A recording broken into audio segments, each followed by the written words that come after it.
R&J Broadcasting Incorporated, we inspire to provide the best in local sports coverage for our area teams. Listen to our Wake the Lakes morning show for local news, weather, and sports every weekday morning from 6 to 9. If you're enjoying the video coverage of the Eklund Gobblers, thank the sponsoring businesses UC Advertising. They make it possible. If you're a business owner and want to reach our viewers and listeners, go to yourliveevent.com and click Advertise to get in contact. That's yourliveevent.com. Aiken Health Services is hiring additional nurses and CNAs. All new hires will receive a $4.75 per hour wage in addition to and above regular pay scale. Contact Aiken Health Services to inquire on these positions or visit sfhs.hcshiring.com. St. Francis Health Services and Affiliates is an equal opportunity employer.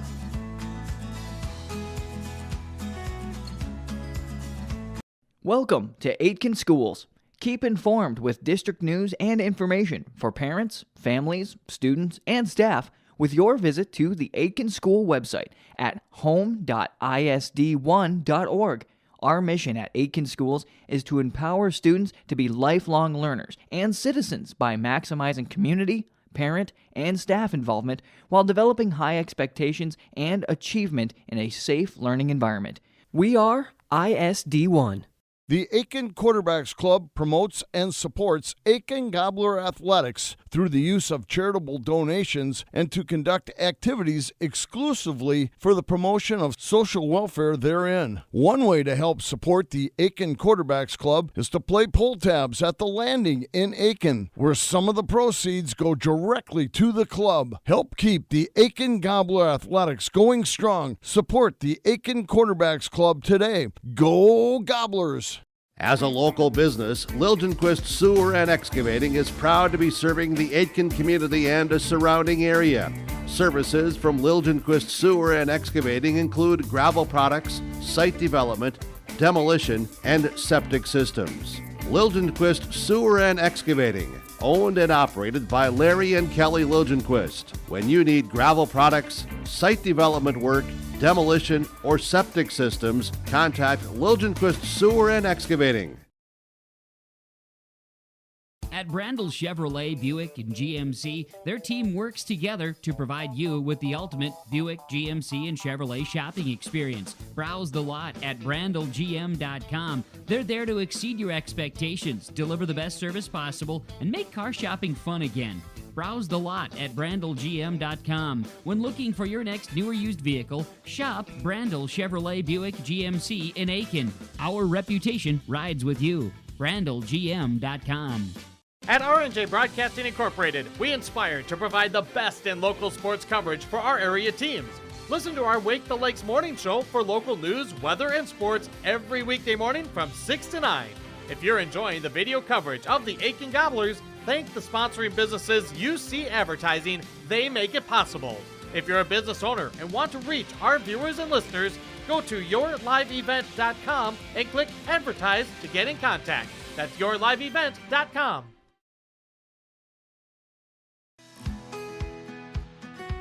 Aiken Health Services is hiring additional nurses and CNAs. All new hires will receive a $4.75 per hour wage in addition to and above regular pay scale. Contact Aiken Health Services to inquire on these positions or visit sfhs.hcshiring.com. St. Francis Health Services and Affiliates is an equal opportunity employer.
If you're enjoying the video coverage of the Aiken Gobblers, thank the sponsoring businesses you see advertising. They make it possible.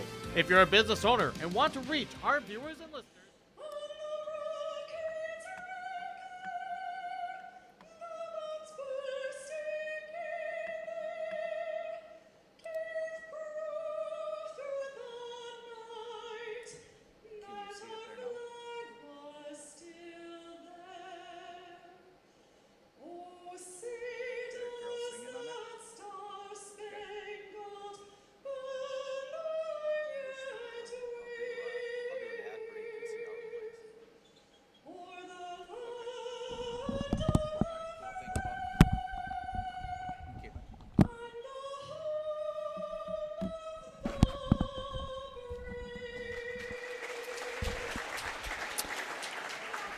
Good afternoon, everybody. Lance Bauman here on YourLiveEvent.com. Joining me today is Ann Espeseth on the camera and the one and only Tom Martin from RJBroadcasting.com. How you doing, Lance? Oh, super good, Tom. It's good to be here at Section 7 AA individual tournament up here in Cloquet.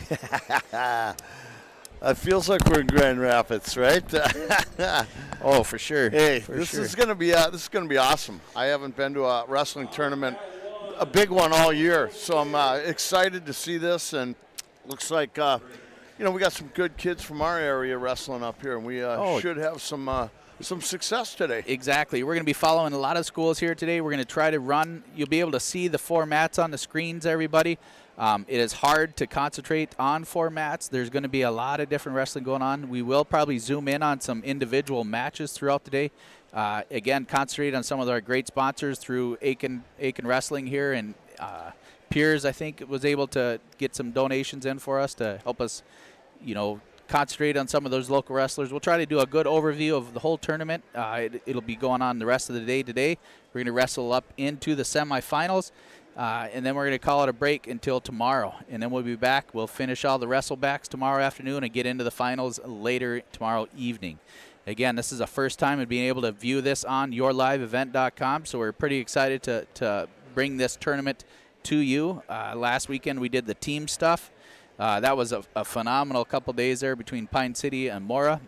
Congratulations to the Mora Mustangs. They took the championship from Aiken here in the finals last Friday night, and it was a good tournament. We have a great representation of the Section 8 or 7 AA here of all the wrestlers here. We're super excited. We always have a little bit of issues with the Wi-Fi. If anybody can text and just let me know that it is working. We had one of our board ops back in Aiken call me, and Paul Vold, and got me set up with some new ads.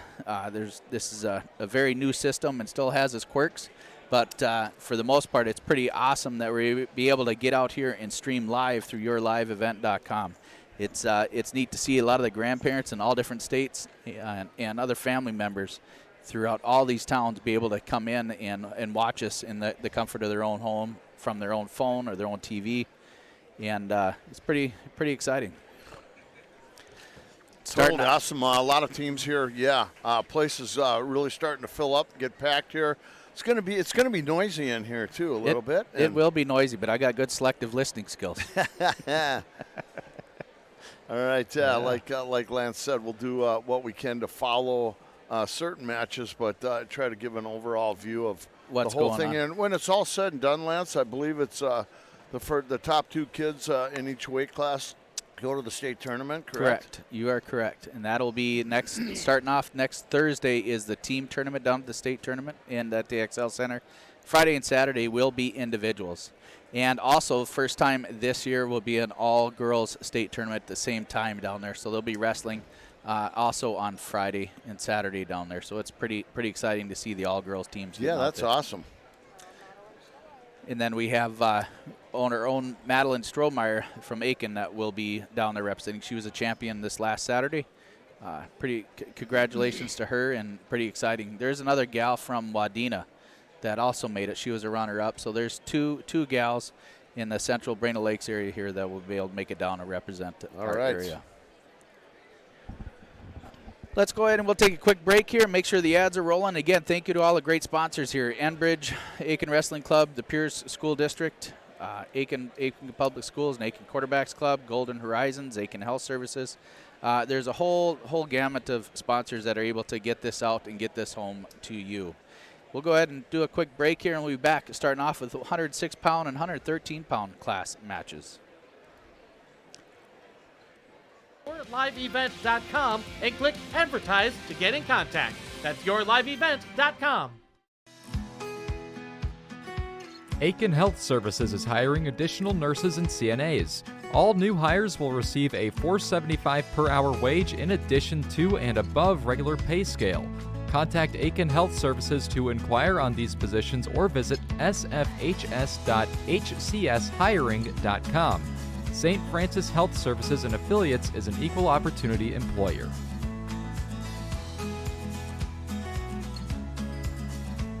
Welcome to Aitken Schools. Keep informed with district news and information for parents, families, students, and staff with your visit to the Aitken School website at home.isd1.org. Our mission at Aitken Schools is to empower students to be lifelong learners and citizens by maximizing community, parent, and staff involvement while developing high expectations and achievement in a safe learning environment. We are ISD1. The Aiken Quarterbacks Club promotes and supports Aiken Gobbler athletics through the use of charitable donations and to conduct activities exclusively for the promotion of social welfare therein. One way to help support the Aiken Quarterbacks Club is to play pull tabs at the Landing in Aiken, where some of the proceeds go directly to the club. Help keep the Aiken Gobbler athletics going strong. Support the Aiken Quarterbacks Club today. Go Gobblers! As a local business, Liljenquist Sewer and Excavating is proud to be serving the Aitken community and a surrounding area. Services from Liljenquist Sewer and Excavating include gravel products, site development, demolition, and septic systems. Liljenquist Sewer and Excavating, owned and operated by Larry and Kelly Liljenquist. When you need gravel products, site development work, demolition, or septic systems, contact Liljenquist Sewer and Excavating. At Brandel Chevrolet, Buick, and GMC, their team works together to provide you with the ultimate Buick, GMC, and Chevrolet shopping experience. Browse the lot at brandelgm.com. They're there to exceed your expectations, deliver the best service possible, and make car shopping fun again. Browse the lot at brandelgm.com. When looking for your next new or used vehicle, shop Brandel Chevrolet Buick GMC in Aiken. Our reputation rides with you. brandelgm.com. At R&J Broadcasting Incorporated, we inspire to provide the best in local sports coverage for our area teams. Listen to our Wake the Lakes morning show for local news, weather, and sports every weekday morning from 6 to 9. If you're enjoying the video coverage of the Aiken Gobblers, thank the sponsoring businesses you see advertising. They make it possible. If you're a business owner and want to reach our viewers and listeners, go to YourLiveEvent.com and click Advertise to get in contact. That's YourLiveEvent.com. All right, welcome back, everybody. Lance Bauman along with Tom Martin here, bringing you live wrestling here up at the Section 7A or 7AA tournament. Gobblers just moved up from 7AA. Used to saying single A, so right? Used to saying single A for so long, but we grew up and put some big boy pants on and moved up to AA here. So we're following our neighbors to the west there, the Pierce Pioneers. They came up here a couple years ago, and now we're growing up and heading into here too. Other schools here that are at the tournament are Cloquet, Esco, Carleton, Mora, Malacca, Piers, Aiken, Pine City, Hibbing, Rockridge, Proctor, Hermantown, Rush City, Bram, Grand Rapids, Nashwauk, Keewatin, and Greenway. Those are the other schools that are joining us here in this tournament. Again, the top two wrestlers after tomorrow from each weight bracket head down to the big state tournament down at the XL Center. They will be wearing the ankle colors, right? They will have red and green. We will not do any scores here on the computer, ladies and gentlemen. Everything will be mat side. There's 4 scoreboards going at the same time. I will do my best to, when we're calling a match, I'll give you the score and the time of what's going on in the round. We'll do updates and scores throughout the rest of the day at other mats and just let you know what's going on. It is hard to follow formats at one time, but we will concentrate and do the best we can to get everybody out there updated. It's just fun to watch some wrestling here anyways. Yeah, we'll try to write down as much as we can, and then when they do take a break, we can go down there and or finish updating that. But you do have a computer that's locked into the main system here, too, to get updates, and people can go on to what track follow wrestling. those track wrestling. Track wrestling. Okay. You'll also keep updated scores and the brackets going on there also. We just wanted to get you some more of the video and the live stuff here. And again, it's pretty excited to just be up here and wrestling. This is my 13th year, I believe, Tom, of being able to do this. Thanks to you. Yeah, I did it for about 10 years. I had some help along the way, but the infamous Bob Lake and Bernie Novak and a lot of those other guys too. It's been super fun. I want to do a shout out again to John Klein's been joining me quite a bit the last few years too.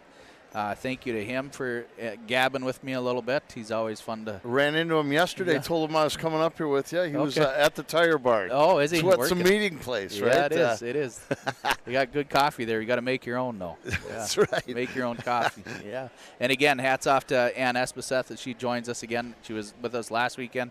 Again, this weekend, running the cameras. It's we appreciate it. Outstanding. And then we got a couple more wrestlers down here that are going to help keep score and keep track and help us out here the rest of the day. Yeah, we should be ready to go here any minute. We've had the national anthem. Looks like the referees are all ready to go.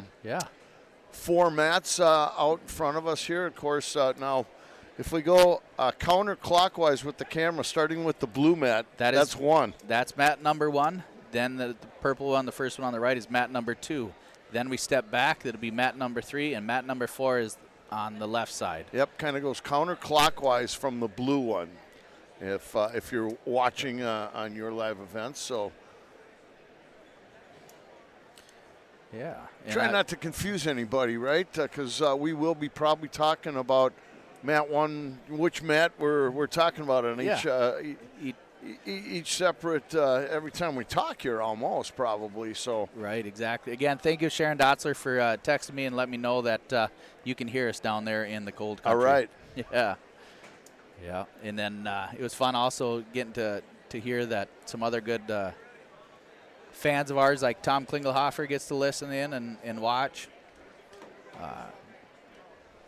The Stifter family down there too, Levi, and a lot of them were out snowmobiling this last weekend. And I know the Haskamps are usually watching, but they're here now. Yeah, they're here now. And the infamous Noel Bailey, I see him down there, a former coach and superintendent, Dan Stifter down here. Yep. A lot of representation from Aiken in the area, and I see a lot of peers too. So actually, there's somebody from every school here. There's no doubt. Yep, for sure. Yeah, with the 12 schools represented here. And we're in the junior high gym or the middle school, and this is a huge gym. I know. You could fit 2 Aikens in here. Absolutely, yeah. Yeah, a little bit more room. Comfortable seating for sure. Wonderful facility. They did a really nice job setting this up, and I have a feeling this will go pretty smoothly here today. And I don't know if you can describe a little bit how the wrestlebacks go, Lance. So that's kind of confusing to a lot of people. It is. So right now we're going to be going through the preliminaries. These are all the lower seeded wrestlers in each of their respective brackets. They're going to go ahead and do all these preliminaries. They're basically the loose ends of the brackets, right? So this first round of preliminaries, whoever wins here is going to move on into the winner's bracket. And the other one will go to what they call the loser's bracket. It's kind of crazy, but if you get pushed over the loser's bracket, the best you can do is 3rd place, unless you make it all the way through your wrestlebacks and get into the quarterfinals. And anyone that you lost to got to the championship, and they lose in the championship, you have a chance to go for your true second match. Right. So you will get pushed into your true second match after the finals. Yeah, so if you lose to somebody, you're watching that wrestler very closely to see how far he goes. Yep, exactly. If he keeps moving forward, then that's better for you. But still, you got to worry about yourself and your own fate. You don't lose and keep going that way. And it's been neat to see a lot of when you get down to the big tournament down there at State and see people come back all the way through the wrestlebacks, and you got to wrestle twice as much to get to the finals there then, and it's pretty cool to see to get to be able to wrestle true second. I actually, in my section finals as a senior, I lost my true second match to go to state, so I ended up just placing third. So it was different. It was different, but it was fun. So also today we'll get through the preliminaries, then we're going to get rolling through the first round. So everybody on the winner's side will keep moving forward. We'll do the full first round. Now one thing, too, is once you are set in a weight class here, you are not able to move up or down, right, in this tournament. That is the class. You are locked in. A little different than the team thing when you can move a kid up and down a little bit, depending on, who throws a wrestler out to first. So the strategy is a little different here in individuals. It is different. It's to each their own wrestler, and you're stuck to it. But with that being said, in order to get to this weight class, the majority of your matches that you wrestle throughout the year need to be at this weight class in order to qualify as an individual to get into your section. Yeah, I mean, it's a great opportunity for kids if your team does not make it to the state tournament, that individuals that are really good are going to get an opportunity to still go to the state tournament and represent their schools and respectively, which is pretty cool. So we'll get through in about 4:30. We'll get into the semifinals. Okay. Yeah, I'm looking at the schedule here. So we will be here for several hours, bringing you some action here. Yeah, they will take a little break probably at some point here. And for sure. And we could just run commercials and stuff. But, again, stay tuned to yourliveevent.com, brought to you through rjbroadcasting.com. And you'll be able to stream this and watch us for next few days or whatever. I know it's recorded. I've been able to watch a lot of the other ones. It's pretty cool to see. But as we move back into the semifinals, will be tonight at 4:30. Then tomorrow morning at 11 o'clock, we'll start off with the quarterfinal wrestlebacks like I was talking about earlier. They'll go through the wrestlebacks. Then we'll move into the consolation semifinals, and then a lot of those that can get into going for third place, which is your consolation champion is third place. We'll get into those semifinals. Then we'll get into the round of everybody that's going for fifth and sixth place. We'll do all those, and then when we get into the championship finals, we'll move that down to 2 mats here in the gym here tomorrow. One mat will be just for the first and second place, and the other mat will be going for third and fourth place. And again, that first and second place will go to the state tournament. We'll go to the state tournament. As we get through that round of the championship rounds, if there's anybody, that ends up winning third and they have not wrestled the champion, they'll be able to go ahead and wrestle the champion for a true second match. So those first and second place guys may see each other again in the state tournament. Yep, they do for sure, especially down there.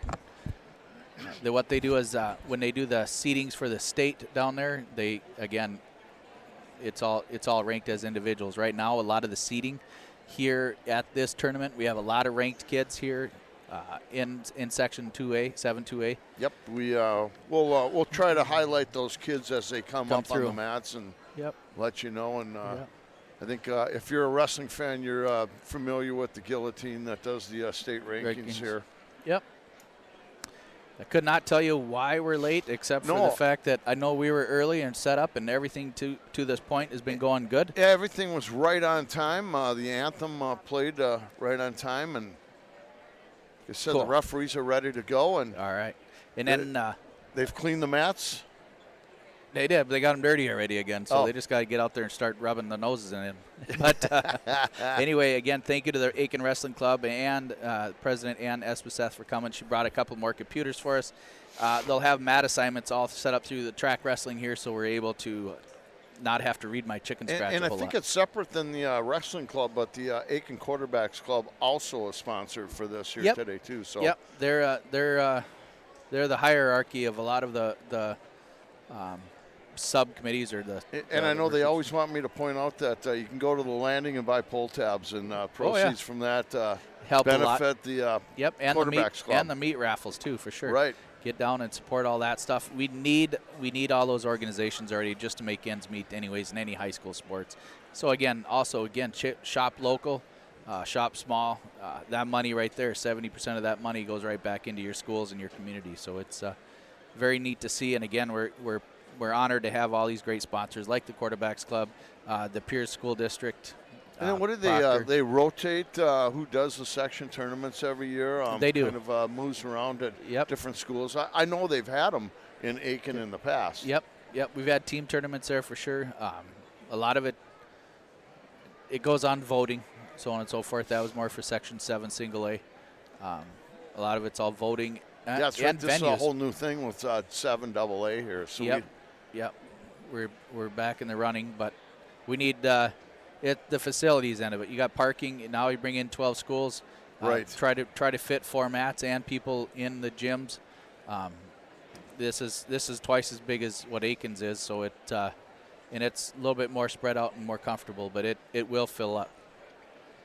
they have treated us well here so far. So Yeah. don't expect anything different. For sure. Have you heard what the delay is here at all, or they said they were going to start at 1 o'clock Yeah. sharp? So we We're about apologize for the delay here, but everybody's ready to go. 15-minute delay so far. Unless they're having a hard time linking with track, I truly couldn't tell you. Well, with that being said, let's go ahead and play a couple commercials. Absolutely, yeah. Let's let our sponsors get some airtime here. All right, here we go.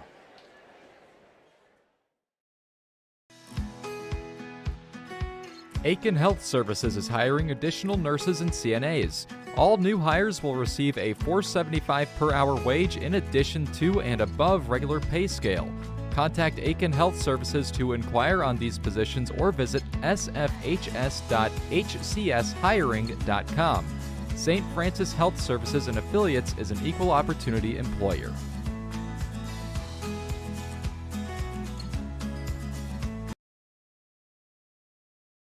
Welcome to Aitken Schools.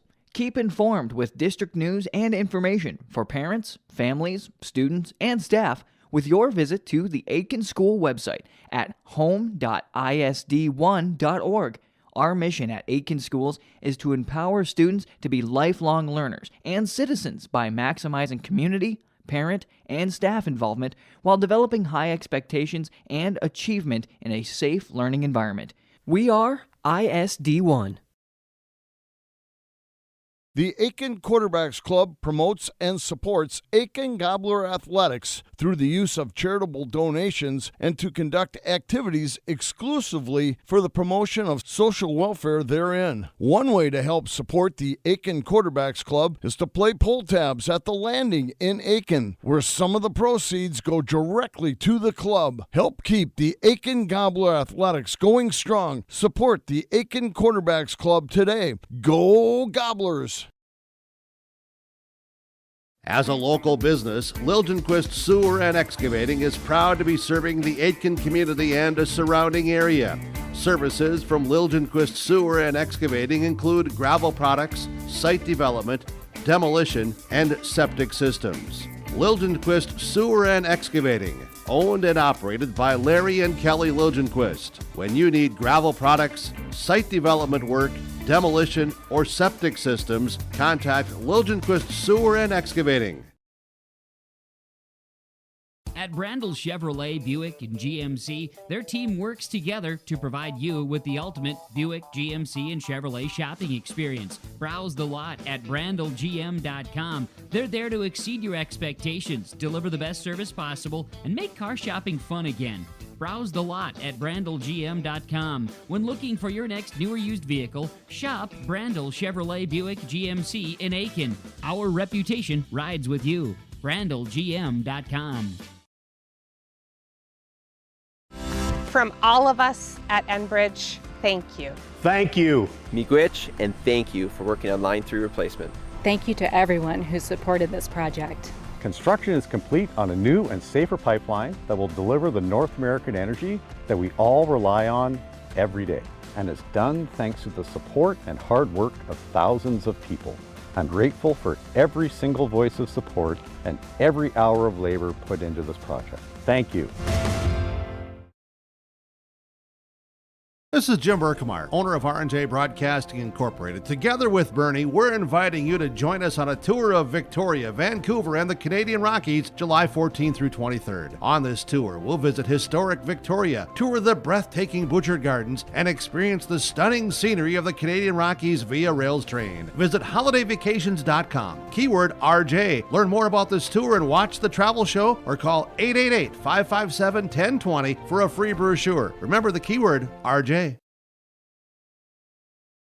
As a local business, Liljenquist Sewer and Excavating is proud to be serving the Aitkin community and a surrounding area. Services from Liljenquist Sewer and Excavating include gravel products, site development, demolition, and septic systems. Liljenquist Sewer and Excavating, owned and operated by Larry and Kelly Liljenquist. When you need gravel products, site development work, demolition, or septic systems, contact Liljenquist. And we're going to go ahead and break back in. They are doing name announcements and ready to rock and roll here at the Section 7 AA Wrestling Tournament.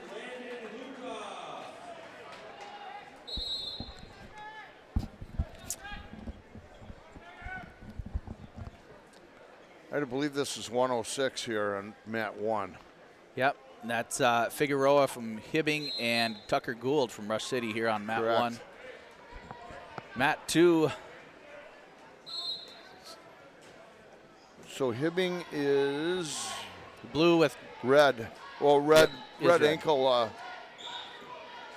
Yep, down here on the bottom left.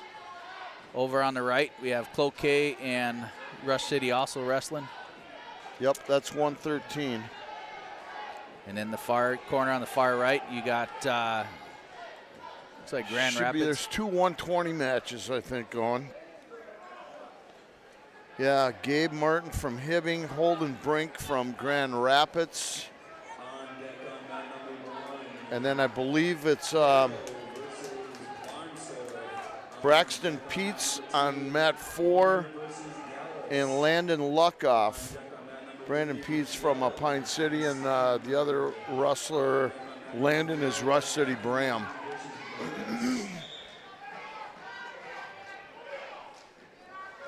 And again, you can follow all the updates and stuff through Track Wrestling. You just can't see it like you can see it right here through rjbroadcasting.com and yourliveevent.com. Oh, we may have a pin over on mat 4, and there it is. Again, this is your pigtail round. These are your prelims. These are the ones that trying to get into the winner side. I believe that's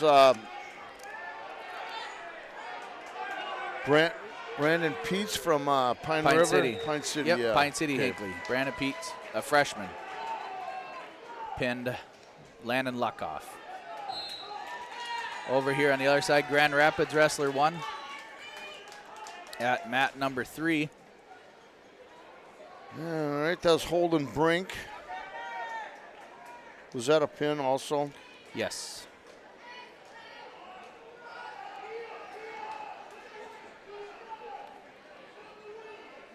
Yeah, this is going to be it's going to be crazy. It Because will now be. they're going to be throwing. Now we're going to be moving to 126 here on 3 and 4. Yep. So I'm going to have to I'll do what I can right now, Lance, but Yeah. we'll be. Mat number 3 is Piers. Oh, we have what happened on mat 1, 106? Was it Hibbing or was it We got Rush City Bram? Yeah, Derek Prisbilla on mat 3. From Pierce. Yep. All right, we're going to zoom in on the Pierce match.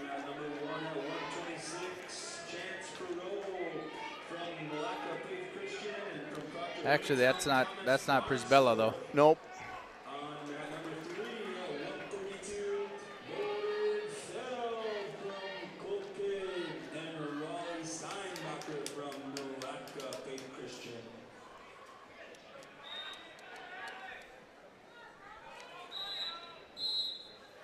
Did you see who won that 106 match by any chance? Figueroa and Gould? I do not.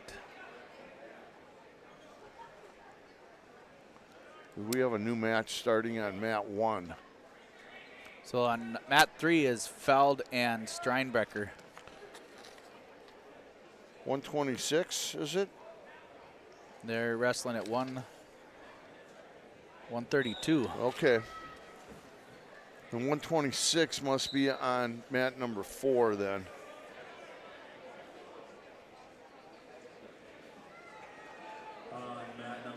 Feld's up 4-0 over there on mat number 3.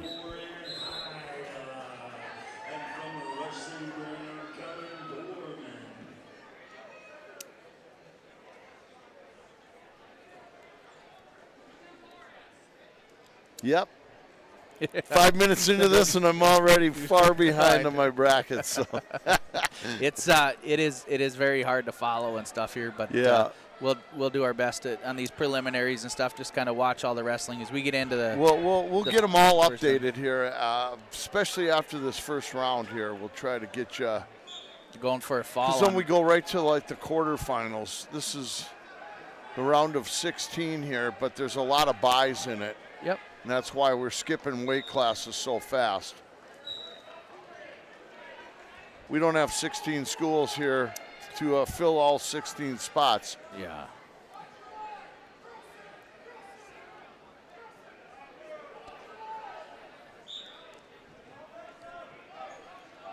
As I say, you know, if you're at home watching, you know, you'll recognize the school you're pulling for. Otherwise, just enjoy it. Yeah.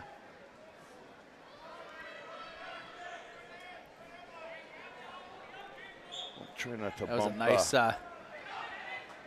nice Russian arm drag and takedown. He's up 9-0 over there on mat 3 now.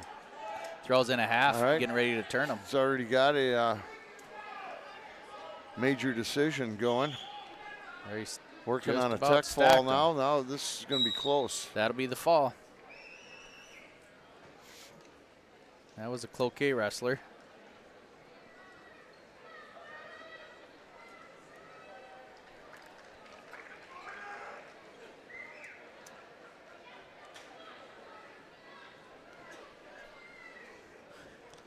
Now we're jumping these weight classes pretty fast here. So just because there's only 1 or 2 matches in the first round of each weight class here. And we have a decision on the other side, number 4.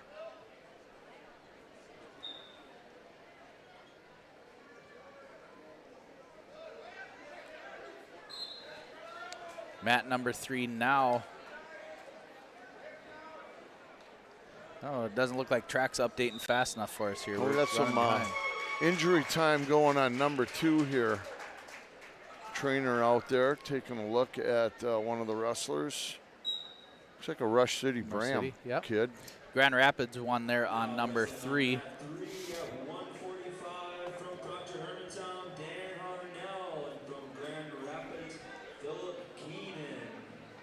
Keenan from Grand Rapids is wrestling over on mat number 3. I'm sure this young man here from Rush City Bram, he is up 12-6, so that'll be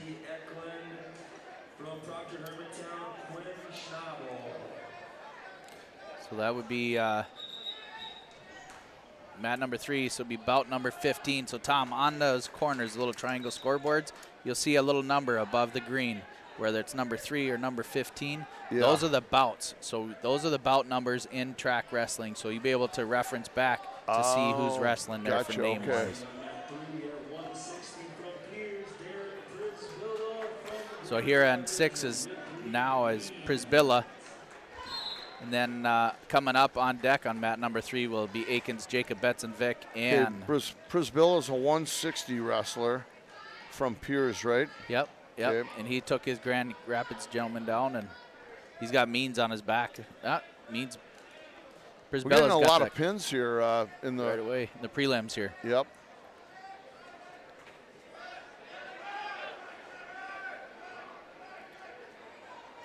Over in the far right, that Means from Grand Rapids gets a reversal. He actually got the takedown. They were kind of going at it. That's bout number 15 over there between Brisbilla and Means. Means is getting a arm bar in on the right-hand side.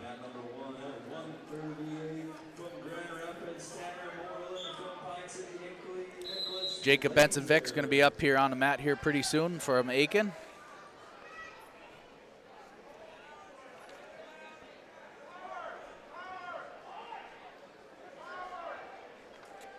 We'll see where we're at here. Again, you're watching Section 7 AA individual section tournament here.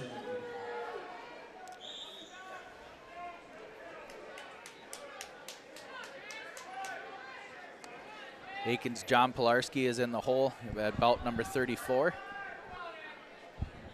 He'll be coming So we're already going to the quarterfinals then, huh? The quarters, or? We'll get into that. It'll still be going into our first round, right? Right now we're doing the prelims and then our first round, and then we'll be into the quarters. Then we'll do one round of wrestlebacks and then push into the semis. And then on track there, you can see the bout numbers, and it'll tell you where we're at, quarterfinals or whatever on the screen here too.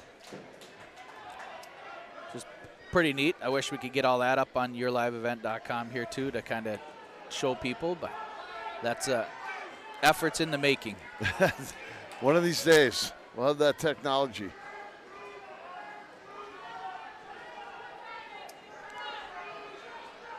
This place is good and packed now. Yep, it is filling up pretty quick. Mat number 1 will be a Piers wrestler and Rush City.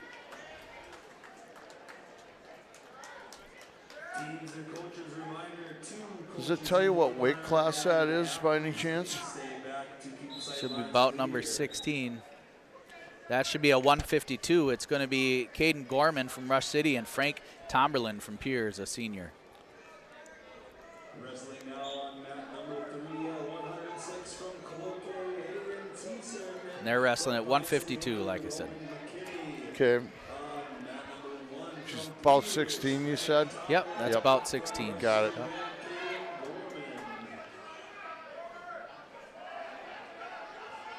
There's a shot attempt. Underhook defended nicely by Tomberlin. Tomberlin in on a double. Now it moves out to an outside single. Changes level. Sprawled back nicely by Gorman. Another shot attempt. Comes into that double. Tomberlin for 2. Takes Gorman down to his back. Reversing that half. Trying to get some near fall.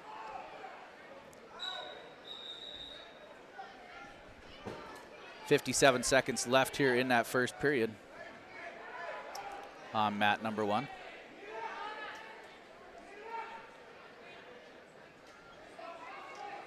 Tomberlin just trying to get that other shoulder down.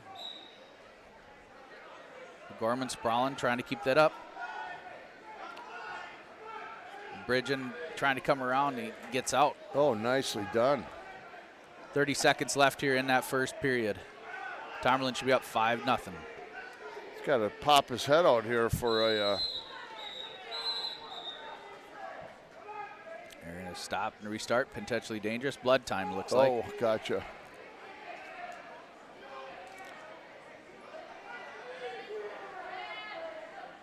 Over here on mat number 2, bout number 3, 17-12. Wow. Favorite Rush City wrestler.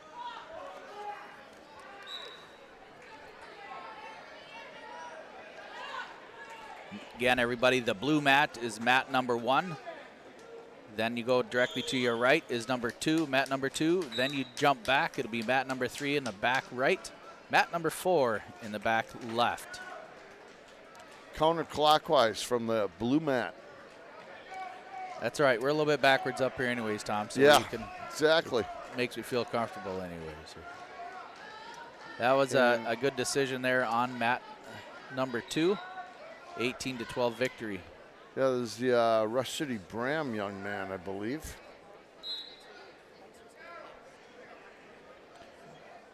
Anthony Graves. So again, bout number 16, period 1, Gorman and Tomberlin. Tomberlin from Piers leading 5-0, riding on the left-hand side. Short amount of time left in the first. Gorman comes to his feet. Mat returned by Tomberlin. That's it. After 1, 5-0 Tomberlin.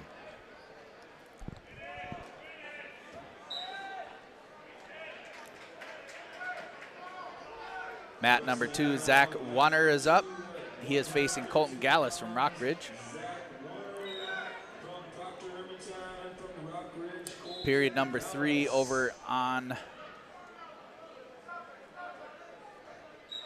mat number 3. Prisbilla trailing Ripley Means 3-9 from Grand Rapids.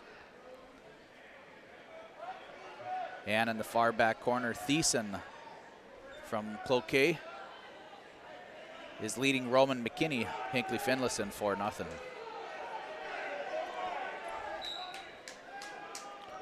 So I can't quite see that, but that's all right. You got it right where you need it. Very handy. And over here on we've got mat a 2. pin on number 2 here. Rockridge wrestler picked up a pin there on mat number 2. That was Colton Gallis, sophomore, 19 and 18 coming into the tournament. Gallis moves on.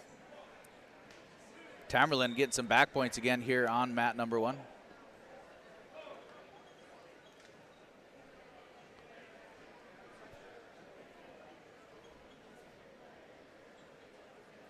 Tamerlan leading 8-0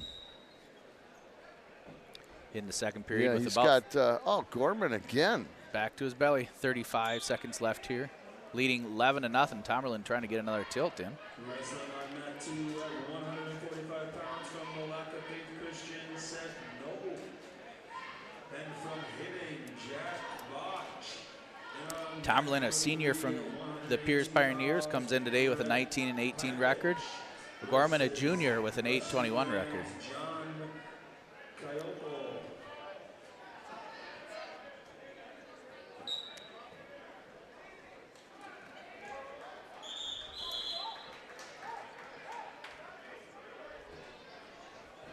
And that was it. After 2, Tamerlan leads 11-0.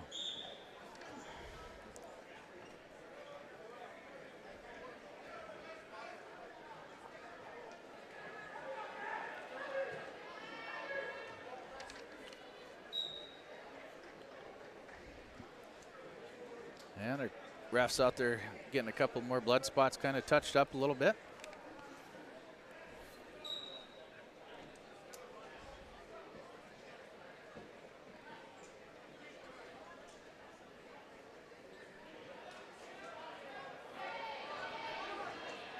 All right, they're going to go neutral here going into the third.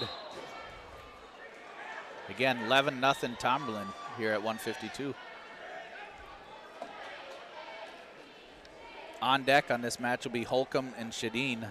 Shadeen is from Mora.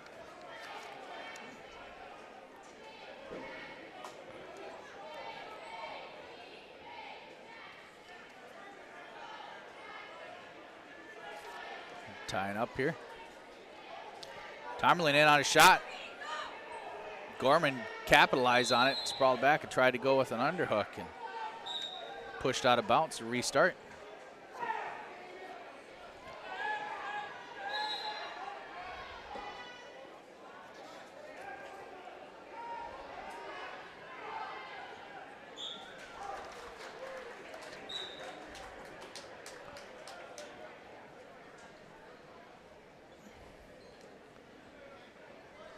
Mat number 2 down here, we have a Hibbing wrestler, Jack Botch. Seth Noack from Mille Lacs. Yep, Tamerlan gets another takedown for 2. 13-0 down here on mat number 1. 2 more for a tech with 53 seconds to go. We've got 4 minutes left in blood time here. We'll zoom back. Yeah, it looks out. like the nose plug popped out. Yeah. Gotta put a new one in there. Yeah. We're going to go ahead and we'll end up taking a break here shortly. I'm going to call back in. We're going to get some more updated videos here for advertising.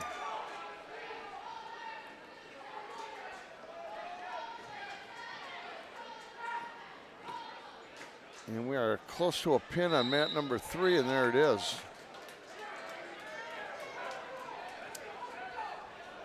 Rush City Bram wrestler. There we go, back on.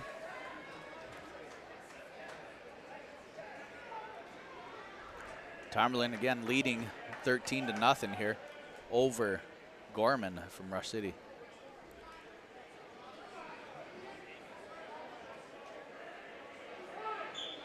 Now 25 seconds left here in the match.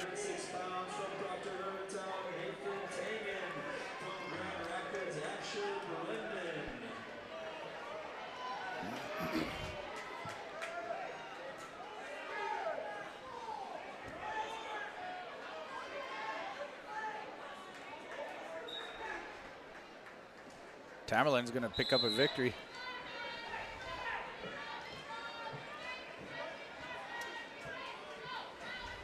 And I'll go ahead and shake hands. Tamerlane wins 13-0 over Gorman from Rush City. Over on mat number 3, a couple bigger guys wrestling over there. That'd be bout number 23. Looks like Alexander Gruing and Alex Henderson from Hibbing. Yeah, we're getting into the bigger boys there, yep, huh? Again, these are all the pigtail or the prelims, right? This round here. Then they'll probably be moving right into the first round.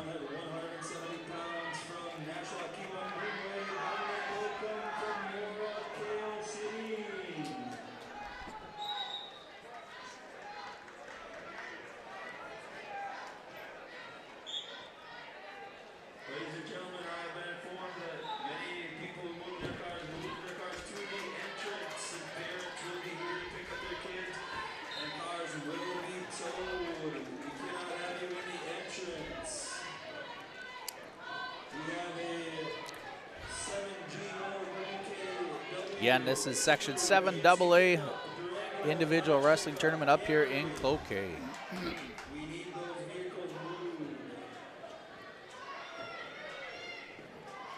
Attention, coaches. We will be rolling right into the quarterfinals. Make sure your athletes are ready to go. Be watching track. Those matches that are preliminaries where we have to wait for 45 minutes, those will get filtered back in, but we're going to keep rolling right into the quarters. Wrestling on mat 2 from Pines and Henry Dickinson, Damian Torgerson from Hibbing, Preston Jorgensen. On mat number 4 from Malacca Faith Christian, Austin Linder from Proctor Hermantown, Gavin Tarrant at 120 pounds.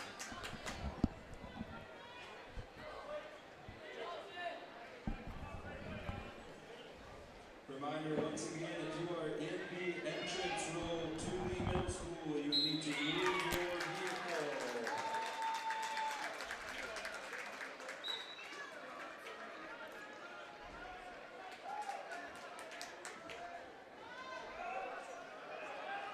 Boy, still scoreless on the heavyweight mat.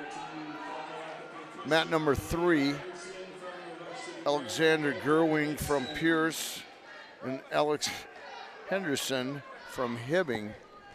We're kind of keeping track of our Pierce wrestler down there on mat number 3.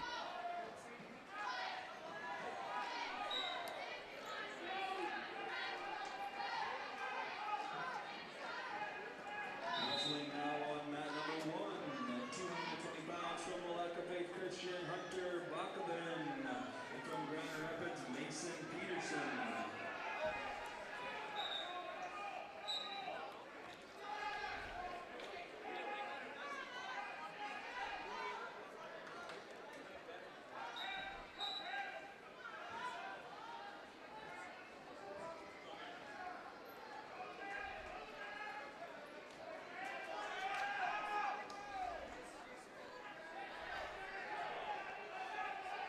Looks like we got one escape as Henderson leading mat number 3.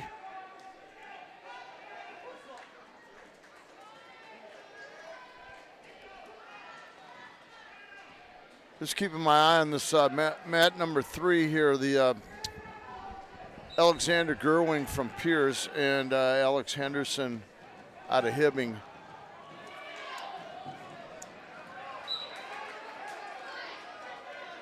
Oh, we're getting some back points now for Gerwing. Yep.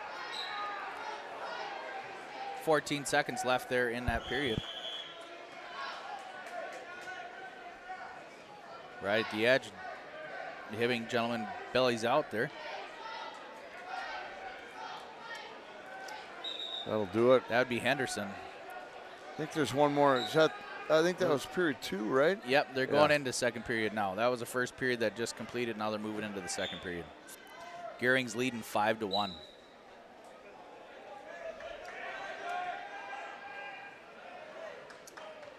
Gearing's going to go down and go into the second period.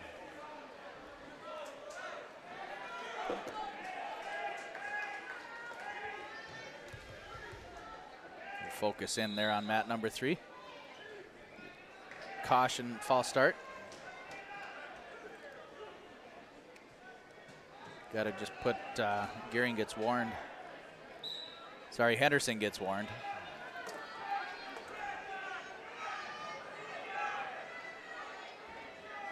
Henderson working on that right-hand side, trying to go a 2-on-1. There's a clasp.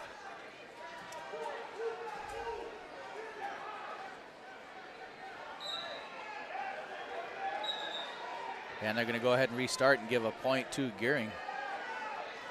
6-1 now after that clasp.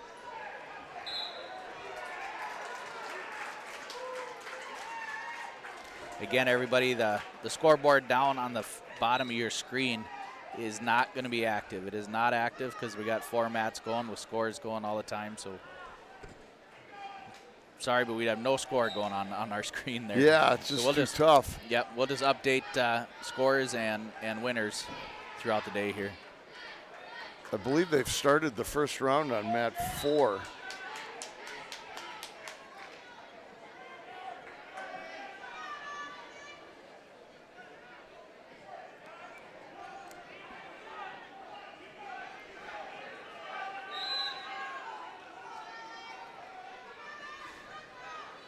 Gearing's up on for a stand-up there, trying to peel those hands. Here over on mat 1, Pilarski from Aiken. We'll go ahead and back out here. Gearing's getting a half in right there. Pilarski over here on mat number 1 is working in on a Russian on the low side. All right. Shot attempt on the Rockridge wrestler.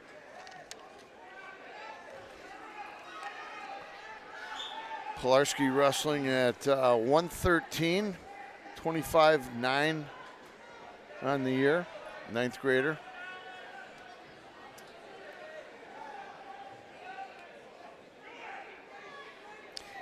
He's wrestling Jake Neary, a freshman from Rockridge. Neary's runs around on the edge of the mat. His left shoulder's seems to be bothering him a bit. He's got like some sort of a brace on it. Yeah.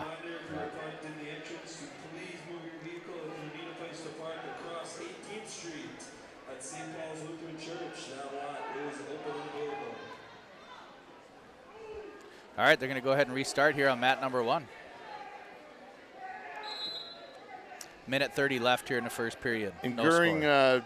did win that match over the heavyweight match on 3, mat number 3. Pilarski in on a double.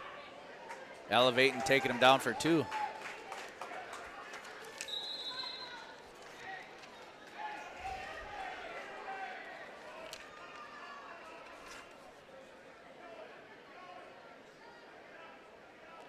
And it's going to be an injury forfeit there for Pilarski. Wins. Unfortunate, that's pretty hard to see. Dedicated young man. He's got years ahead of him, though, so he better just take a break and hope for next year. Pilarski goes and moves on. He'll be going into the nearly just a 9th grader, so quarterfinals. Yep. That's frustrating. Injuries are not fun to have. Over on the far mat, mat number 3, Pablo wrestling for the Gobblers. Minute 30 into the first period here. They're tied up ear to ear. Believe he's wrestling a Malacca wrestler. Is that 106 or 100? No, that's Malacca face Christian. Okay. Yep. And then also on mat number 1, our Nathan Trotter's wrestling. Pablo gets a takedown on number 3.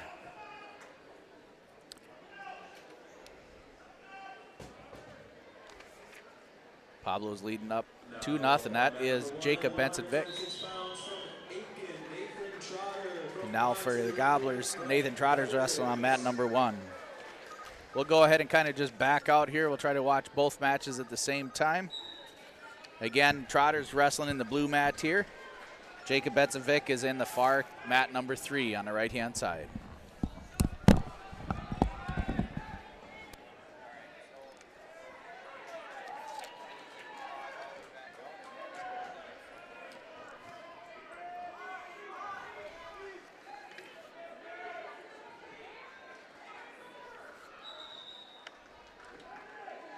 It's a pin for Nathan Trotter.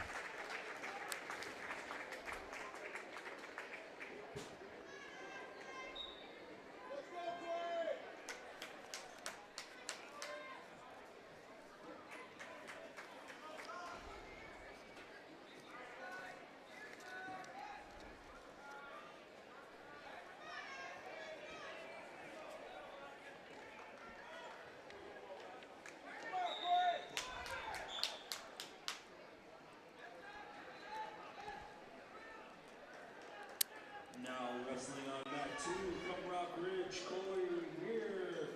From Proctor Rivertown, John Becker. On mat number 1, at 132 from Aiken, James Eckerson. From Hibbing, Ethan Roy.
Now wrestling on mat number 4 from Mora, Anthony Nelson, and from Proctor Rivertown, Landon Lasco. We got Jason Benson Vick up by a point on mat number 3. And who do we got on number 1 there for That's Aiken? Nathan Trotter here. Okay. He is trailing 0-5 in the first round there. Jacob Benson-Vick is leading 4-3.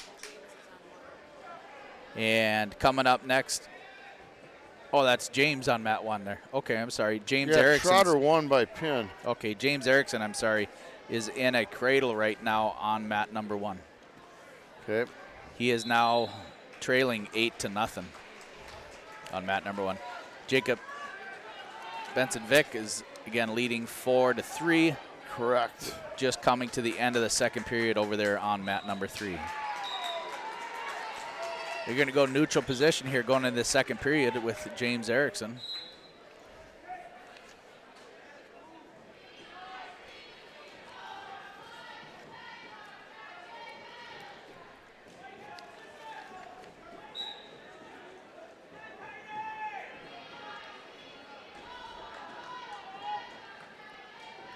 We should be seeing Dane Larson here pretty soon, too.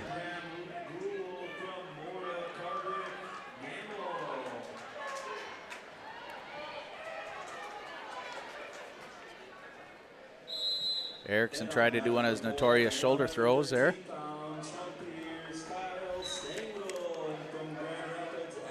Jacob Benson-Vick leading now 6-3 in the third period.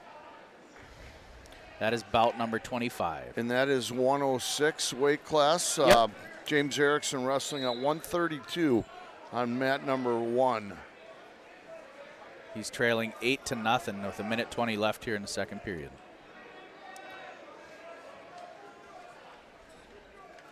Set on deck here soon at 120 should be Dane Larson, unless I missed that one, but I don't think so.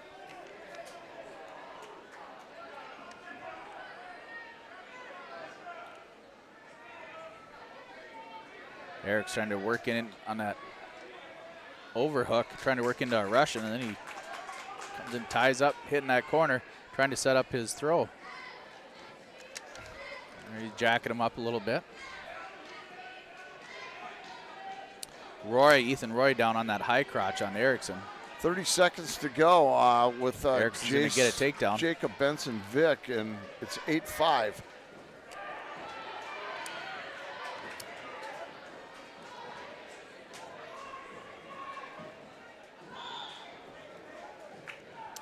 Lincoln Starr from Malacca trying to turn him over one more time, but it is not going to happen. That'll do it. As the second period comes to an end, James Erickson is trailing 8-2 to Roy from Hibbing. And Jacob Benson Vick winning 8-5. 8-5 over there. He moves on.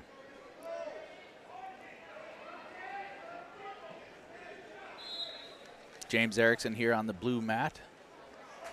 Again, trailing 2-8.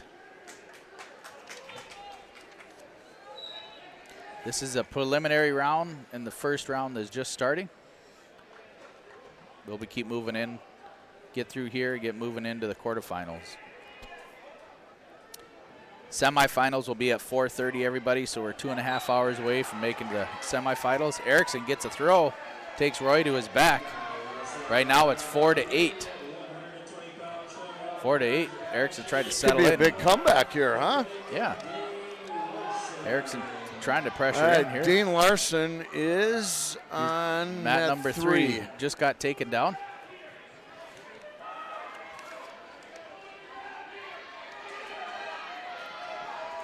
Erickson rotates into a headlock. Got a minute left in the third period. Oh, he's close to getting back points here. He should be getting them right now.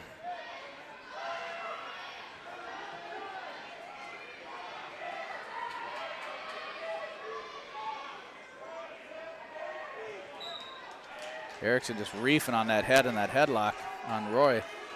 I'll keep my eye on this Larson match. Still 2-0 on mat 3.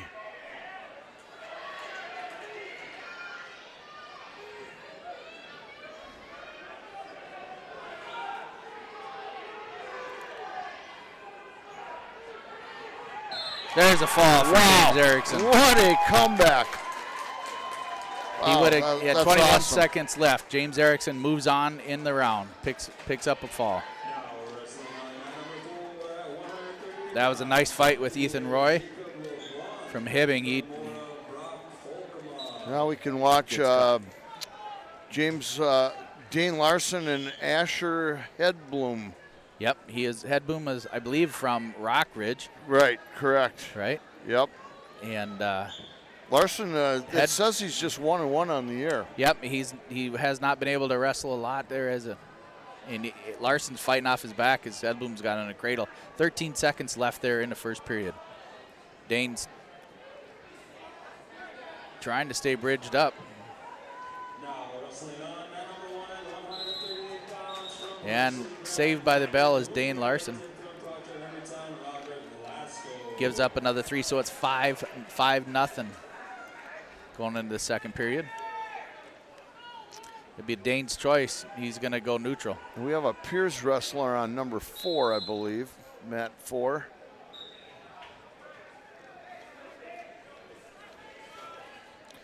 Dane's trying to turn that corner, work on that Russian over there. It's a little tough when you only had 2 matches coming into this, right? Yeah, yeah. He was a late start in there and was able to get through here. Got into the section here. This is his first section as a varsity wrestler. Getting taken down. Down 7-0 now. Dane's older brother, Marshall, is a senior. Dane's giving up a crucifix. They're going to try to do a step through there, it looks like. Not quite. He's going to work into a cradle on top of Larson there. 7-0. 7-0 is what Larson's trailing by. Hedblum's leading.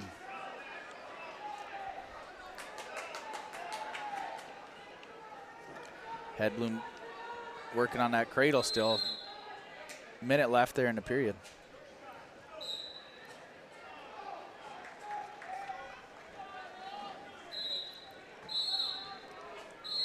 Again, we're sorry about any camera bumping or whatever. A lot of people walking up and down the bleachers here. It's just kind of And we're leaning like on a the massage table. chair. Yeah, it's like a massage chair. And they're going to go ahead and restart there in the second period. 45 seconds left. Hedblum leading over Larson, 7-0. Larson's in the down position. He gets reset. Hedblum from Rockridge gets on the right-hand side. No, I take it back. He bounces over to the left.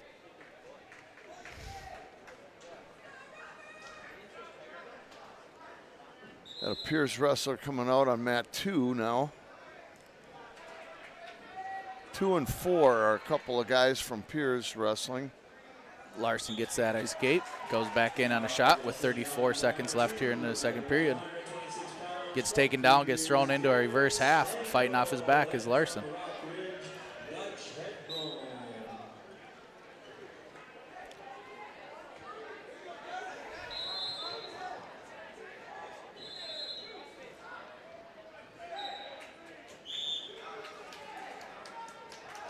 Dane fights off his back again. Short amount of time left in the second.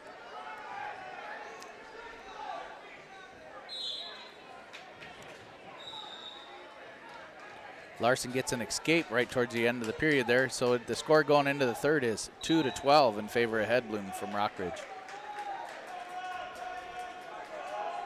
Hedblum goes neutral in the third.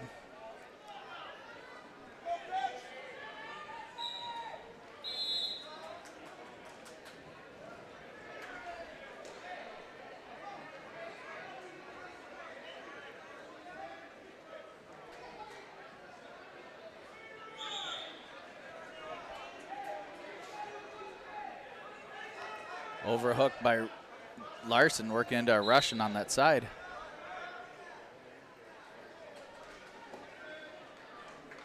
Hedblum in on a single.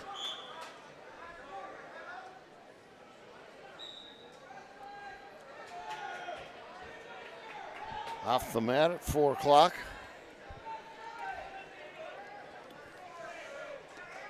Minute 28 left here in the third period. Larson trailing 2-12. Over mat number 2, the Piers wrestler here down the bottom right is leading 8-2.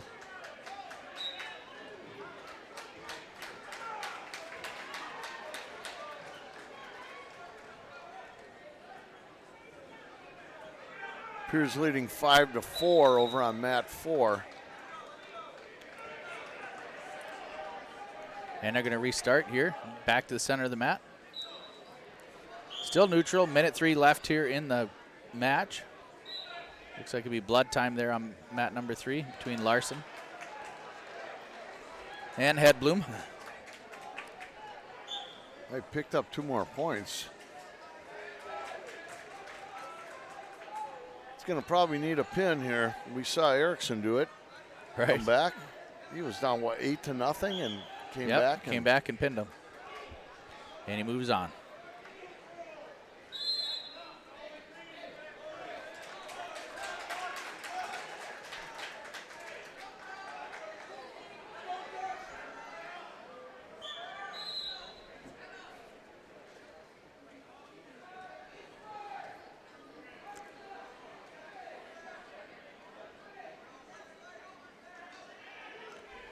Over on mat number 1, Proctor Hermantown's Robert Lasko is leading 10-5 in his match.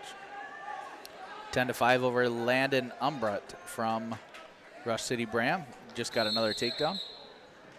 Potentially dangerous with a knee. Mat number 1.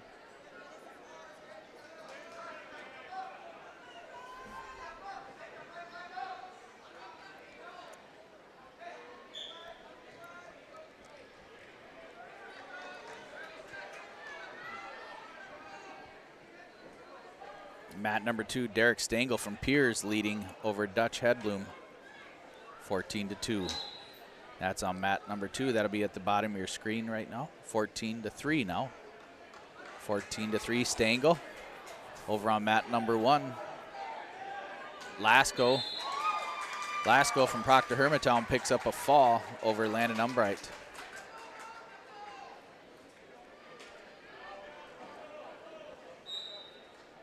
Looks like we still got 103 to go in Dane Larson's match on number 2 or number 3. Yep.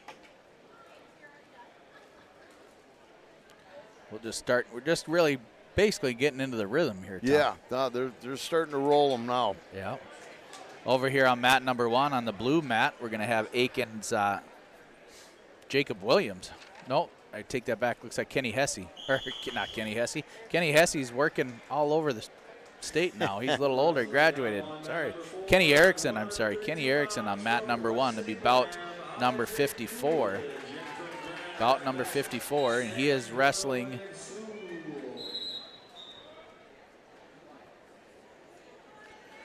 John Mead. John Pine Mead. City, Hinkley Finlayson. Ooh, Larson tries a headlock and loses it over there on mat number 3. Mead's in on a shot on Kenny Erickson. Kenny's working over the top, working on the body lock, hoping for a stalemate.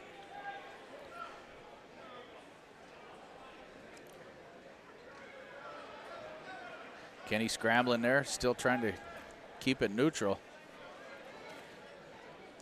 Mead kind of comes around. Kenny still come back up to his feet. No points awarded yet there on mat number 1. There, Mead gets the 2 for the takedown. Over on the second mat here, Carson Cullum is coming out for the Gobblers. 10 seconds to go for Dane Larson. 3 Aiken wrestlers wrestling all at the same time here. Larson trailing 4-15. Kenny Erickson trailing 0-2. Carson Cullum in on a high crotch right away. Kenny's trying to get out and gets out for 1 on mat number 1. Mat number 1 is the blue mat. Erickson wrestling there. Carson Cullum trying to get a takedown at the edge of the mat there on mat number 2 in the bottom right. Loses it. 34 seconds in the first period between Erickson and Mead on mat number 1. Then over up on mat number 3 now, Dan Descent for the Gobblers.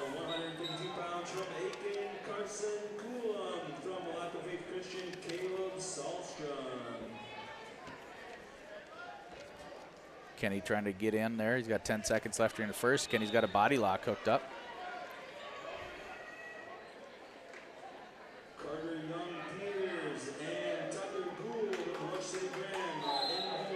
Cullum throws in, or sorry, Kenny gets 2 with a bulldog. 3-2, Kenny Erickson going into the second period. No score yet in the first period for Cullum. 50 seconds left there in the first period. Timmy Johnson is wrestling Dan Descent over on mat number 3. Mat number 3 is in the back right corner, everybody. Cullum's here on the front mat on the right. Kenny Erickson is on the blue mat.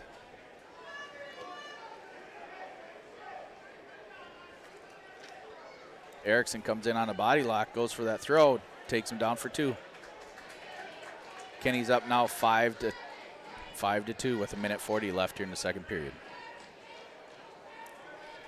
Cullum's got 20 seconds left here in the first period, and he gets his 2 with a bulldog.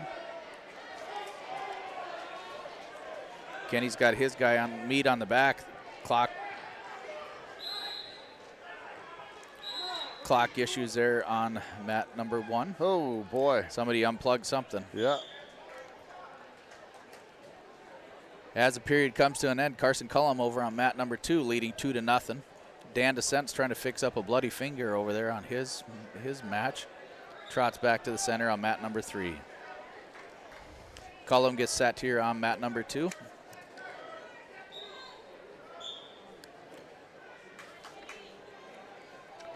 Flattened out as Cullum. Comes back up to his feet, trying to get up. Giving up a head lever on the left. This lets you know that Cullum's wrestling at 152. Kenny Erickson at 145, and then Dan Descent is at 182. So we're rolling right through this stuff here. We're rolling through. We're going in the first round now. Still no score in Dan Descent's match over there. still scrambling in neutral. A minute left in the first period. Cullum gets reset here in the second, leading 2-0.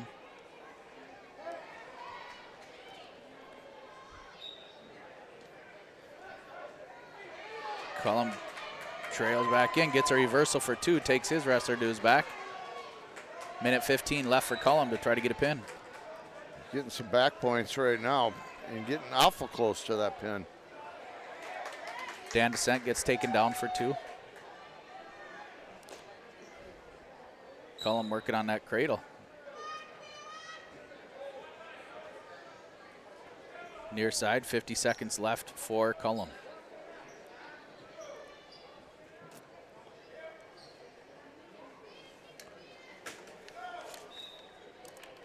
Cullum's going to get it reset.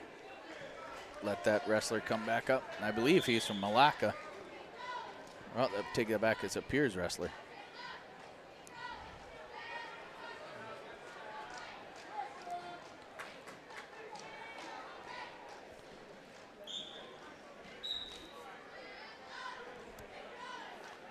Looks like they got the scoreboard figured out. Back out. And mat number 1. Kenny Erickson leading 5-2 over there. Cullum's got a headlock thrown in on his guy, leading 7-0 with 20 seconds left here in the second. Cullum is leading Malacca Faith Christian wrestler Caleb Selstrom 10-0 now with second period coming to an end. Over on mat number 3, Dan Descent is trailing 2-0. Descent's choice going into the second period, he's going to go neutral over on mat number 3.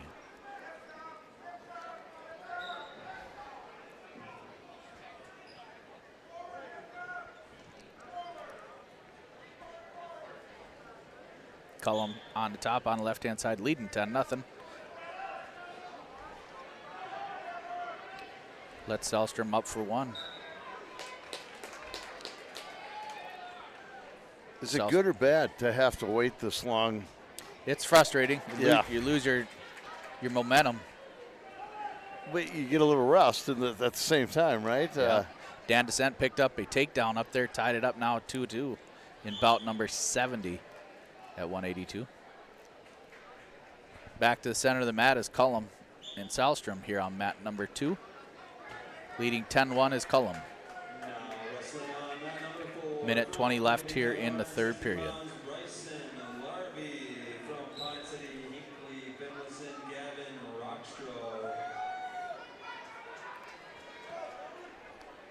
Descent gave up another reversal.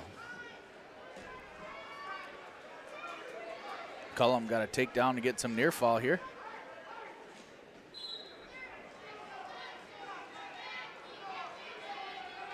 Cullum working over, getting on top, right off the edge of the mat.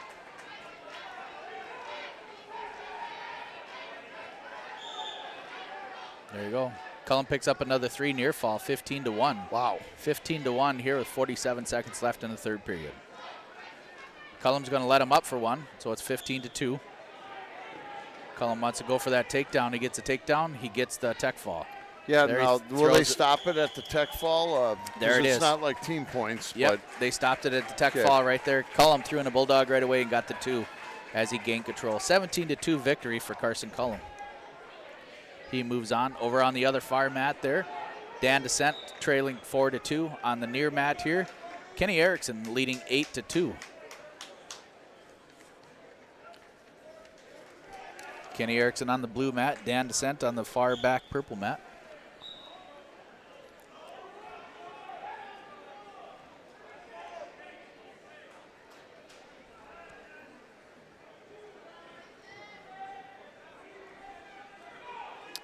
Got a Piers wrestler on mat number 2 here. Yep. Erickson kind of scrambling there. 13 seconds left here in the second period. Kenny Erickson leading 8-2. Got a reversal by Descent. Yep, ties it up 4-4 over there on mat number 3.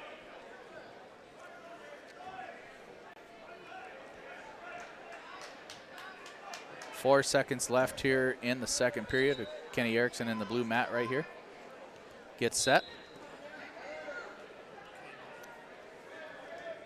Yeah, and they they call it the end right there.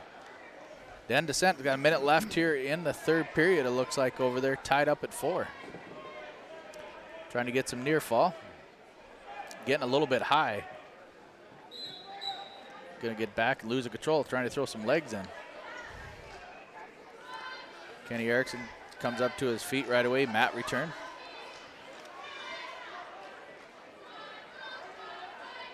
Descent lets him out for 1, comes in on a shot, going for the takedown, and he gets it. Now he's up 6 to 5. Nice.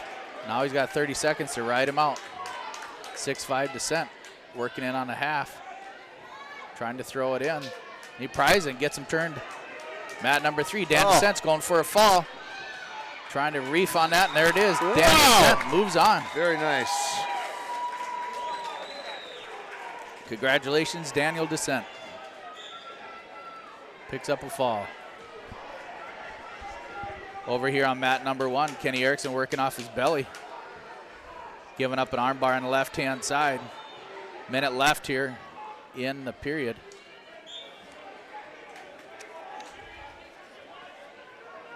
Again, Kenny's leading 8-2.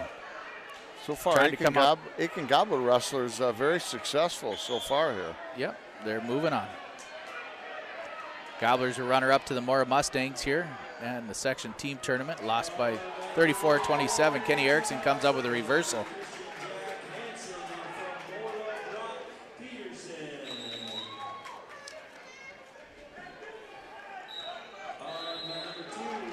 And they're off the mat. They're going to come restart. 29 left here in the third period.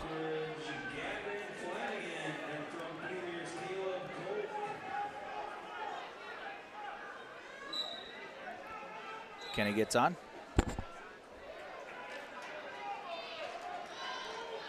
Cradle attempt. Roll attempt by Mead.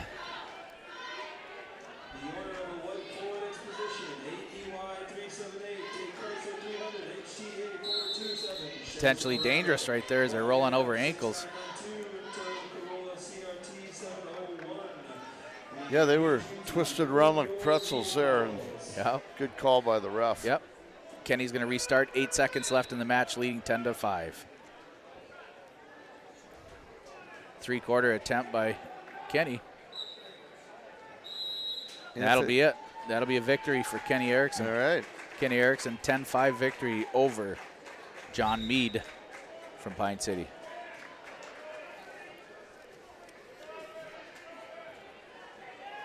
Over here on mat 2, Gavin Flanagan from Rockridge, wrestling Caleb Cook from Piers. Flanagan's got Cook on his back. Mat number 2, and there's a fall for Flanagan.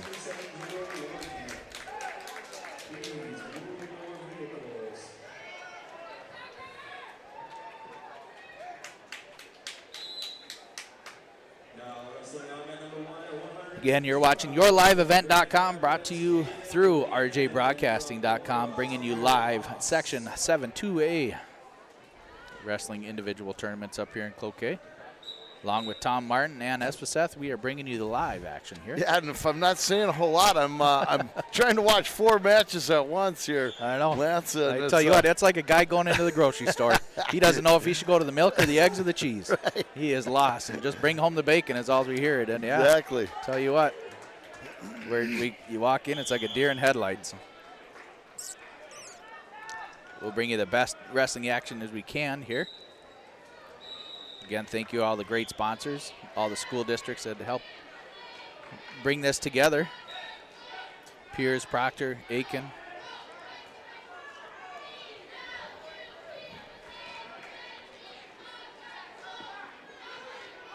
Again, you can follow all the scores and updates on scores for all the individual wrestlers who track wrestling.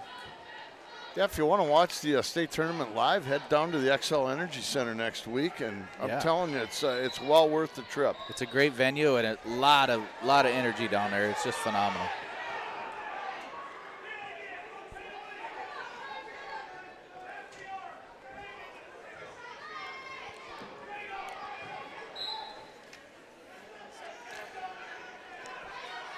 Up on deck will be Matt Stifter on mat number 1.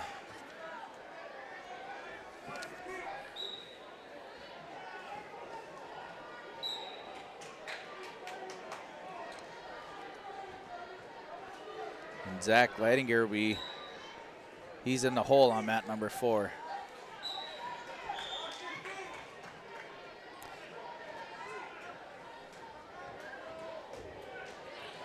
Matt return here on number 1. He throws in a power half. Should have Jacob Williams, too, up pretty soon here at 160. Jacob Williams is seeded number 2 in the tournament as a 9th grader.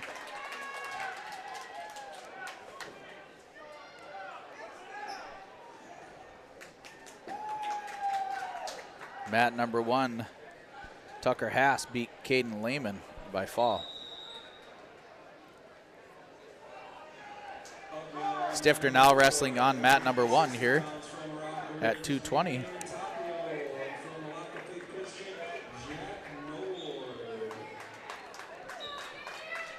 Stifter, a senior for the Gobblers here, and he is wrestling the Mora wrestler that actually caught him in the finals here.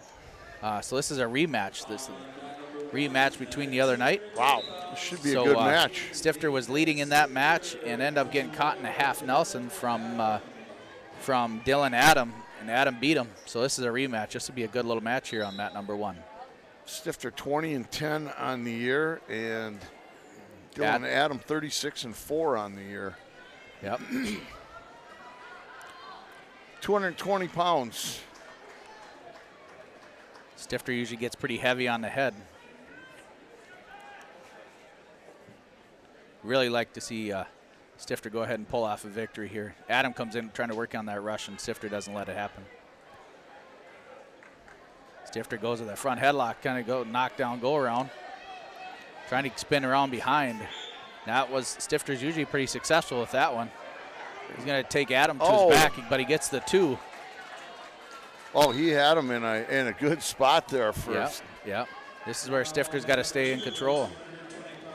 Working on that crossface, working on that head of Dylan Adam. Stifter's going to push him out and let him up for 1. Let him restart in neutral here with 59 seconds left in the first period. There's a little bit of blood time. Oh.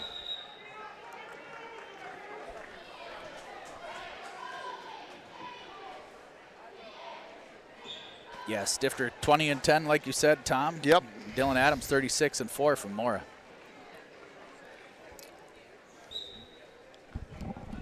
Yeah, it was a great dual meet for the section finals here last Friday night. Gobblers came up a little bit short behind Mora.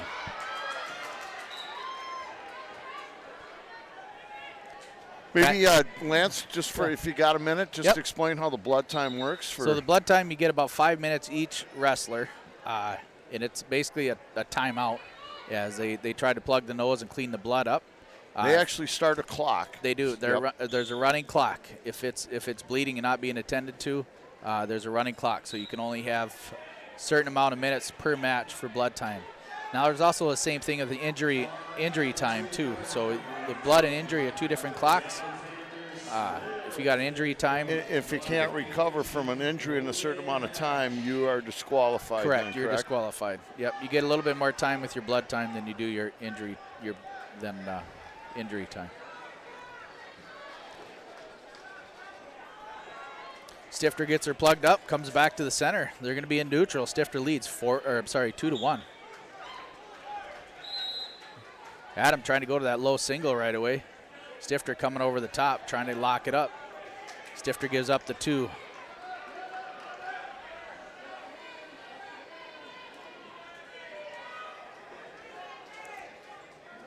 Adam trying to work on a power half there on Stifter.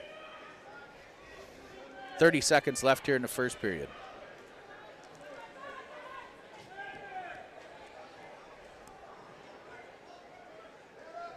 Stifter trying to control wrist. Adam trying to go for a tilt. Stifter won't let him have it. 15 left in the first.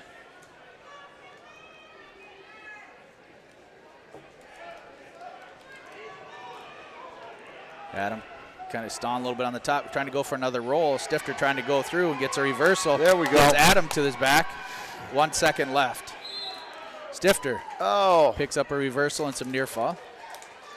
We'll check the score over there. It should be. It is. Looks like it's 6-3. Yep, they gave him 2, I think. You might have got the 3 if would have had more time. Yep. So Stifter picked up a reversal and 2 near fall. So he's got a takedown, reversal, and 2 near fall, leading 6-3 over Dylan Adam. Stifter gets set.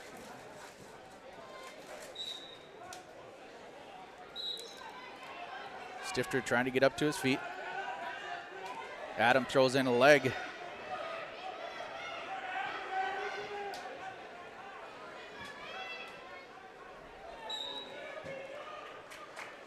Adam really not doing much on top. Kind of got to watch himself. Got to rotate from side to side. Trying to throw in a power F on Stifter and trying to roll a wrist. Stifter comes back up to his base. Minute 20 left in the second period here. We still have a couple more Aiken wrestlers to wrestle in this round yet. Yep. Stifter. Nobody on mat number 2. Trying to come back up to his base. Adams a little bit high, throws in a leg. We've got a minute left here in the period.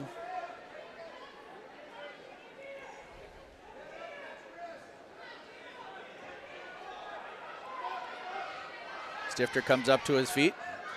Oh, boy. Again, big rematch here, Big right? half, 45 left here in the second period. Stifter leads 6-3. Adam bouncing side to side, working on halves and trying to roll a wrist on Stifter. Goes down onto his hips. Stifter was unable to capitalize on that. Stifter comes up, trying to go for another roll. Adam trying to throw in a bulldog of sorts. Now he's got a whizzer. Stifter trying to get up over the top. Should be at least one escape as he lost control. But they're going to say that Adam's still in control. 19 seconds left here in the second period. Stifter's leading 6-3 in the down position. Stifter gets set. Adam gets on. Throws in a leg right away. Trying to go with a tilt. Trying to go with banana splits, whatever. Stifter's trying to shake him down as Dylan's a little bit high. Working in onto the power. Short amount of time, 5 left in the period. Oh, no. Oh.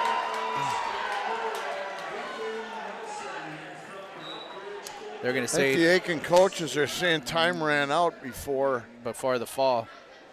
We'll see. It's a rematch. They're going to go ahead.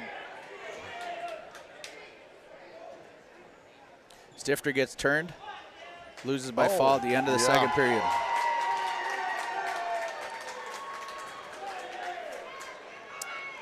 Dylan Adam moves on.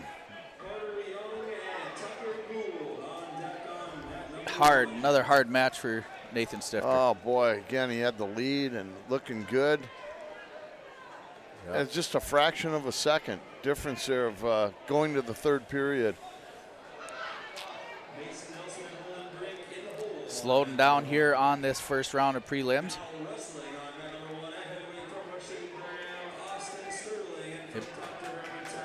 Proctor Hermantown's Austin Warner wrestling here now on the blue mat. Wrestling Austin Sterling from Rush City Bram. Sterling takes down Runner.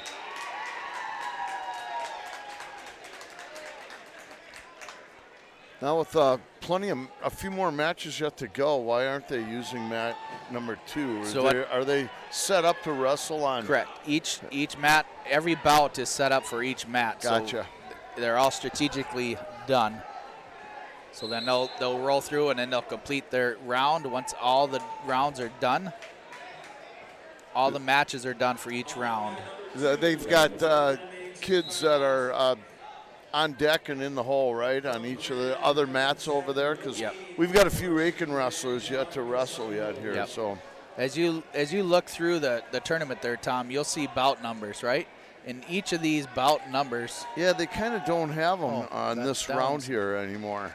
Right. So that's why I was kind of looking, but. Yeah, right through here, the bout numbers they're strategically placed onto certain mats. Gotcha. Warner's got an escape down there on mat number 1, now trailing 2-1.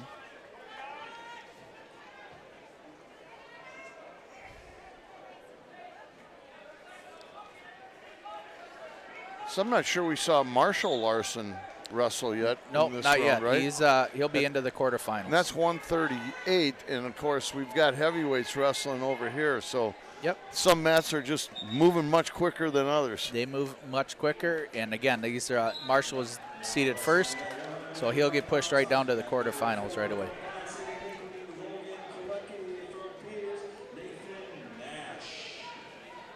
Over there on mat number 1, then Sterling beat Wunner.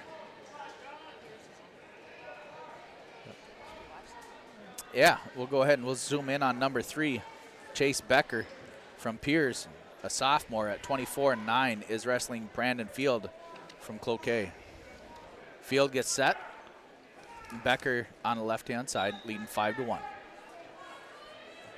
Becker working in on a deep waist. Feld trying to do a little bit of a sit-out. Now he's trying to come out the back door.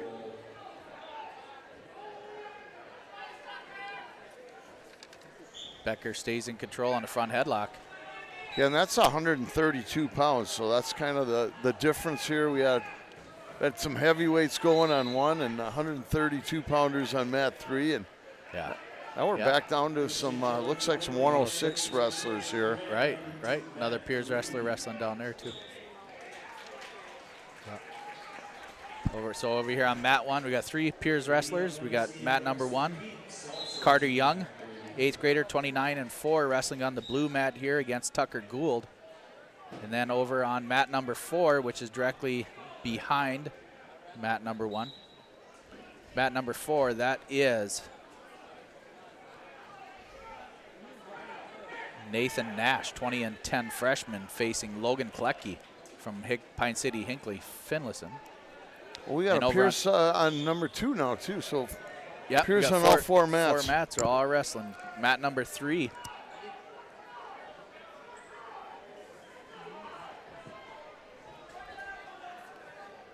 Mat number 3, Becker and Field. Mat number 2, Dingman from Piers and Hagen from Hibbing on mat number 2.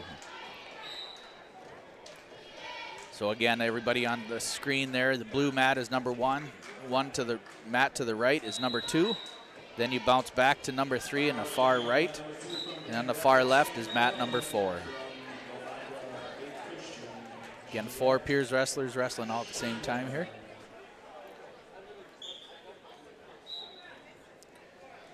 Young leading 9-1 here on mat number 1.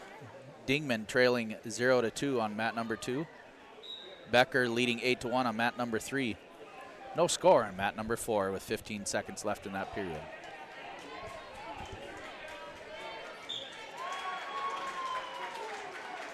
Over here on mat 2, Dingman gets pinned by Hagen. Hagen from Hibbing.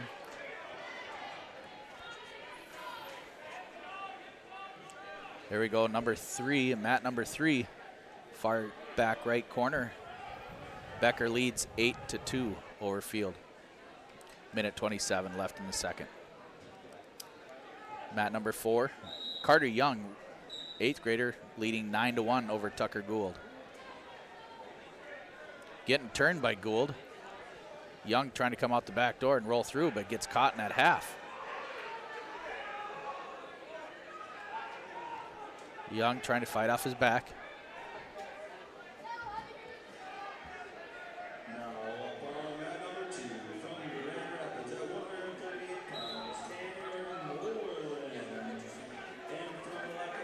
Sorry, that's Klecki. Klecki and Nathan Nash. I'm sorry, Nash. Klecki just pinned Nash on mat number 4. Klecki over Nash, mat number 4. Here on mat number 1 at 106 pounds. That Piers wrestler is leading 9-1. Carter Young leading 9-1 over Tucker Gould from Rush City.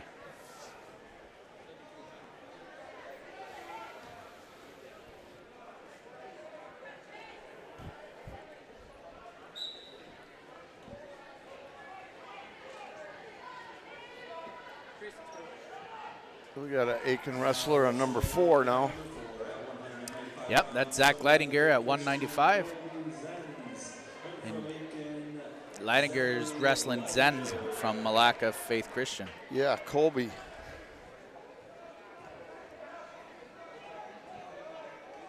Zach 14 and 23, and Zenz is 19 and 11 coming into this.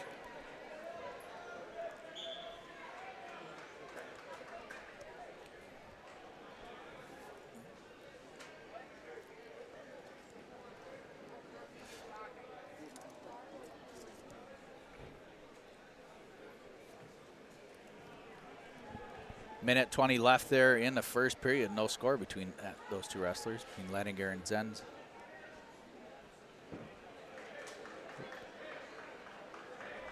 Zenz gets 2 over Leidinger on that takedown. Leidinger's got to get reset.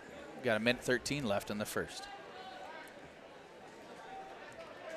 Leidinger set. Zenz gets on the left-hand side there.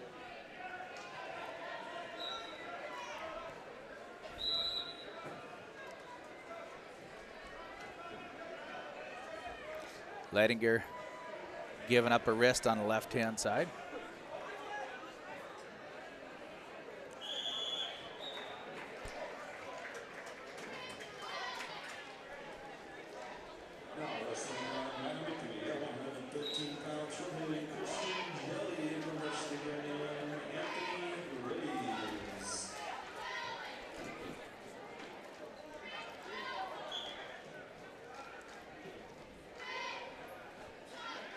Len's working on an arm bar behind Zach there. Got 30 seconds left here in the first period, leading 2-0 over Leidinger.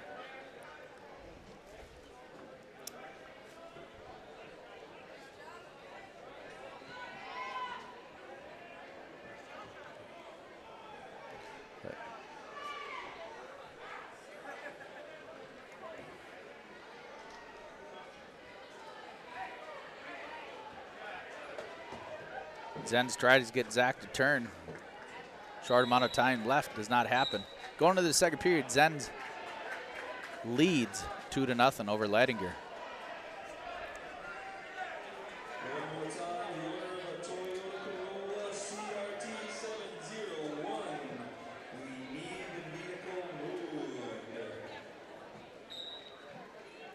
Go neutral in the second period here.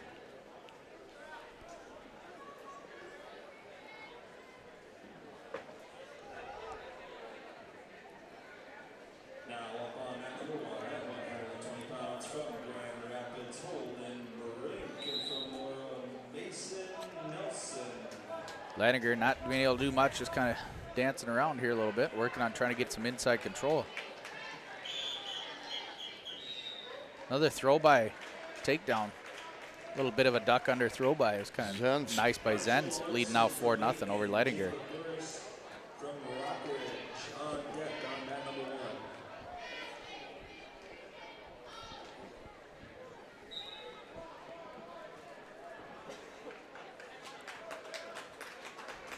Zach trots back to the center as they went out of bounds. Minute 13 left here in the second period. Zach trailing 4-0.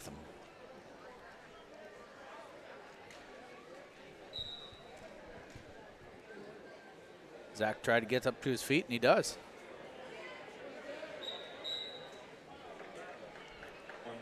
Off the mat, and they're going to restart. Reset is Zach Leidinger.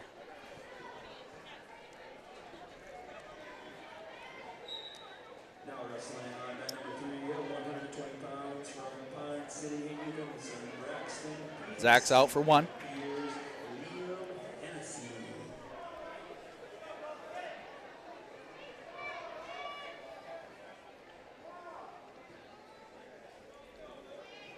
Zen's got 2 nice takedowns so far with the duck under. Bit of a duck under go behind type thing. It was pretty nice. Zach's trying to work in on that Russian on a little bit. Yeah, it looks like neither guy wants to make a mistake here, right? No, they're not real aggressive. Pretty cautious when you get into the upper weights here. A lot of just bulldogging, right? Just kind of heading in, pushing upper body strengths.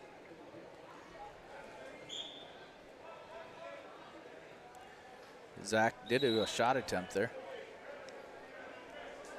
10 seconds left here in the second period. Zenz leads 4-1.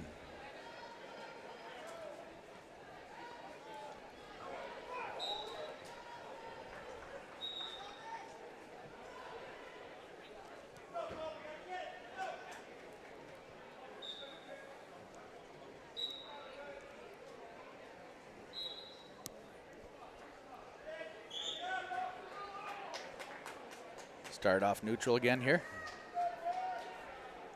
Zach working in, trying to stay on the inside of Zenz. He's trying to do what he does. Third best. period, Lance? It is third period. Okay. Yep. Again, score is 4-1 Zenz in the third. 195 pounders.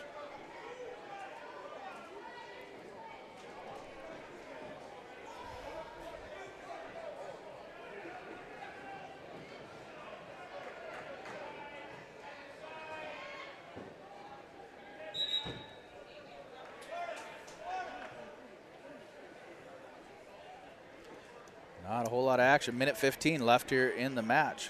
Zach's trying to go in on a shot. So you almost need to have 4 coaches up here in case you have 4 mats going, right? Yep. You get spread out pretty quick, pretty thin. Yeah. It doesn't happen all the time, but it does happen. Oh, well, we saw Pierce had 4 wrestlers out there just a moment ago. Yeah. Down at the state tournament, a lot of times they only let you have two coaches, which is usually kind of difficult. Sometimes you get 3, but it all just depends on how many entrants you get down there. And again, it always changes with new COVID restrictions and everything else. I'm sure it'll all change again. Sure.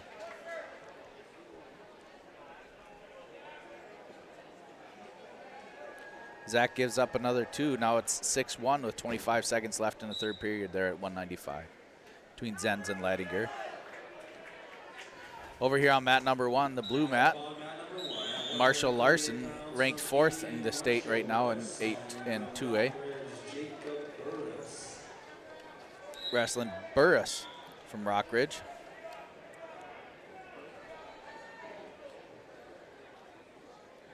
This is the start of the quarterfinals.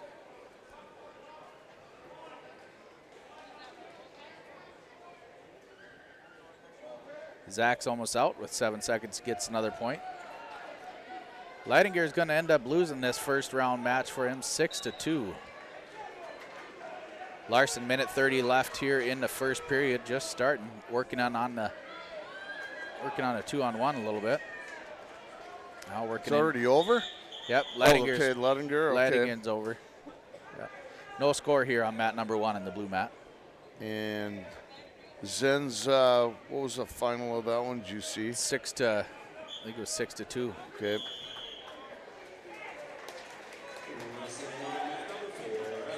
Larson gets 2 for the takedown. Lets him up for 1.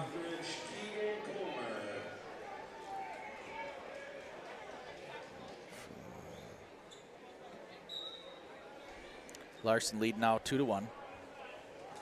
Larson comes in today with a 43-5 record. Burris comes in with a 27-19 record from Rockridge. Larson trots back to the center, 43 left in the first.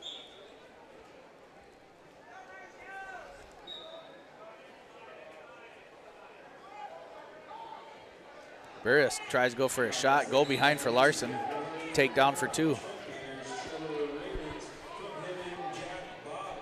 25 left here in the first, 4-1 Larson.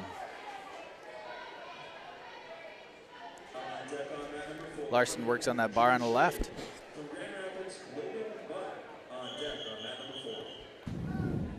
Now he's rolling that wrist. Less than 10 left in the period.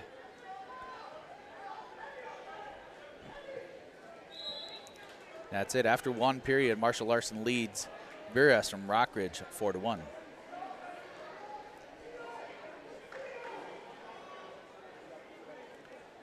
Burris defers to Larson. Larson goes down in the second period here.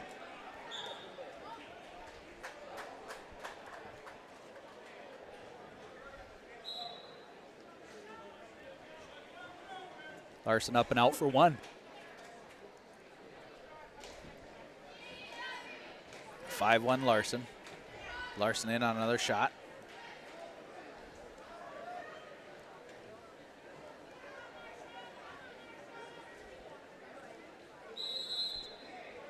And they're out of bounds. Going to restart with a minute 38 left here in the period, second period. Neutral.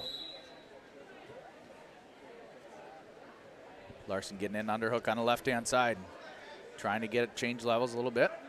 Trying to push the head down there, huh?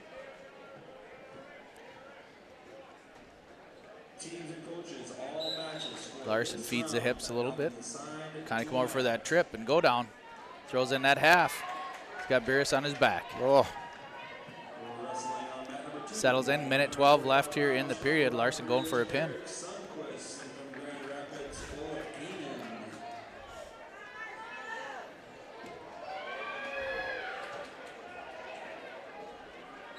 Beerus fighting that off. Oh, he did get on the stomach, I think. Yeah, Larson keeps that half in there, tweaks it off, gets it flopped back over. Beerus fighting with all his might to stay off his back. There's the fall for Larson. All right. Fall in 3 minutes and 17-second fall from Marshall Larson. Larson moves on. He'll be in the semis.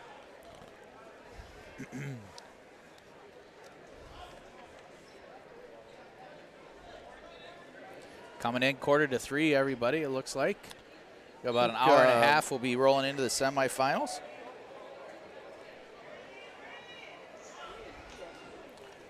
Oh, we haven't seen Jacob Williams wrestle yet.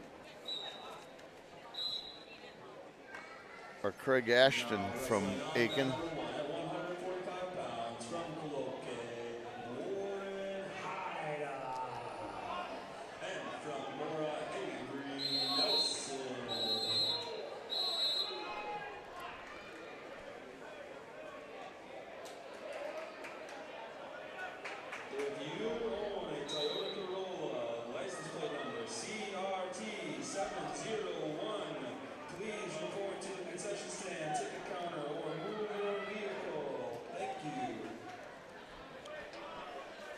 Still trying to move some cars outside. People parked in the wrong spots. Yeah.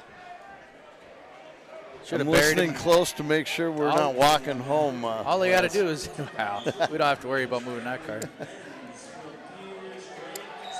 On deck will be Jesse Eklund, and from Rush City, and Jacob Williams is coming up here. Okay. On mat number 3, he's on deck.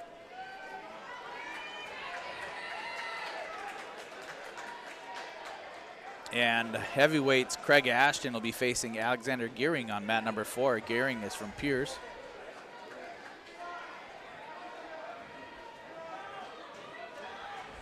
Again, thank you everybody out there listening and texting me. I appreciate all the responses that we're getting. It's great to be able to put this on, Tom. It's very neat this year as we positive Texas, I'm hoping. Yep, right? Huh? Yep. Most of them say don't sneeze.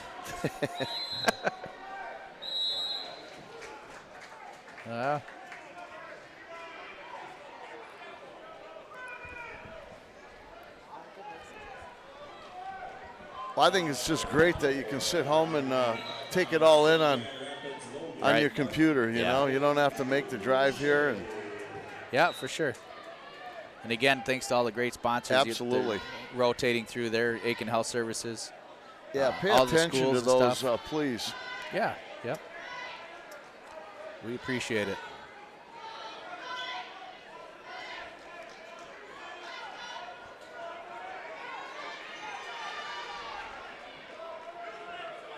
Over there on mat number 3, Frank Tomberlin, who won earlier today already, trailing Gavin Benz from Rockridge in mat number 3.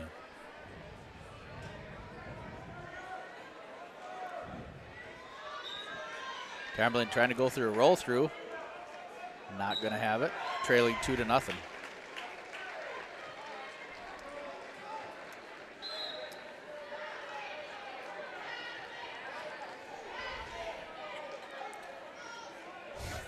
Ben's working in on a.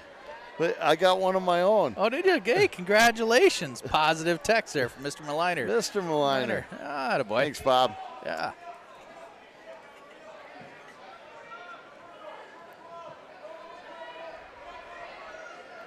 Yeah, Tamberlin trying to get out of the bottom down there. Not happening. Now we're going to move over to mat number 4. We'll back out and head over to mat number 4. Both Piers and Aiken up on number 4. Heavyweights, 285-pounders. Yep. Ashton's ranked 7th in the state right now in the guillotine. 8. Or 8? 8? Yeah. Oh, there we go. That's okay. 8 for section 7. He's 7 in my mind. Yep. Ashton's going for a fall already. Getting over on top of, let me see. That is Gearing. I'm sorry, Alexander Gearing. Gearing gets back to his belly there, but. And he was seeded number 1 in the tournament here. Yep. Ashton was? Yes. Yep. Now Ashton leads 5-0 with 1:25 left in the first. Nice crossface by Ashton. Pleasantly placed. Seeded number 2 is Logan Ash from Malacca, so that might be that'll be a battle pretty right fun. there. Be fun Championship match. Yep. If it gets there, if they both get there. Ashton cuts Gearing, lets him up for 1.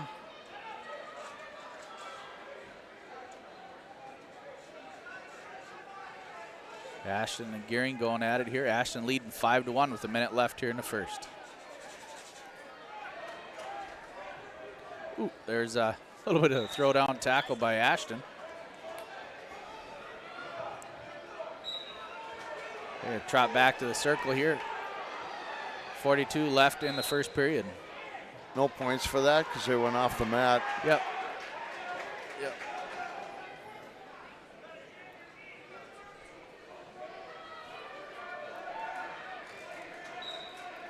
And a restart.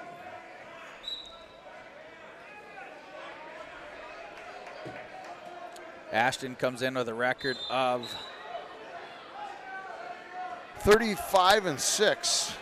There you go. Gearing, Tom, you are paying attention. Good job. 7-18 is Gearing. Yeah. Gearing's actually lasting quite a long time with Ashton here as he's bringing down that Russian, going down to a single leg. Trying to pop out for 2 is Ashton, and he does. Kept his toes in bounds. 7-1 Ashton, 15 left here in the first.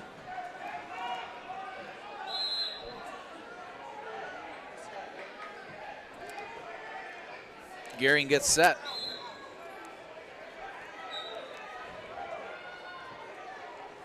Ashton keeps pressure on him. Short amount of time left in the first, less than 10. Cradle attempt. Ashton drags him back. Oh. Gearing breaks it off. There it is. After 1, Ashton leads 7-1.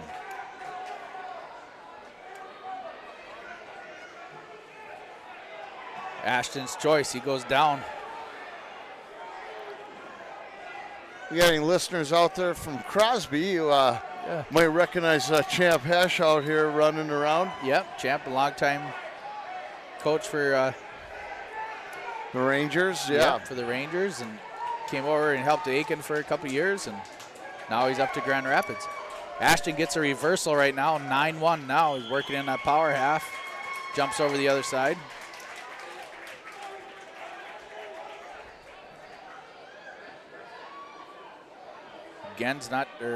Gearing not doing much. Ashton gets him pulled. There's a fall for Craig Ashton. Oh, boy. Threw in that arm bar. Was able to turn him. Ashton picks up a fall in 2 minutes and 29 seconds. Ashton moves on to the semis. Semifinals, ladies and gentlemen, stay tuned. They'll be going on in about an hour and a half here. It's almost 3 o'clock. Semifinals are set to start at 4:30. Tomorrow at 11 a.m. we'll do the quarterfinal wrestlebacks. Then we'll do the consolation semifinals. Then we'll roll into the 5th and 6th place matches. And then we'll move into the championship finals and 3rd and 4th place matches. Then we'll follow up with true seconds. Over on mat number 4, Jacob Williams is coming out for the Gobblers. I'm sorry, mat number 3. Mat number 3. And try to track that down here. That'll be bout number 59, it looks like. Bout number 59, mat number 3. Jesse Eklund from Rush City Bram facing Jacob Williams. Jacob Williams, a freshman, 29-9 on the season. Jesse Eklund, a sophomore at 16 and 14. 160 pounders. Yep. 160s.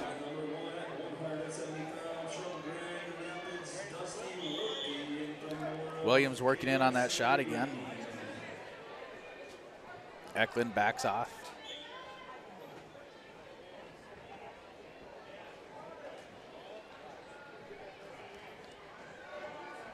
Arm drag attempt by Williams.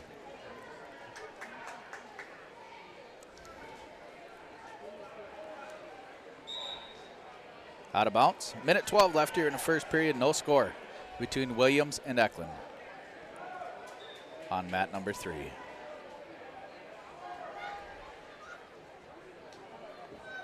They're tied up a little bit, ear to ear. Williams does a nice little duck under too. He dances around, sets it up, goes with a full duck under. It's beautiful. It's like you and your significant other dancing in the ballroom. Another arm drag attempt. Nothing. 49 left here in the first period, Tom. Well, this was probably a little prettier than that, though. A little more coordination going on right now. There goes another arm drag attempt by Eklund, or Williams on Eklund.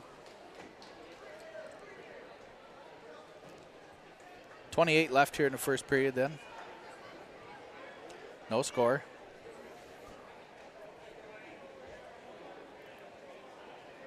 Williams dancing around a little bit here, trying to control the inside.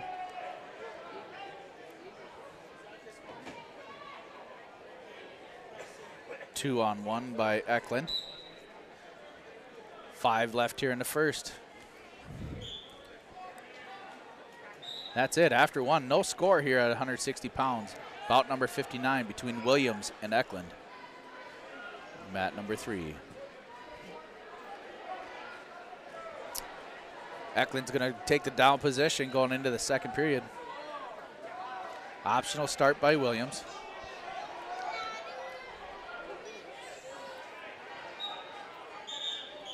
Lets him up for one.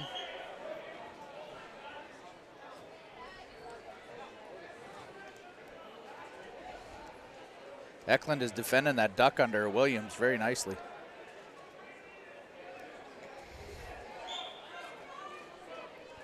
Williams trying to set up his shots, and Eklund just being able to defend them off. Williams, the number 2 seeded wrestler in 160 pounds, 29-9 on the year. Boy, it up. Just a freshman, too. Yep, just a freshman. He's got a long life ahead. Yeah, big, great future. It's pretty fun watching him through the season. He upset a lot of ranked wrestlers, and they underestimated the young man. Tying up ear to ear here again. Minute left here in the second period. 1-0 Eklund.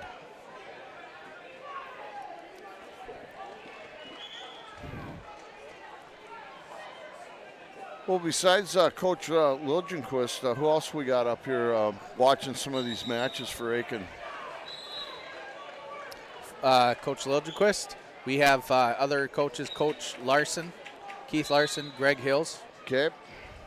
And I believe that's it. I think we're allowed to have 3. All right.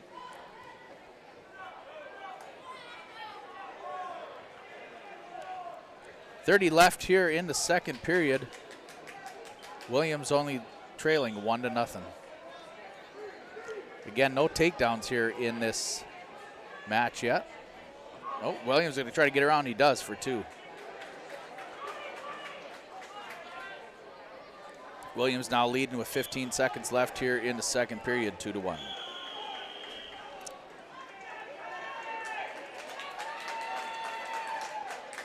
These coaches got to be a little hoarse at the end of the day. It's, you have to yell. You can't just talk. You can't talk. You got to yell so you can get through the headgear. Headgear's half of it, and then sometimes just crowd noise. Crowd noise. Else. You got determined minds too that you're trying to get to these wrestlers to get to communicate. How tough is it for the wrestler to try to pick out your coach's voice? Yeah.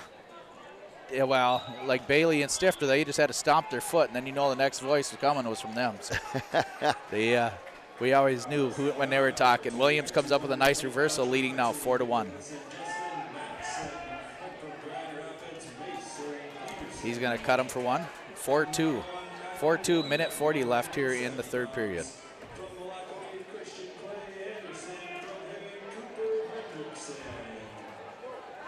Shot attempt by Eklund.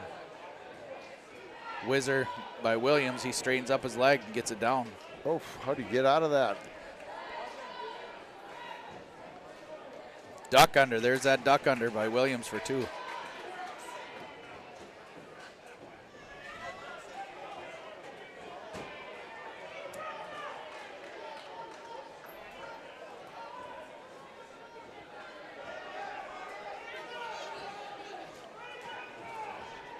Williams keeping a lot of pressure on. Minute left here in the match. Eklund comes up and out for 1. 6-3, 6-3.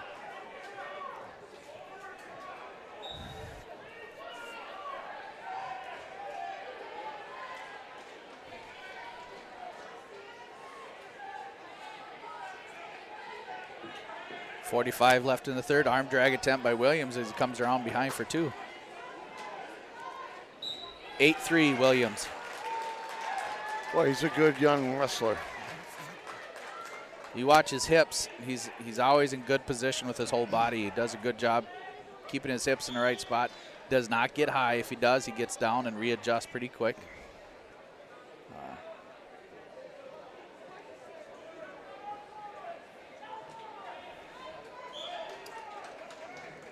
Williams are relatively new. Only moved to Aiken here about 2 years ago, 3 years ago maybe.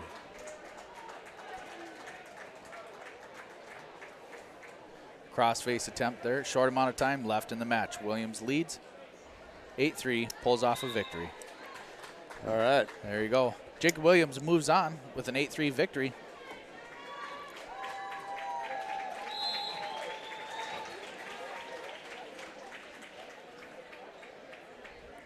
And we move on over to mat number 2 here. A couple bigger kids. I think they're 220 pounders.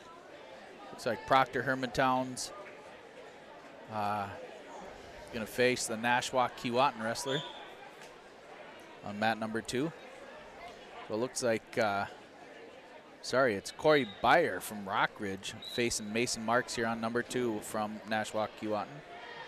Over on mat number 1 here on the blue mat, Clay Anderson, a junior from Lack of Faith Christian, facing Cooper Hendrickson from Hibbing. Back on mat number 3, the far corner on the right-hand side, Damon Torgeson from Pine City Hinckley, facing Zach McPhee. Zach McPhee from Proctor Hermantown. Zach is a sophomore with a 38-4 record.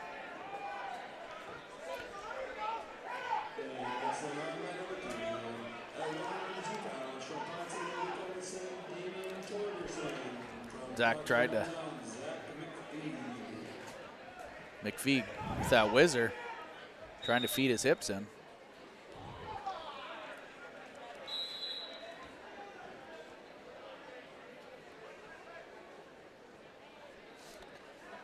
Some blood time on mat number 3.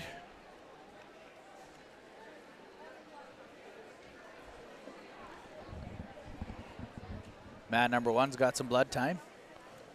I'm surprised you don't see the Red Cross around here collecting any of this stuff, right? No kidding.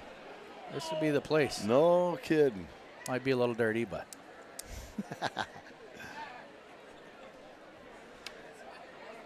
That reminds me to tell everybody, if you can and able to, definitely get out and donate to the Red Cross. You bet.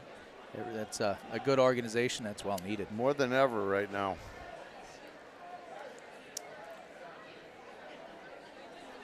Again, you're listening to Lance and Tom here, bringing you live Section 7 AA individual wrestling here on yourliveevent.com, brought to you through rjbroadcasting.com.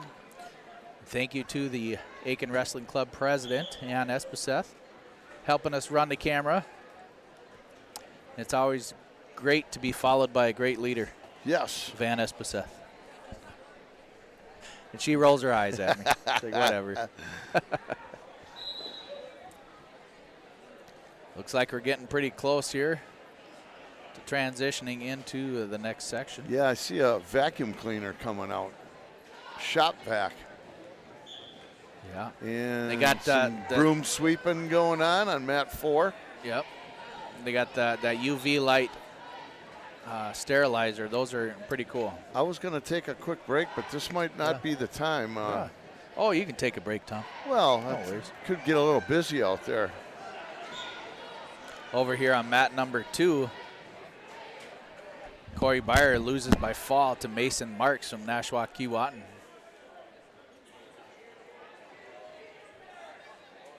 Then we move up to mat number 3, 45 seconds left there in mat number 3. No score up there.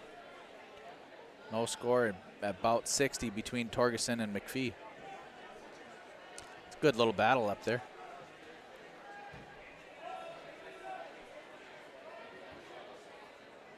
Over here on mat number 1, 6-2 in favor of Hendrickson from Hibbing.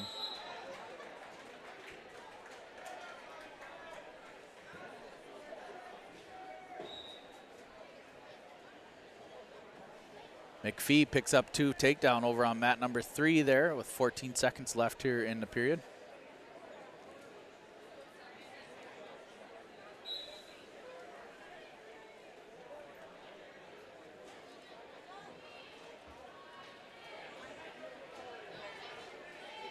Nice little scramble here on number 1.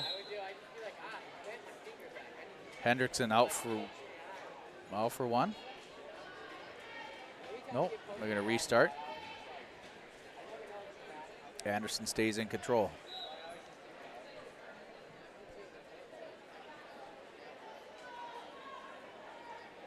Hendrickson out for 1 now, 7-2 here on the blue mat.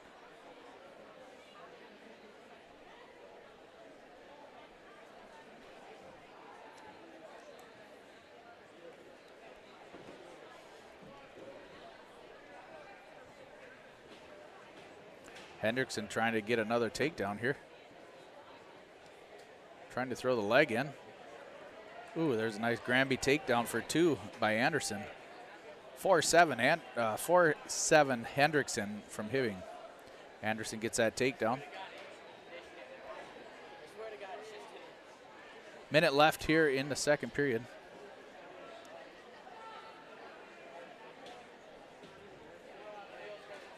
I take that back. It's a third period here on the blue mat. 8-4. 8-4 quarterfinal match.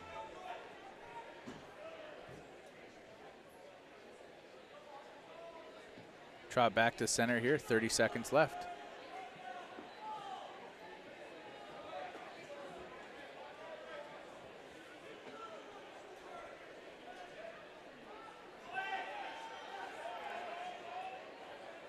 $20 left here on the blue mat.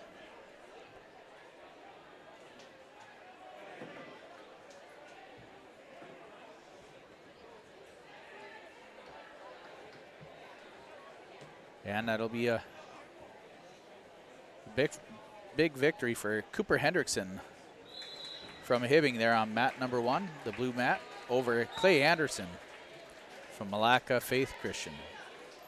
Last match going right now is back there on mat number 3 between Damon Torgerson and Zach McPhee. Zach McPhee up 2-0. There's a clasp by McPhee. It's going to be 2-1.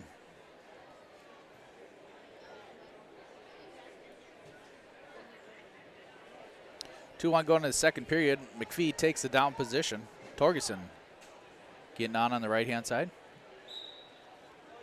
McPhee up for a stand-up, trying to control the hands. Torgerson drops down to that single, trying to elevate the leg of McPhee. McPhee goes for the roll. Scrambles away, gets out, should be out for 1. Actually, Torgerson stays in control, is still holding on to that one leg. McPhee is trying to sprawl back.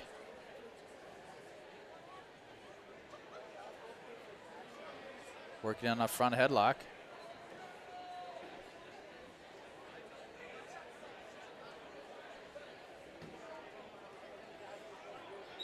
And they scramble to break free. He should have got the 1. Technically, it should be 3-1.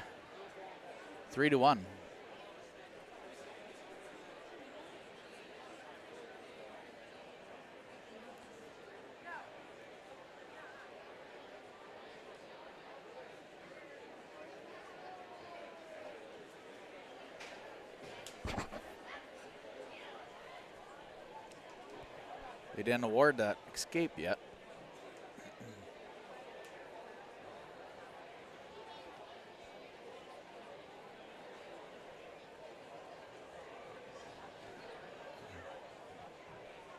So they're in the second period, minute 20 left. The score should be 3-1.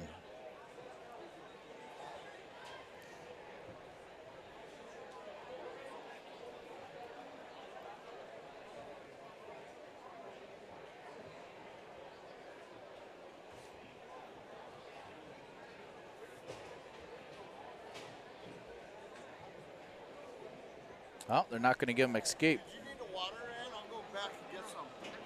How about a sandwich? I got a cooler. Got some?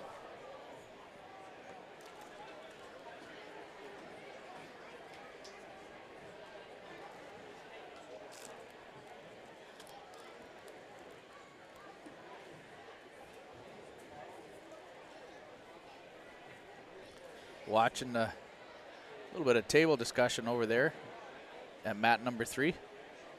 They're not going to give him the escape, so I was wrong. McPhee's going to get set. Torgerson on the right. McPhee again trying to come back up to his inside stand-up.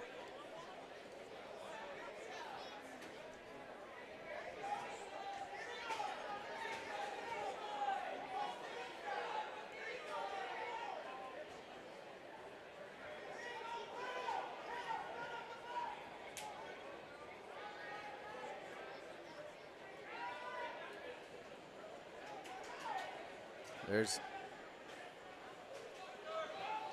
McPhee's trying to stuff that head. Now he gets the one escape. 3-1 McPhee.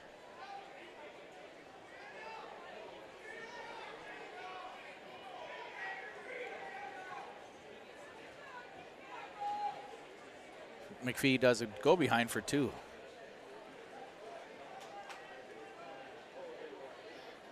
(5-1) McPhee. 24 left here in the second period. McPhee locks that leg and elevates it, flats him out. 15 left here in the second. Throws in a beautiful crossface. Plants that left side, working into that cradle. Trying to get it locked up here. Torgerson fighting it off.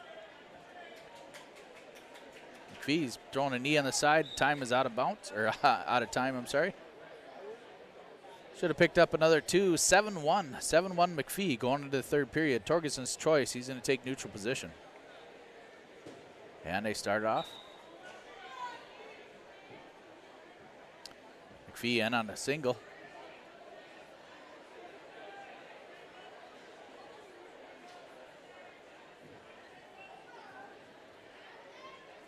McPhee trying to work through, come out the back door. Torgerson trying to hold on for a stalemate, capping and holding on to that ankle. Getting himself in a bad position. McPhee gets the 2 for the takedown. And 9-1. 9-1 McPhee, minute 27 left here in the third period.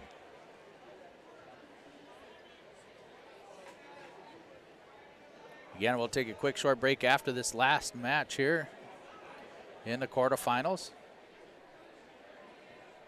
Then we'll get into the wrestlebacks. Cradle attempt by McPhee. Almost got it locked up. Minute left here in the third.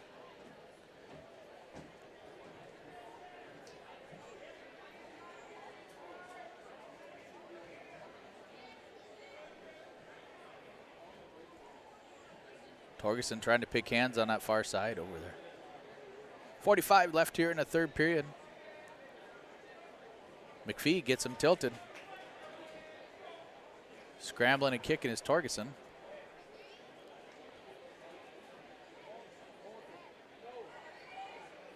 McPhee loses that cradle. Torgerson gets back to his belly. 12-1 now, 12-1 McPhee. 20 left.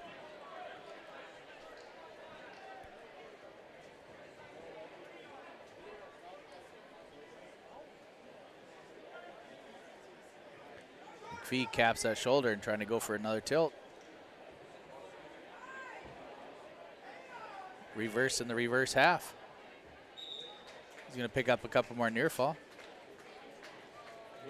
pick up 2. That'll be a 15-1 final. 15-1 final for McPhee. We'll go ahead and take a quick short break here on yourliveevent.com. Be back here at 3:30 as the next round of Section 7 AA Wrestling takes place here up in Cloquet. You're listening to Lance and Tom on yourliveevent.com. Brought to you through rjbroadcasting.com. We'll see you back here in about 15 minutes.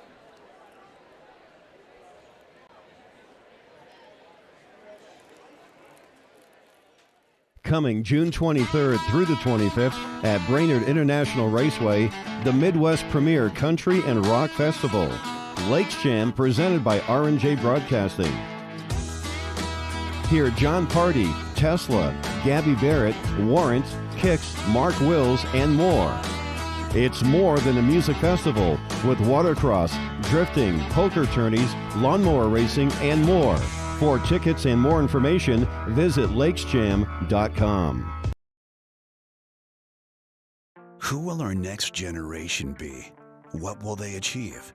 At Proctor Public Schools, we create an environment to educate, engage, and inspire our students to seek adventure, gain knowledge, and make a difference. Proctor Public Schools. We see greatness in our students and great things for their future. We educate, engage, and inspire. When you need heating, cooling, refrigeration, or plumbing work, call McGuire Mechanical. They provide quality and timely service for repairs and new construction with residential homes and commercial businesses. When you need the service of heating, cooling, refrigeration, or plumbing, call McGuire Mechanical, 218-927-5400. Serving the Aitkin, Crow Wing counties and surrounding areas since 2004. Rely on McGuire Mechanical. Welcome to Aitkin Schools. Keep informed with district news and information for parents, families, students, and staff with your visit to the Aitkin School website at home.isd1.org. Our mission at Aitkin Schools is to empower students to be lifelong learners and citizens by maximizing community, parent, and staff involvement while developing high expectations and achievement in a safe learning environment. We are ISD1. As a local business, Liljenquist Sewer and Excavating is proud to be serving the Aitkin community and a surrounding area.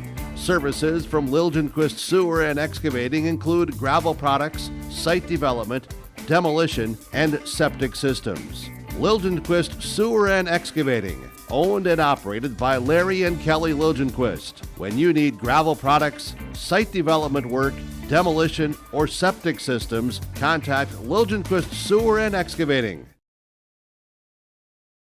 Riverwood Healthcare Center in Aiken provides total joint care for shoulders, elbows, hips, knees, hands, and wrists.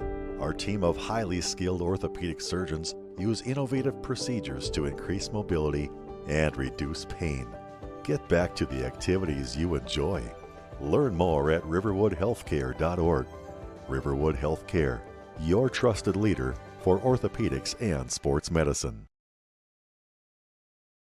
Let's get real. You're ready for a place that's big enough to grow and small enough to care. So get ready for the University of Minnesota Crookston. With more than 30 majors, minors, and certificates, you'll earn a University of Minnesota degree in a close-knit community where faculty become friends and friends feel like family. And to get a degree that can make a difference, you don't need a big city, just big dreams. The University of Minnesota Crookston. Real, hands-on, ready. Aitkin Gobblers Action with your live event is made possible by the advertising businesses you see throughout this broadcast. They help ensure that we can bring you the coverage at the best price, free. Please thank and support our sponsoring businesses.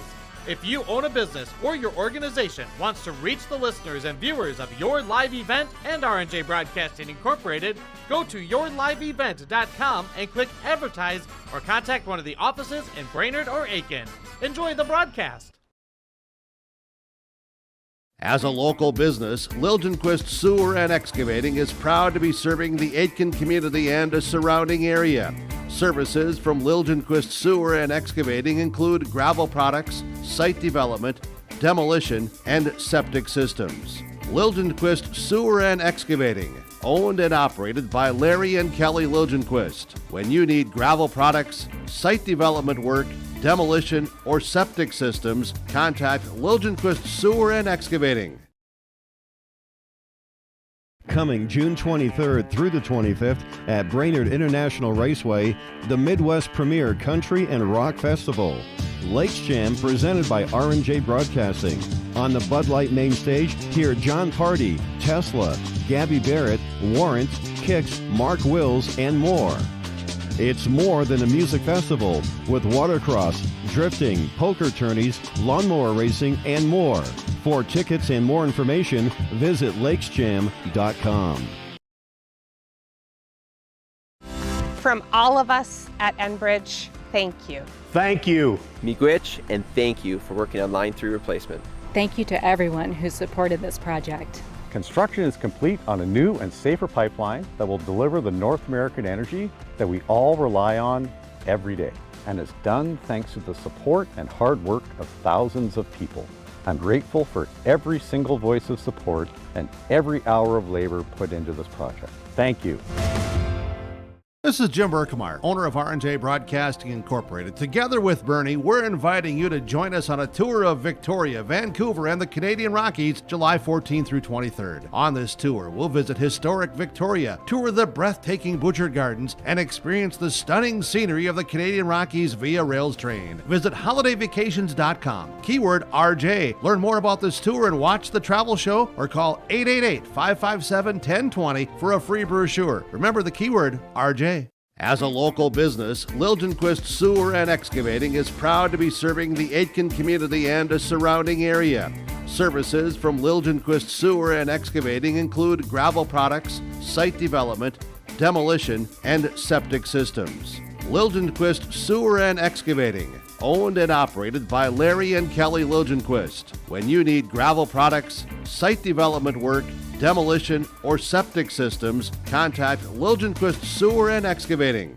Coming June 23rd through the 25th at Brainerd International Raceway, the Midwest Premier Country and Rock Festival. Lakes Jam presented by R&J Broadcasting. Hear John Party, Tesla, Gabby Barrett, Warrant, Kix, Mark Wills, and more. It's more than a music festival with watercross, drifting, poker tourneys, lawnmower racing, and more. For tickets and more information, visit lakesjam.com. Who will our next generation be? What will they achieve? At Proctor Public Schools, we create an environment to educate, engage, and inspire our students to seek adventure, gain knowledge, and make a difference. Proctor Public Schools. We see greatness in our students and great things for their future. We educate, engage, and inspire. When you need heating, cooling, refrigeration, or plumbing work, call McGuire Mechanical. They provide quality and timely service for repairs and new construction with residential homes and commercial businesses. When you need the service of heating, cooling, refrigeration, or plumbing, call McGuire Mechanical, 218-927-5400.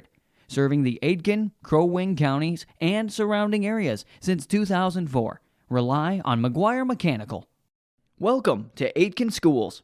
Keep informed with district news and information for parents, families, students, and staff with your visit to the Aitkin School website at home.isd1.org.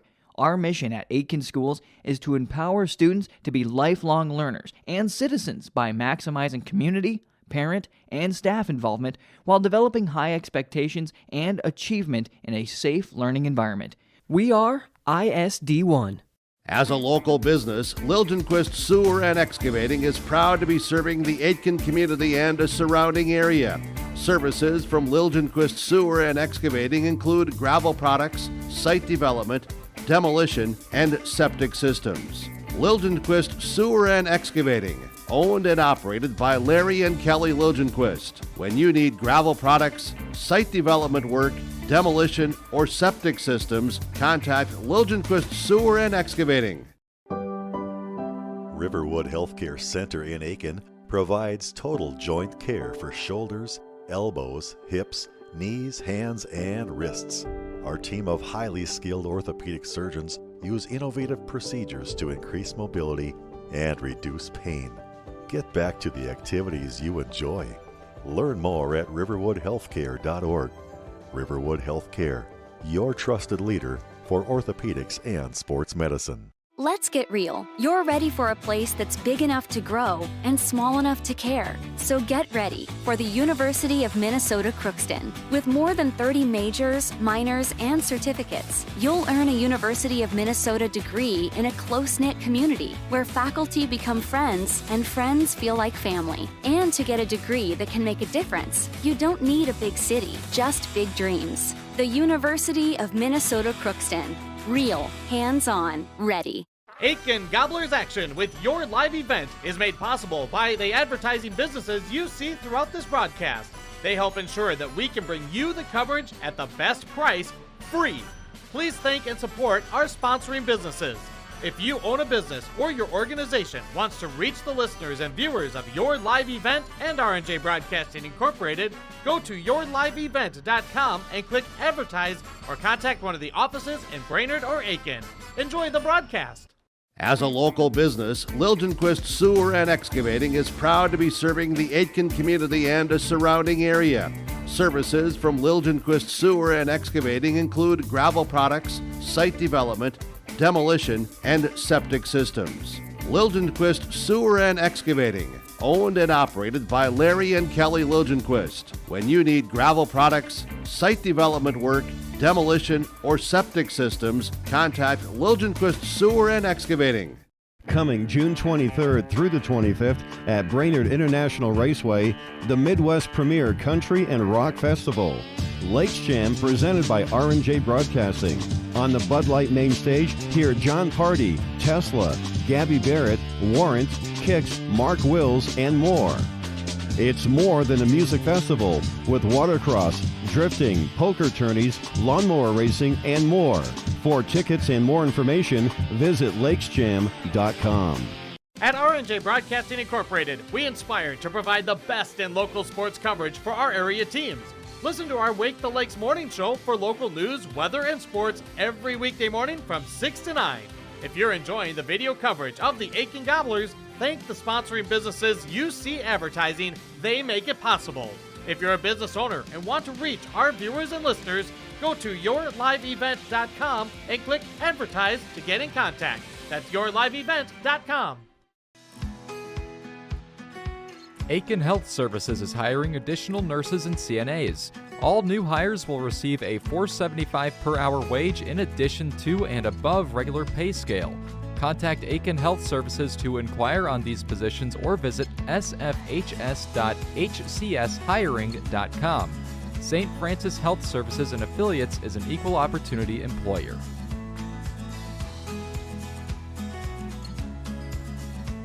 Welcome to Aitkin Schools. Keep informed with district news and information for parents, families, students, and staff with your visit to the Aitkin School website at home.isd1.org. Our mission at Aitkin Schools is to empower students to be lifelong learners and citizens by maximizing community, parent, and staff involvement while developing high expectations and achievement in a safe learning environment. We are ISD1. The Aiken Quarterbacks Club promotes and supports Aiken Gobbler athletics through the use of charitable donations and to conduct activities exclusively for the promotion of social welfare therein. One way to help support the Aiken Quarterbacks Club is to play pull tabs at the Landing in Aiken, where some of the proceeds go directly to the club. Help keep the Aiken Gobbler athletics going strong. Support the Aiken Quarterbacks Club today. Go Gobblers! As a local business, Liljenquist Sewer and Excavating is proud to be serving the Aitkin community and a surrounding area. Services from Liljenquist Sewer and Excavating include gravel products, site development, demolition, and septic systems.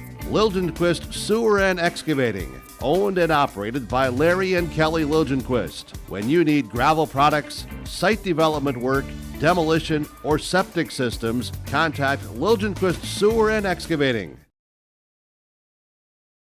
At Brandel Chevrolet, Buick, and GMC, their team works together to provide you with the ultimate Buick, GMC, and Chevrolet shopping experience. Browse the lot at brandelgm.com. They're there to exceed your expectations, deliver the best service possible, and make car shopping fun again. Browse the lot at brandelgm.com. When looking for your next new or used vehicle, shop Brandel Chevrolet Buick GMC in Aiken. Our reputation rides with you. brandelgm.com. At R&J Broadcasting Incorporated, we inspire to provide the best in local sports coverage for our area teams. Listen to our Wake the Lakes morning show for local news, weather, and sports every weekday morning from 6 to 9. If you're enjoying the video coverage of the Aiken Gobblers, thank the sponsoring businesses you see advertising. They make it possible. If you're a business owner and want to reach our viewers and listeners, go to yourliveevent.com and click Advertise to get in contact. That's yourliveevent.com.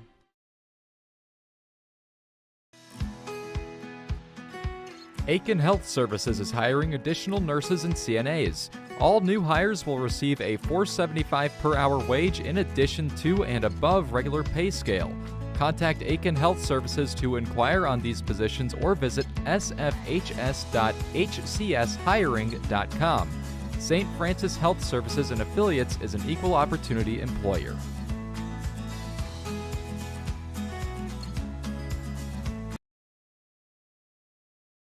Welcome to Aitkin Schools. Keep informed with district news and information for parents, families, students, and staff with your visit to the Aitkin School website at home.isd1.org. Our mission at Aitkin Schools is to empower students to be lifelong learners and citizens by maximizing community, parent, and staff involvement while developing high expectations and achievement in a safe learning environment. We are ISD1. The Aiken Quarterbacks Club promotes and supports Aiken Gobbler athletics through the use of charitable donations and to conduct activities exclusively for the promotion of social welfare therein. One way to help support... Welcome back, everybody. Lance Bauman along with Tom Martin here, bringing you live wrestling here, Section 7 AA. And as they start loading the mats here, they are loading the mats for the wrestlebacks, everybody.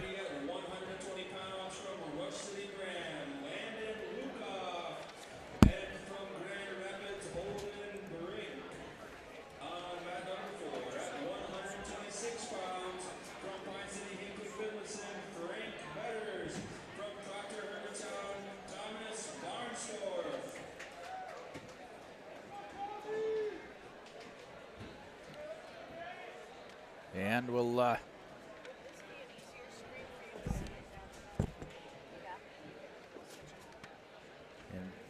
get some updated media stuff up here in the booth.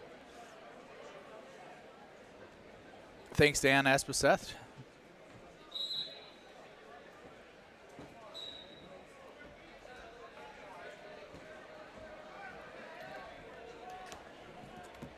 Wrestling on mat 1 from Proctor Hermantown, Nathan Tangen, and from Hibbing, Nahima Figueroa.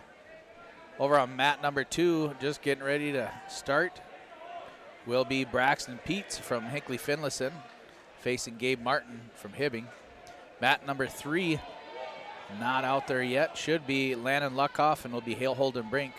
Wrestling right now on mat number 4, Frank Betters from Pine City, Hinckley Finlayson.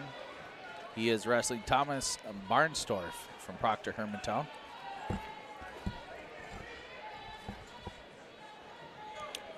Betters leading over there 2-0 on mat number 4. And on mat number 1,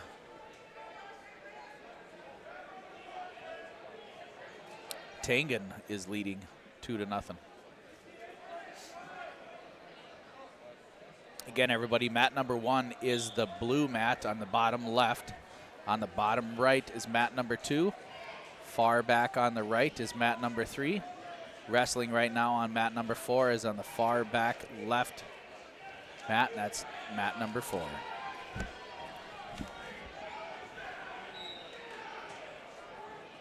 Again, wrestling on the blue mat is Tangen from Hermantown, Figueroa from Hibbing.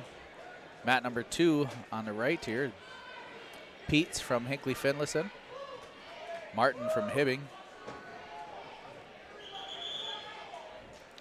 And waiting back there on mat number 4, it looks like it was Betters from Pine City, Hinckley Finlayson.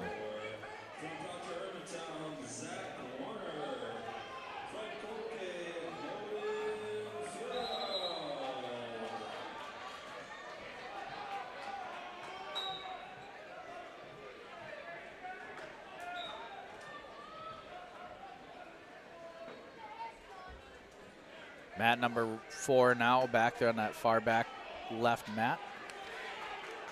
It's Bowden Field from Cloquet. Zach Warner from Proctor Hermantown.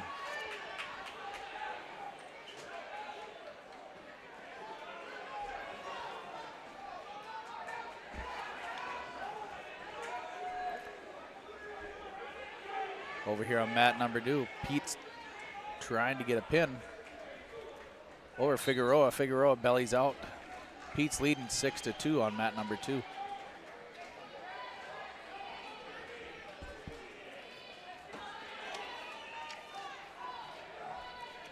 On mat number 1, Tangen is leading 6-0 over Figueroa.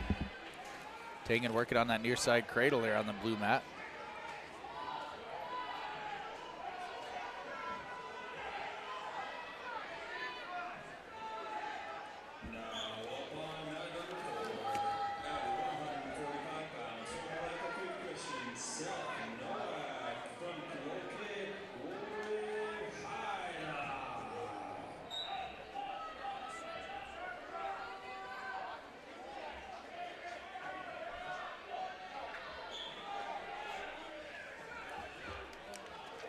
Mat number 4 back there on the far left.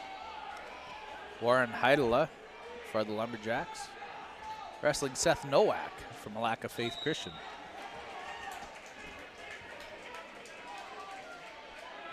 Picking up a fall over there on mat number 3 from Grand Rapids. From Grand Rapids, that was Holden Brink.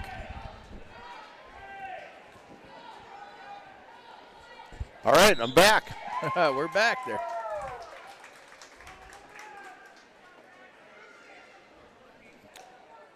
Picking up a win. Who we watching Looks here? like from Nashua Keewatin. Okay. Well, I'm sorry, that was a Pine City Dragon victory there on mat number 2, Brandon Peets. Or Braxton Peets, I'm sorry. Number 3, Nicholas Blazer from Pine City facing Jacob Burris from Rock Ridge. There. Are we in wrestlebacks now, or right?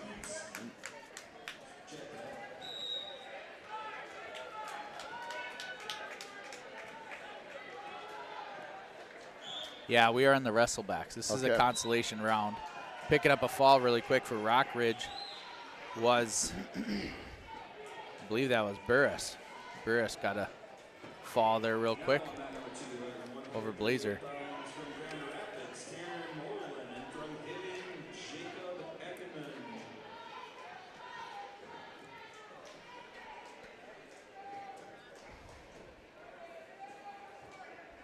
So the winners of this round, they'll be able to jump back over and get, keep wrestling. And then the losers will have to go down to the loser round with to 5th or 6th if they can. Now wrestling on mat number 4, at 102 pounds, from Pierce, Frank Tomberlin, and from Hibbing. Over on number 4 there on the far back mat is Tomlin from Piers.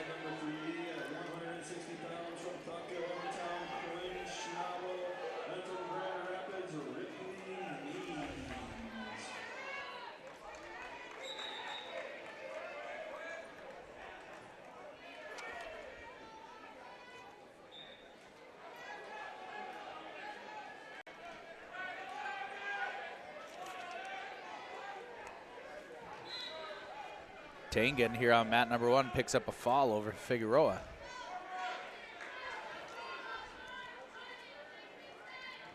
On the blue mat.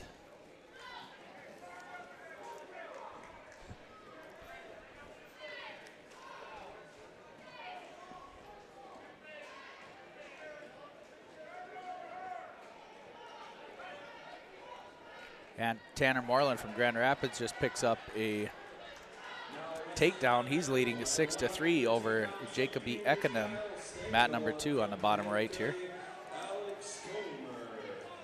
Take that back. It's actually 10-4, 10-4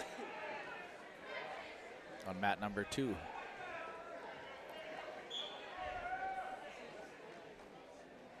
Back in the far back right corner is 7-5. 7-5 in favor of Ripley Means over Schnabel.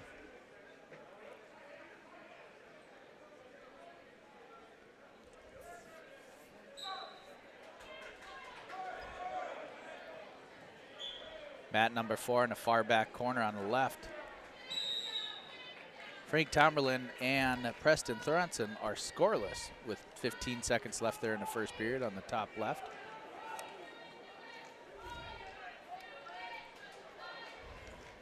Stengel going for an armbar here on the blue mat. Stengel, a 12-17 freshman. Wrestling Alex Comer, a sophomore from Cloquet, here on the blue mat.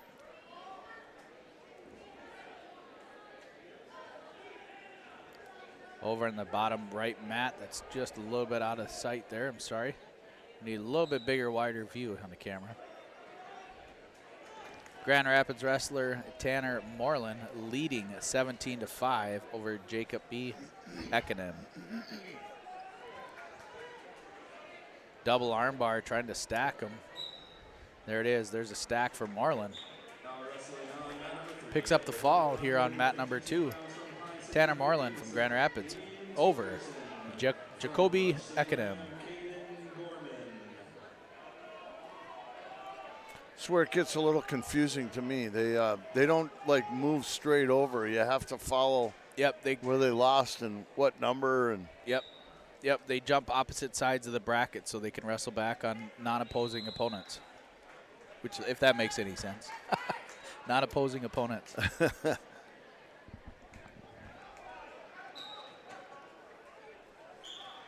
Now jumping in on mat number 2 on the bottom right.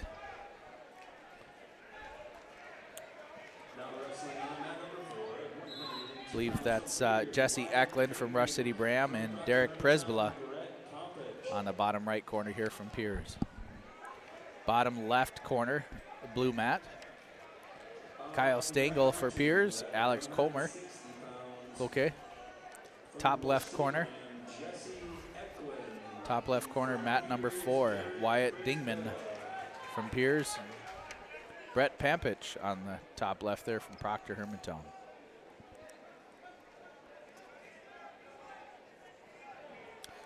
Piers today is wearing their white singlets with black tops, or white and black, I should say, with the lines. Proctor is pretty much all black with a little bit of green. Pine City has got a black top, green bottom singlet. Rush City Bram are got the blue singlets with yellow trim and lettering. Gobblers are in their black singlets with letter A on them. The big A on the back. The big A on the back. Pretty easy to see.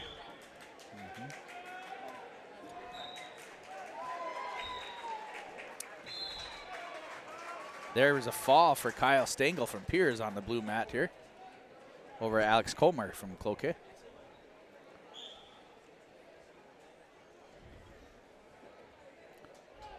Mat number 2, Prisbilla is trailing Eklund 4-1.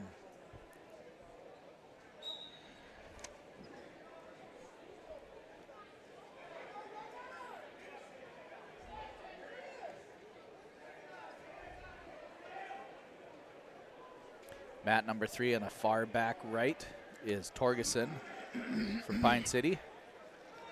Caden Gorman from Rush City in the blue singlet. Torgerson leading 2-0 up back there on the third mat. Mat number 3. Starting off here on the blue mat will be Rolly Steinbrecker from Malacca Faith Christian. And from Rockridge be Colton Gallis here on the blue mat.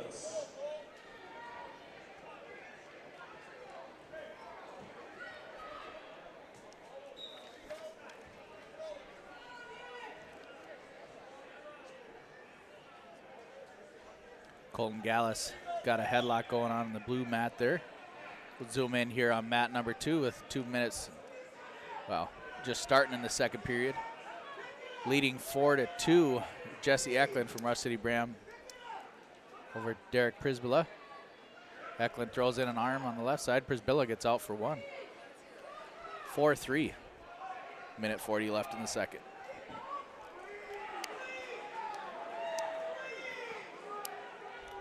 On the far back mat from Pine City, mat number 3, Torgerson, thrown into headlock over the Rush City Bram wrestler, Caden Gorman.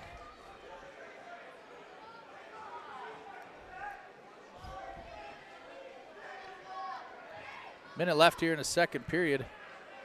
4-3. 4-3 Eklund from Bram over Prisbilla from Pierce. Eklund drops down to that single. Trying to elevate.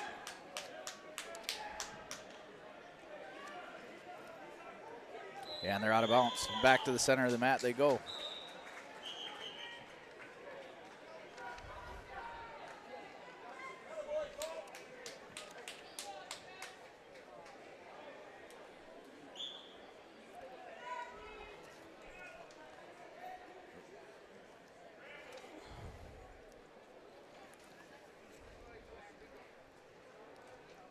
Snap down attempt by Eklund here on the second mat.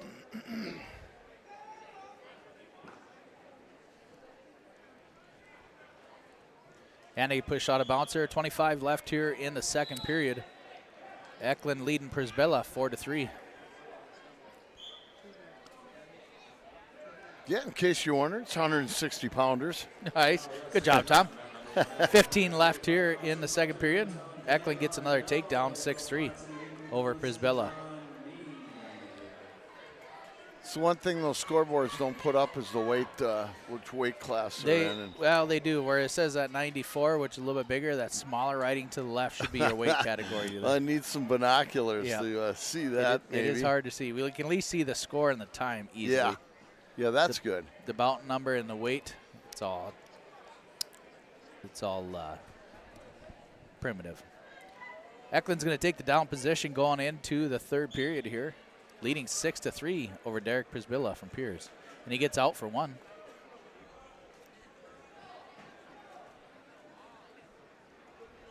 (7-3) snap down off the edge of the mat. They're going to restart in neutral. Minute 49 left here in the match.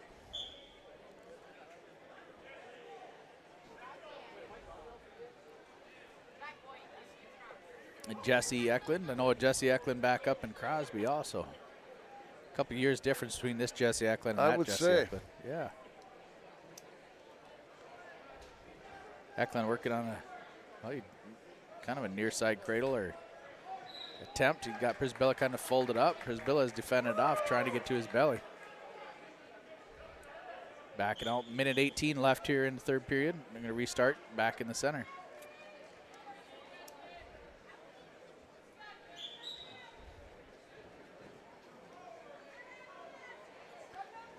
Back on the far back mat, mat number 3, Damon Torgerson is leading 7-1 over Caden Gorman from Rush City Bram.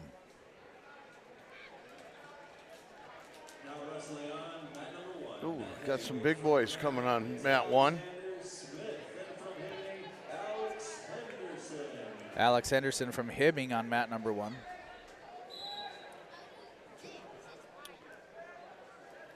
(4-20) sophomore, facing Alexander Smith from Grand Rapids at 7'7", 8th grader. We hear Prisbilla's trying to get back up to his feet. Eklund is leading 9-3 now with 30 seconds left here in the third period.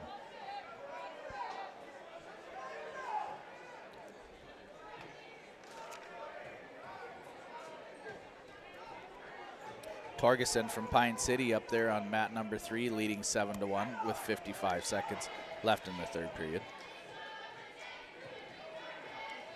Brisbilla throwing in a headlock, loses it. Eklund comes from behind. Gonna be 11-4 victory for Torgerson. I'm sorry. 11-4 victory for Jesse Eklund from Rush City Bram over Derek Brisbilla, a junior from Piers.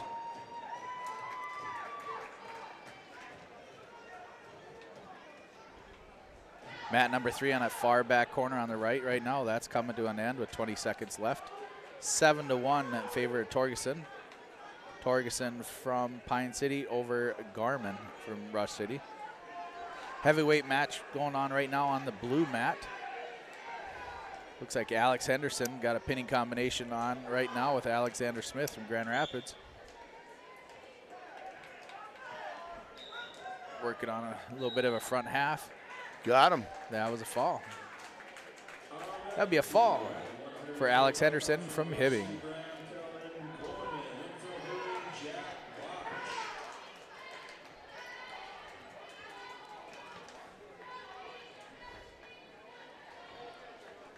Do they not let the cheerleaders go mat side anymore, or what? Well, there's a couple of them sitting down there. Again, it's hard even for cheerleaders to keep up with all the kids that are wrestling, bouncing around for them. You know, bouncing from mat to mat, dragging them around.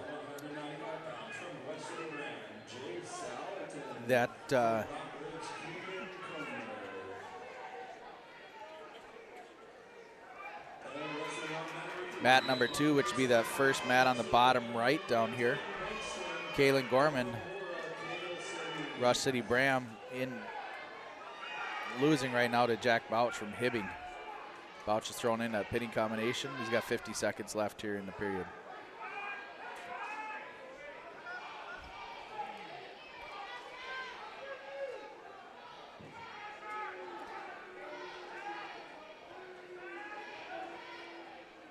Mat number 3 on the back right corner. Dalton Bengston from Rush City Bram leading 5-2 over Colton Chadine from Mora.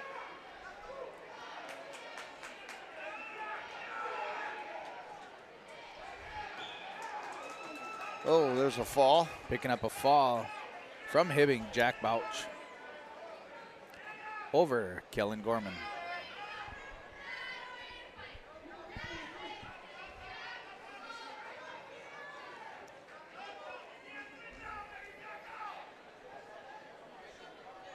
Heavyweights here on the first mat, on the blue mat. Keegan Cormer from Rockridge is facing Jace Allerton from Ross City Bram. In the blue mat on the far left, or bottom left here.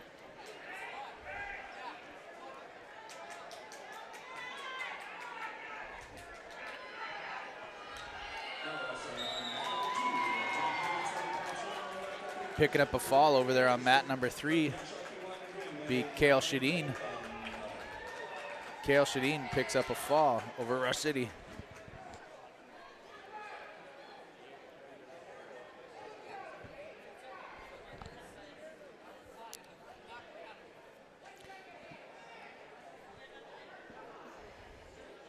Getting to wrestle here now on mat number 2 on the bottom right. The bottom right, it's Clay Anderson from Malacca Faith Christian. He is facing Dominic Holcomb from Nashwauk, Keewatin Greenway. Top right corner.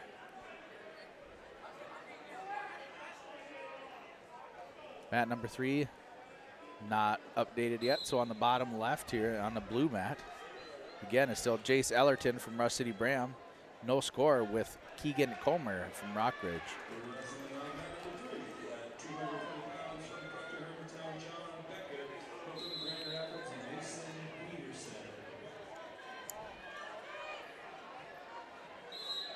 Back there on mat number 3 at 220 from Proctor Hermantown.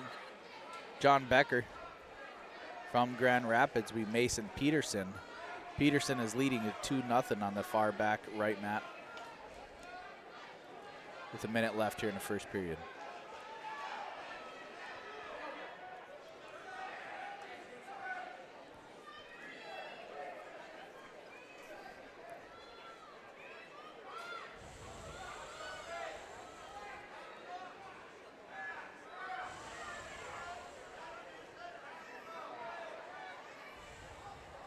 Again, this is the wrestleback round here at Section 7 2A individual wrestling.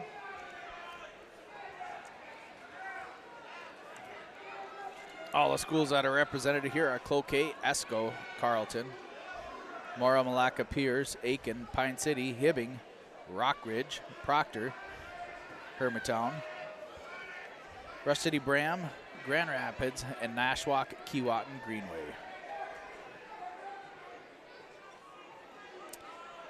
Top 2 place winners here from this tournament will go down to the state tournament next weekend.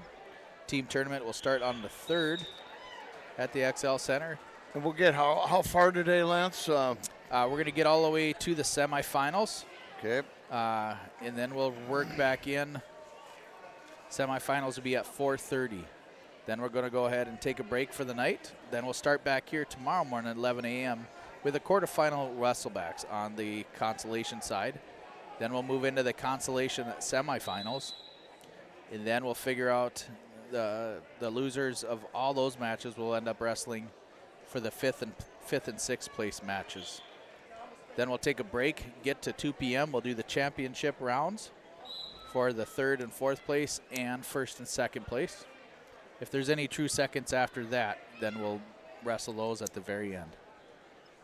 The kids today, if they did wrestle 2 matches and lose, they are done, They're right? pretty much done, yep.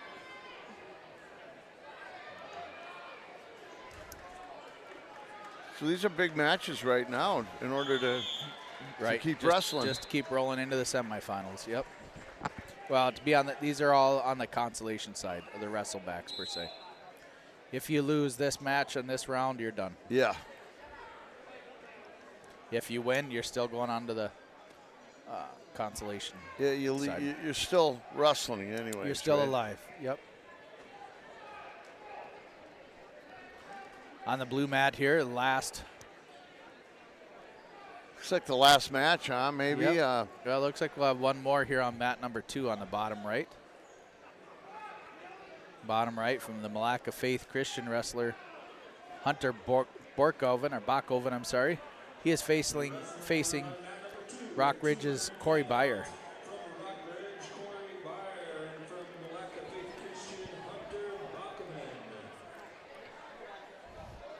Here's this one.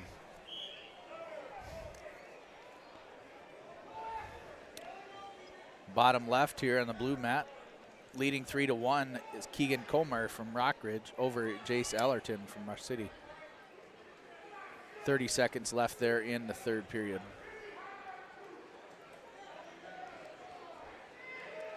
On the bottom right here, just starting off here, Corey Byer from Rockridge facing Hunter Bachhoven from Malacca Faith Christian. Bachhoven just gets a takedown.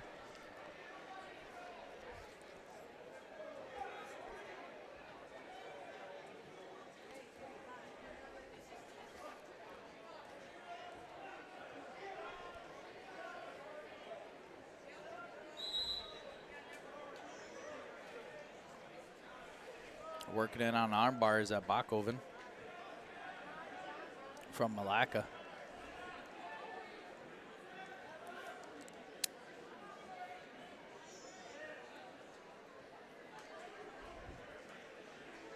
Byer rolls out of it, gives up 3 to Bachhoven, 5-0 there on the bottom right mat.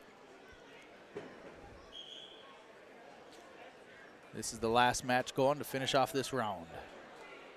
This here is Hunter Bachhoven from Malacca Faith Christian facing Corey Byer from Rockridge.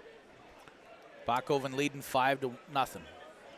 But no Aiken wrestlers in this round, huh? Nope, everybody stayed on the winner side per se. Yep.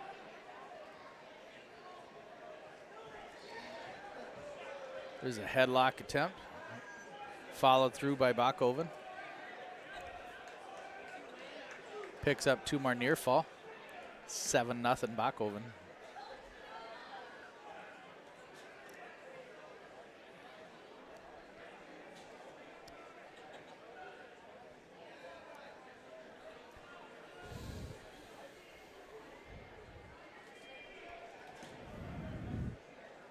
Ten seconds left here in the first.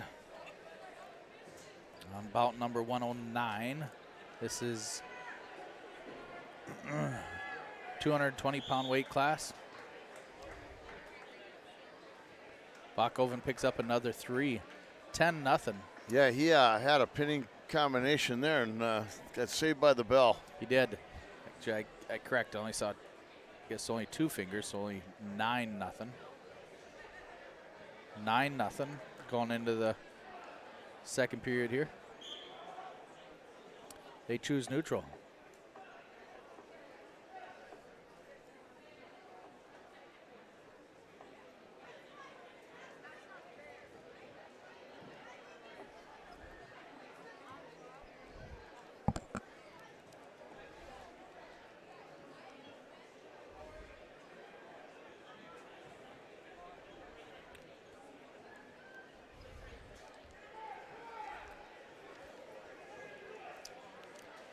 We'll finish up this round here. We'll probably take another break. Again, the semifinals will start here at 4:30. 4:30, correct, yeah. That should be good. We got some, we're going to have some really good matchups, it looks like, going through the brackets here. Mm-hmm.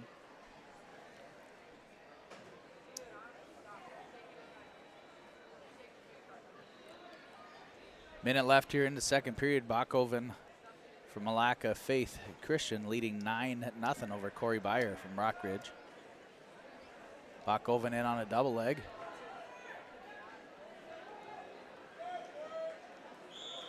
Out of bounds. 47 left here in the second period. They're going to restart.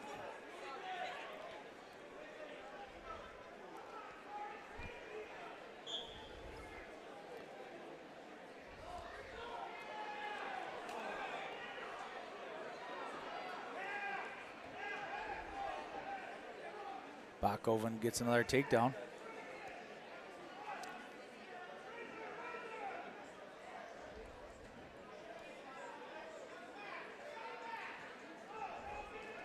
Lets him go. 11-1 Bachhoven, 20 seconds left in the second period here.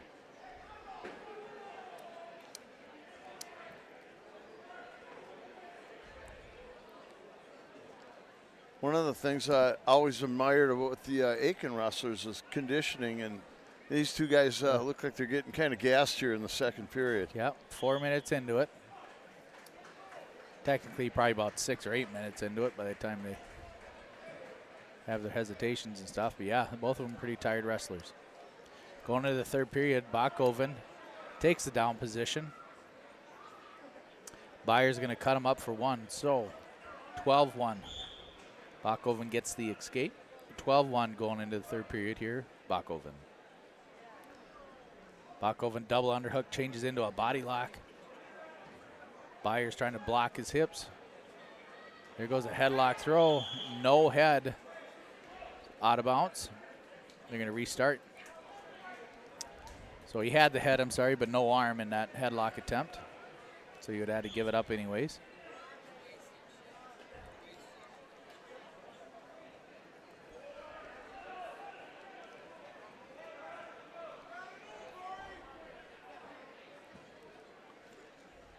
Kids are always staying loose. Mm-hmm. Yep, they got to keep running over the more wrestlers are wrestling. They're rolling around in that back corner there, jogging around.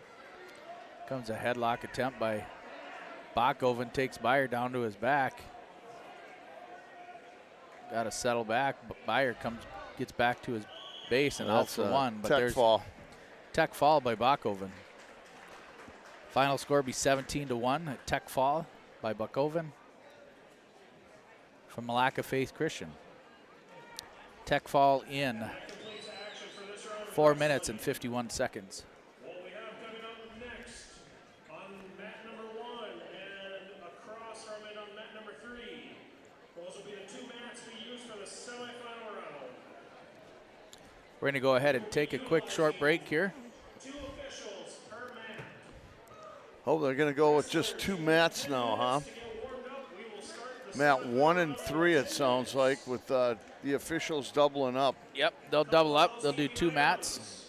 So the mats will be the blue mat number 1, mat number 2 here.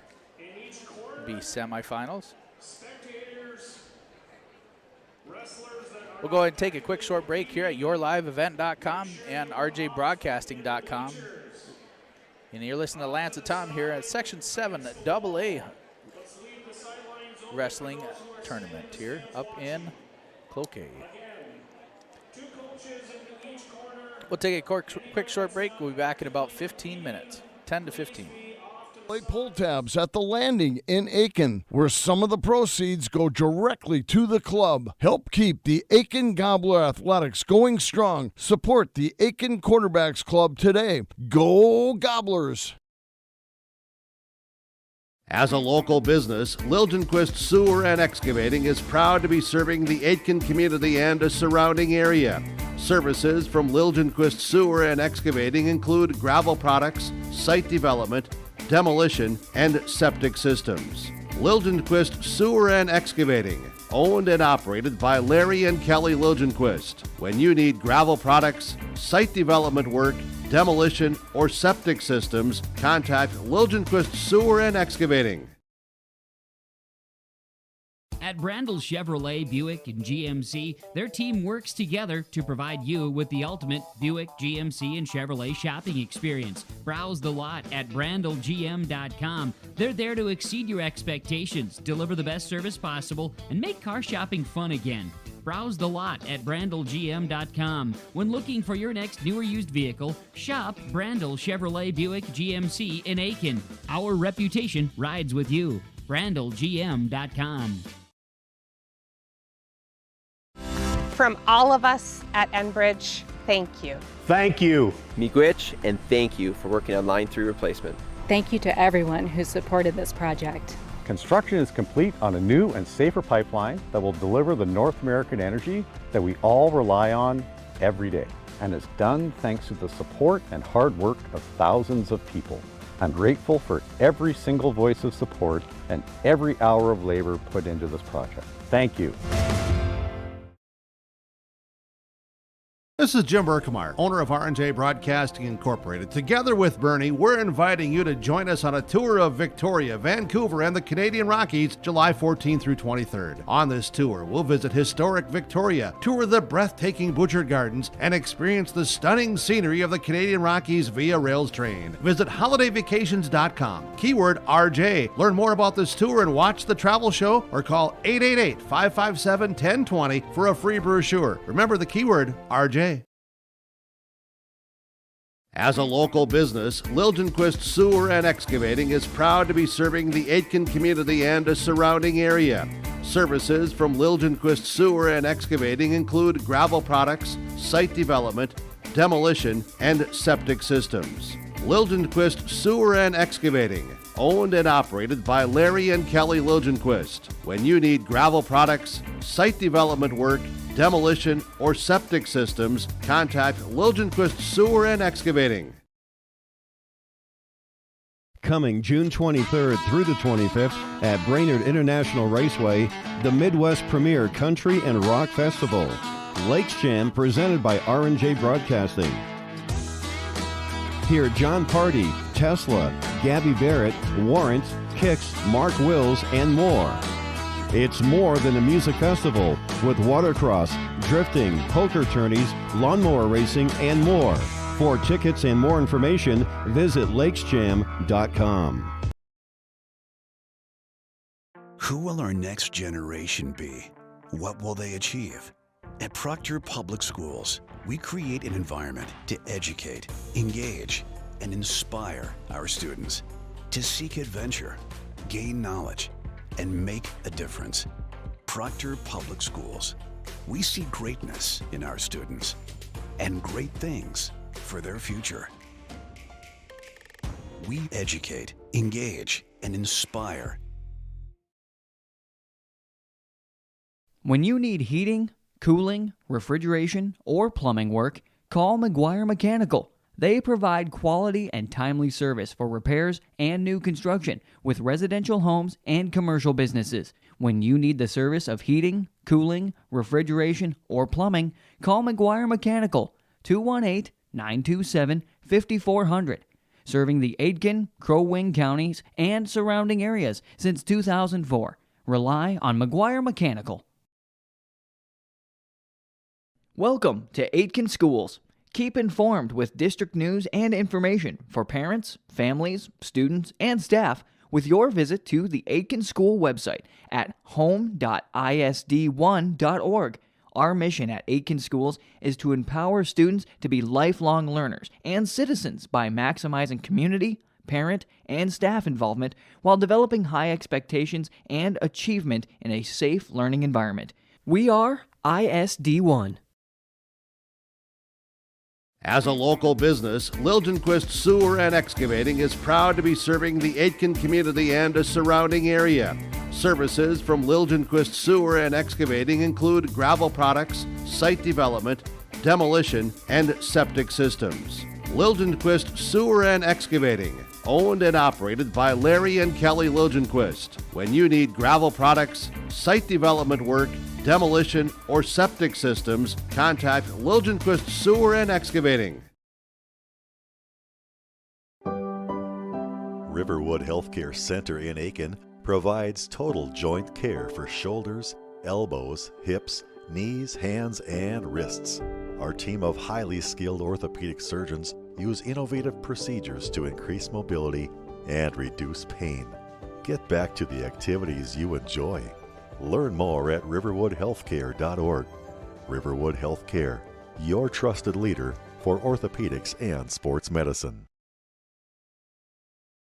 Let's get real. You're ready for a place that's big enough to grow and small enough to care. So get ready for the University of Minnesota Crookston. With more than 30 majors, minors, and certificates, you'll earn a University of Minnesota degree in a close-knit community where faculty become friends and friends feel like family. And to get a degree that can make a difference, you don't need a big city, just big dreams. The University of Minnesota Crookston. Real, hands-on, ready.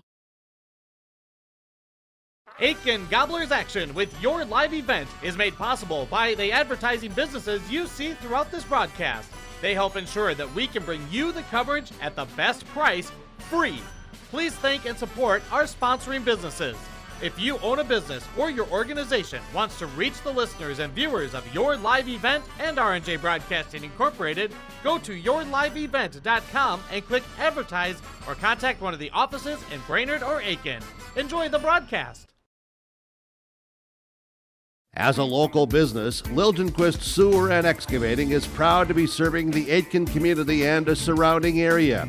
Services from Liljenquist Sewer and Excavating include gravel products, site development, demolition, and septic systems. Liljenquist Sewer and Excavating, owned and operated by Larry and Kelly Liljenquist. When you need gravel products, site development work, demolition, or septic systems, contact Liljenquist Sewer and Excavating. Coming June 23rd through the 25th at Brainerd International Raceway, the Midwest premier country and rock festival. Lakes Jam presented by R&J Broadcasting. On the Bud Light main stage, hear John Party, Tesla, Gabby Barrett, Warrant, Kix, Mark Wills, and more. It's more than a music festival with watercross, drifting, poker tourneys, lawnmower racing, and more. For tickets and more information, visit lakesjam.com. At R&J Broadcasting Incorporated, we inspire to provide the best in local sports coverage for our area teams. Listen to our Wake the Lakes morning show for local news, weather, and sports every weekday morning from 6 to 9.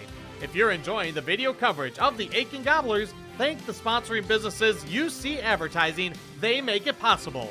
If you're a business owner and want to reach our viewers and listeners, go to yourliveevent.com and click Advertise to get in contact. That's yourliveevent.com.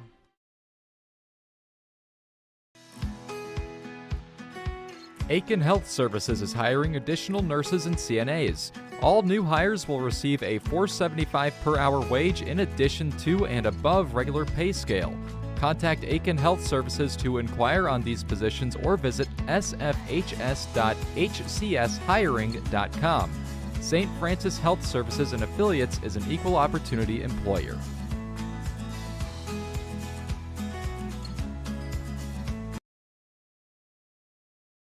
Welcome to Aitken Schools. Keep informed with district news and information for parents, families, students, and staff with your visit to the Aiken School website at home.isd1.org. Our mission at Aiken Schools is to empower students to be lifelong learners and citizens by maximizing community, parent, and staff involvement while developing high expectations and achievement in a safe learning environment. We are ISD1.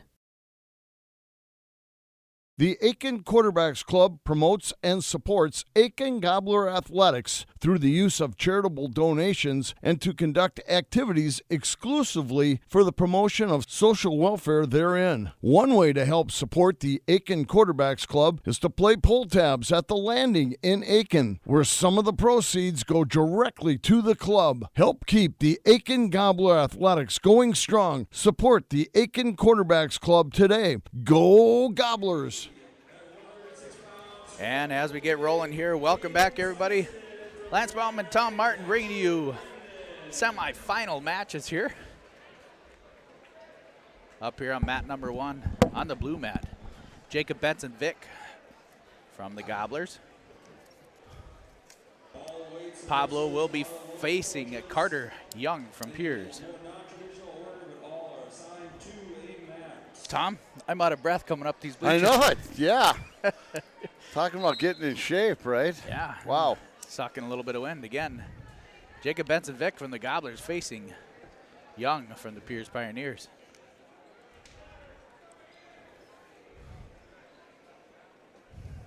Mat check, shot attempt by Young. Young, the number 1 seed coming into this. Benson Vick gives up 2. Cradle for Young.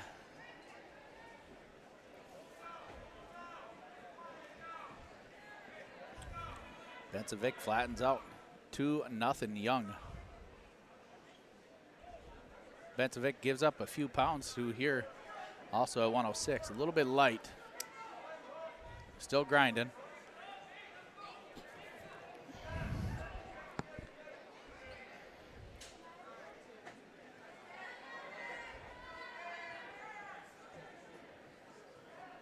Young running a ball and chain here.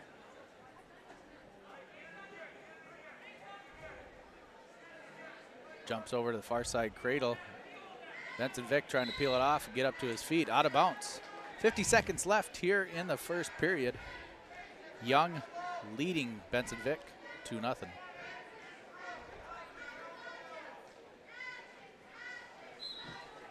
Over on mat number 3. Asher Brendan from Grand Rapids is leading Thiessen from Cloquet 8-0. Benson Vick trying to work on a roll, a little bit of a Granby coming out. Young follows just fine. Chin drop attempt by Young.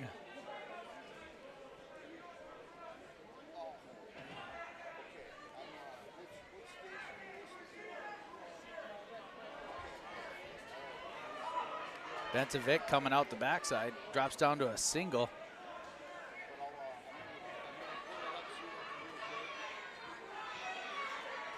Scrambling, short amount of time left here in the first. Young stays in control.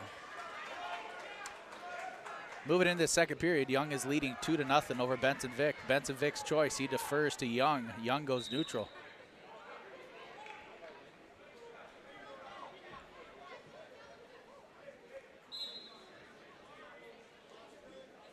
Benson Vick drops into a shot. Double underhook by Young. Benson Vick fighting it off. Shot attempt by Young, fast and low double. Benson Vick trying to hold on for a scramble in there for potentially dangerous. Hopefully, oh man, that made me cringe there a little bit as Young rolled his ankle through there. Comes around for 2. 4-0 Young. Young cuts Benson Vick. There you go, a technical violation. Shoes come untied for Pablo there.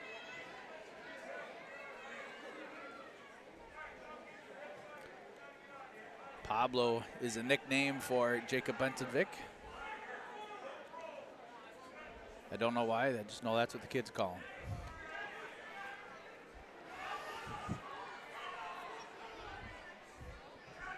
Benson Vick was in the down position. They're going to cut him, let him up for one to restart. 4-1 Young. 4-1 Young. Minute 15 left in the second. Go behind for Benson Vick. Now he drops down to a sit-out, trying to follow through.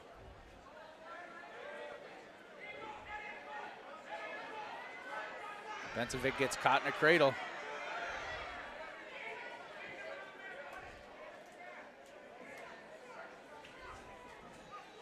Nice hustle by Benson Vick. Getting locked up in that near side. 40 seconds left here in the second period. Pablo fighting off his back. There's a fall for Carter Young from Piers. Carter Young, number 1 seed, comes into this tournament 30-4, picks up another victory over Aiken's Jacob Benson Vick. Yeah, he's just an 8th grader too. 31-4 now. Very nice.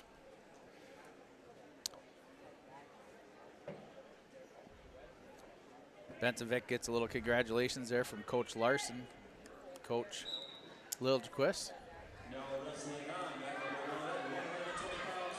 Well, the good news is Young is a potential champion, right? And losing to the champ. Yep. So if Pablo keeps wrestling, he wins, keeps going, coming up the backside, and he ends up taking 3rd place. There's a slight chance he could wrestle for a true second match. Back on the far mat, on the back corner back there, it's 11-2 in favor of the Grand Rapids wrestler, Asher Brendan. Asher Brendan leading 11-2 over Aiden Thiessen from Cloquet.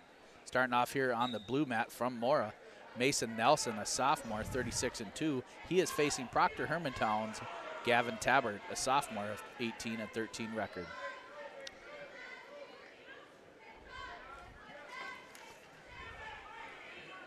Mora has a lot of Nelson wrestlers down there. Only one set of brothers, and the rest of them are all non-related, but huge Nelson wrestling team down there in Mora.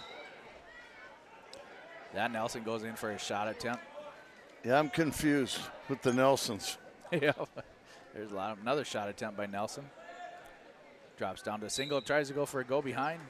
Out of bounds, restart, neutral. Minute 5 left here in the first period on the blue mat.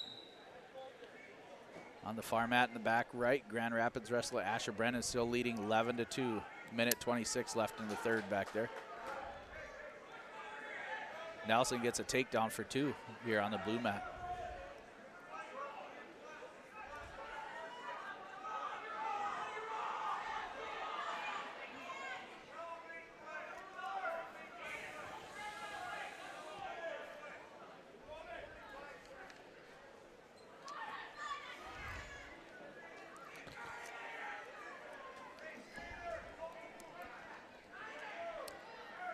.25 left here in the first period here. 2-0. Nelson.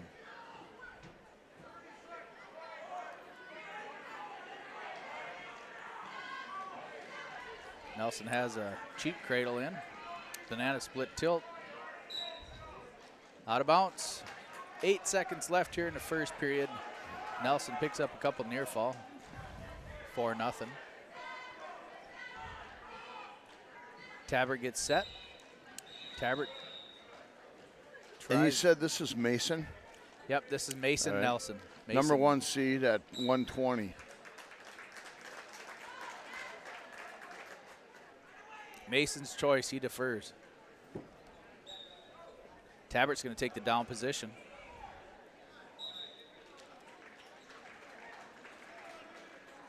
Final 14-2.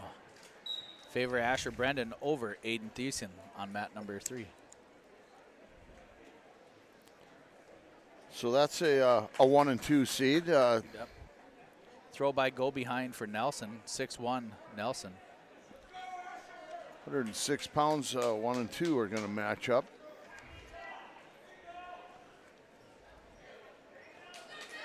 Nelson throws in a half. Tabbert's fighting off his back. There's a fall. Nelson picks up a fall here on mat number 1. moves on into the finals. Over on mat number 3 in the far back corner back there. Now wrestling on mat number 4 at 120 pounds from Rockridge, Asher Hedblum, and from Piers, Liam Hennessy. Liam Hennessy on the far back corner. Liam Hennessy from Piers. And from Rockridge, Asher Hedblum, a senior. On mat number 1, Carter Mall from Mora. He is facing Jason Job, Grand Rapids. Or Justin Job.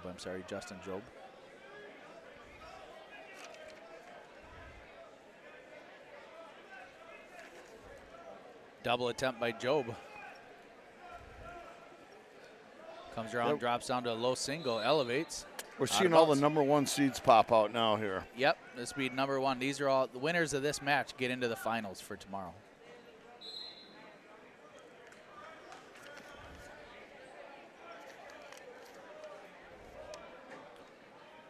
The losers jump over to the consolation side.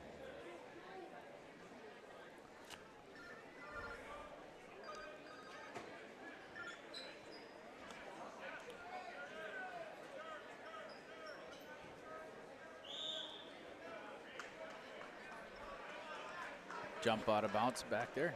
Restart on mat number 3 back there between Asher Hedblum and Hennessy. Hennessy leading 3-2 on a far back corner. Up here in the front, no score on the blue mat with 50 seconds left here in the first. Ooh. Job went in for a Kelly, gets caught by Maul. Maul throws Job on the back. Whoa. Upset. Maul picks up a pin over Job from Grand Rapids.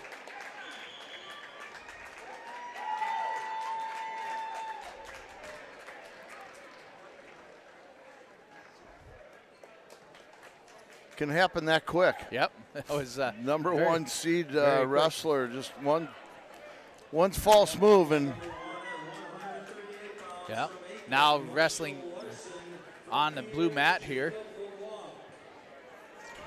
Number 1 seed Marshall Larson from the Gobblers. 138 pounds. Yep, he is facing Jacob LeBlanc from Piers. Marshall Larson 44-5. LeBlanc 33-5 from Piers. Go behind for Larson for 1. Nice little snap down, go behind. Or 2, I'm sorry, for a takedown. Larson can keep everything tight. Work on a 2-on-1. LeBlanc up to his feet. Mat returned by Larson. Larson cuts him.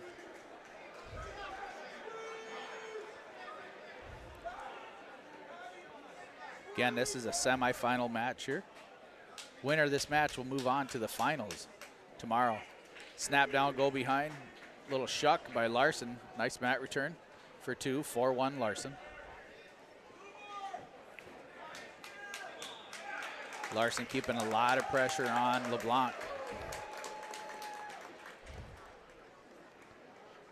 We got a pin back there, I believe, on number 3. That was Asher Hedblum pinning Liam Hennessy from Piers. 40 seconds left here in the first period. Larson leading 4-1. LeBlanc trying to get up to his feet. And he cuts him.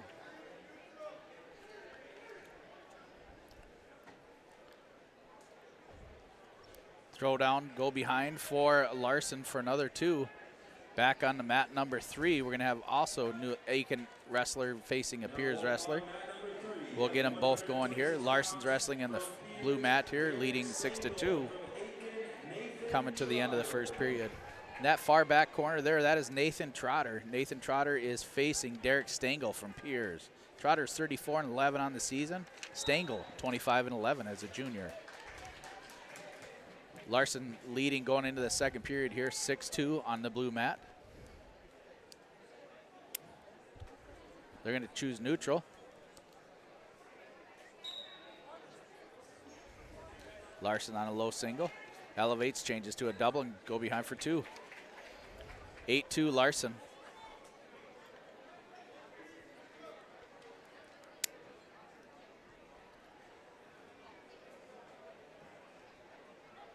Trotter's tied up back there with Stengel.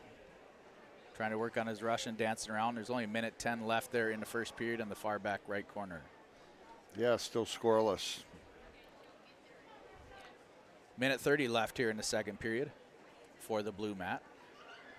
Larson and LeBlanc. Larson arm drag attempt. Go behind for 2. 10-3 Larson cuts him for 1. 10-4. 10-4 Larson. Still no score on the back far mat there. The Trotter. Larson gets another 2 with a go behind.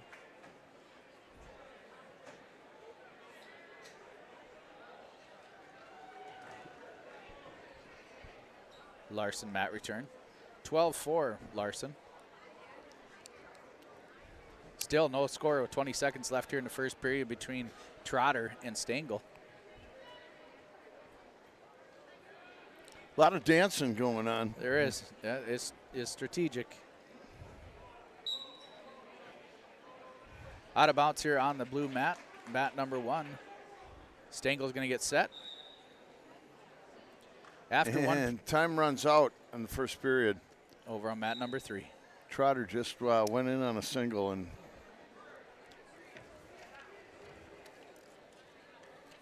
Trotter's going to be in the down position back there on mat number 3. Larson working over LeBlanc here, 12-4. 12 seconds left in the second for Larson. Trotter comes right up to his feet, trying to get out, trying to clear his hips. Stengel drops down, gets the angle control. Going into the third period, Marshall Larson leading 12-4. LeBlanc takes a down position. Trotter scores a point, gets an escape. 1-0 Trotter.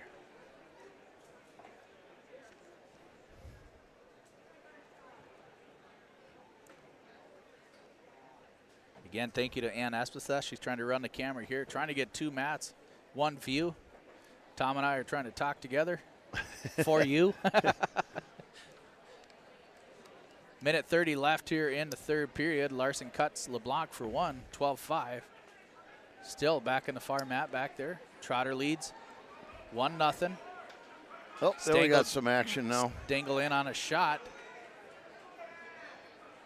Trotter no control back there yet. Not yet. Trotter's trying to get his 2, and he does when he throws in the Bulldog. Trying to flatten him out. Larson gets another takedown, 14-5 with a minute left here in the third. Trotter leading 3-0. Trotter getting a little bit high. He's got to try to get his left arm back here, but Stengel's got that 2-on-1 on Trotter.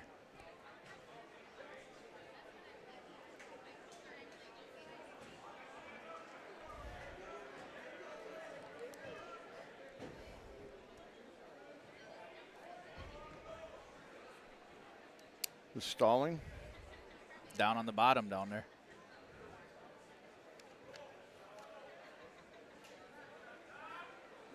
Stengel and Trotter scrambling a little bit there at the end of the period. 3-0 going into the third period back there for Trotter. Yeah, Nathan's a 2 seed going in at 126. And okay. Larson trying to take care of business here, huh? Yep. Wrap this up. 14-5 right now. They're out of bounds with 9 seconds left in the match.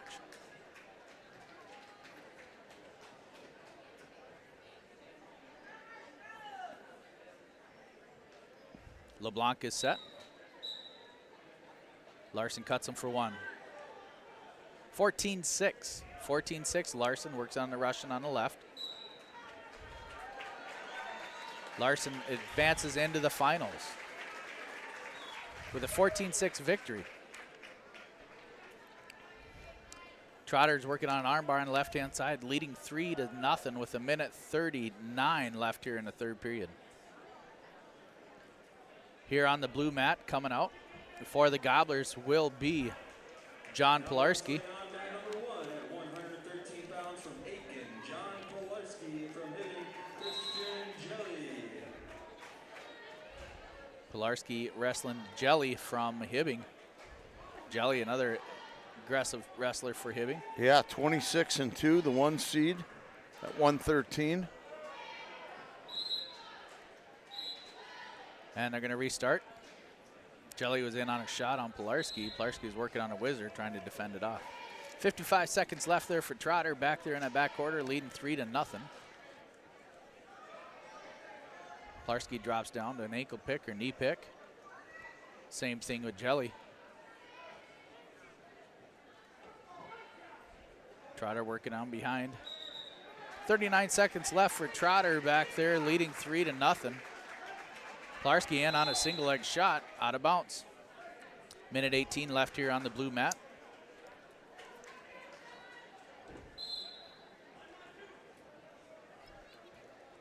Jelly in on outside single. Elevates it. Takes down Pilarski for 2. Nope. Pilarski scrambling. Does give up the 2.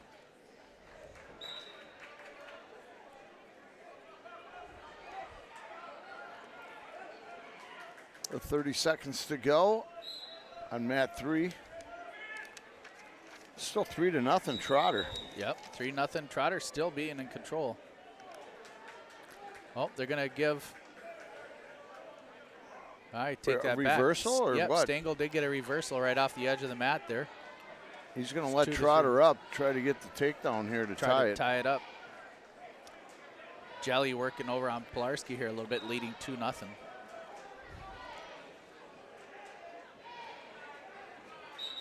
Trotter goes for a little bit of headlock throw. 19 left there in the match. 19 seconds left. Trotter leaving 4-2. Pilarski trying to fight off his back here on the blue mat. Jelly's working out on a Foley Farmer. Underhook snap down by Trotter. 10 seconds left.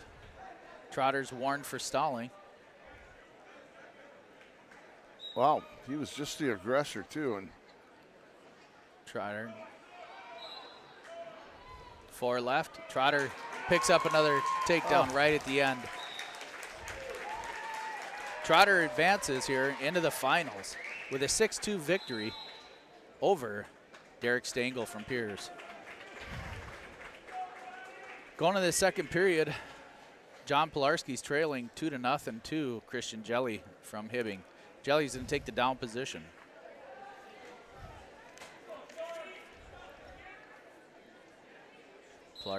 Jelly set, Pilarski gets on. Jelly right up to his feet. Mat returned by Pilarski.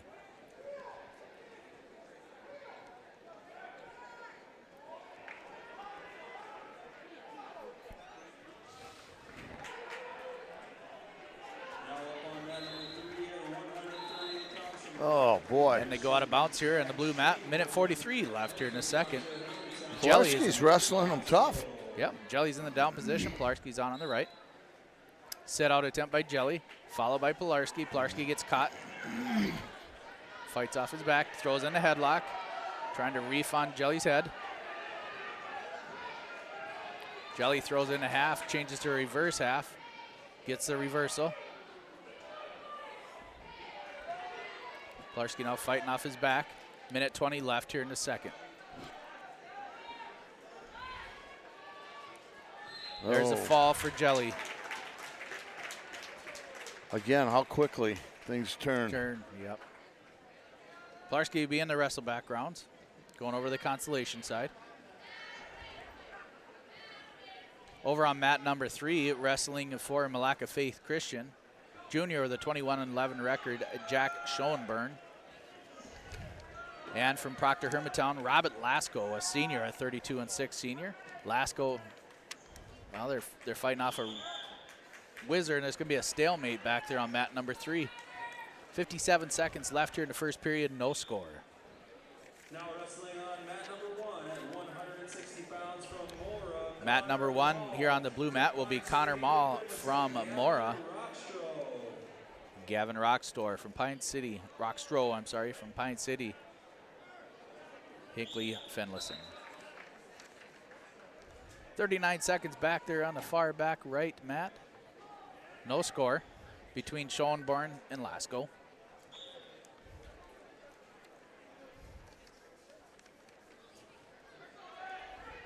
Lasko in on a shot. Low single, trying to elevate and drag him back in, out of bounds.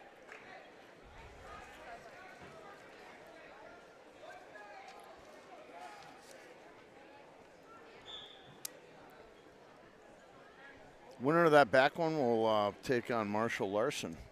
Okay, in the 138. finals.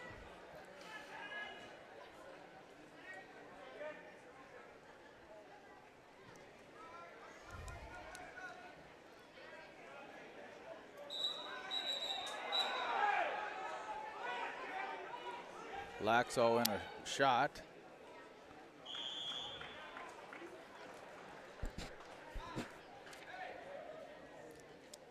Injury timeout, looks like. Blew the whistle for potentially dangerous. Yep, kind of Mall.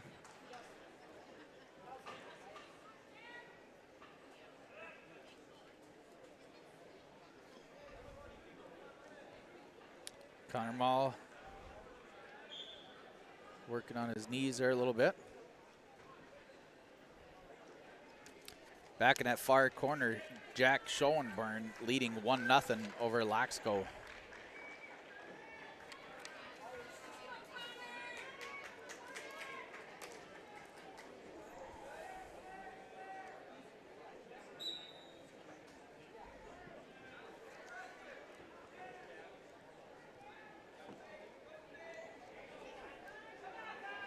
Mall in on a shot.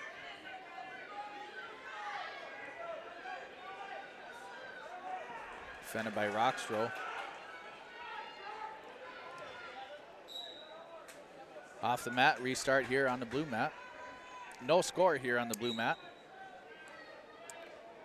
Over on the back right, Schoenborn from Lack of Faith Christian leading 3-0 over Robert Laxco.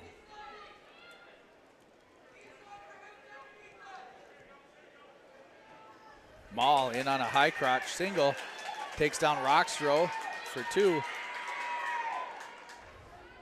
Throws in the old college ride, caps the shoulder, deep waist.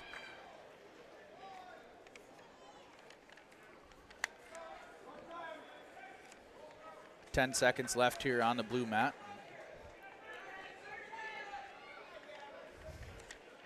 Over on the far mat, mat number 3.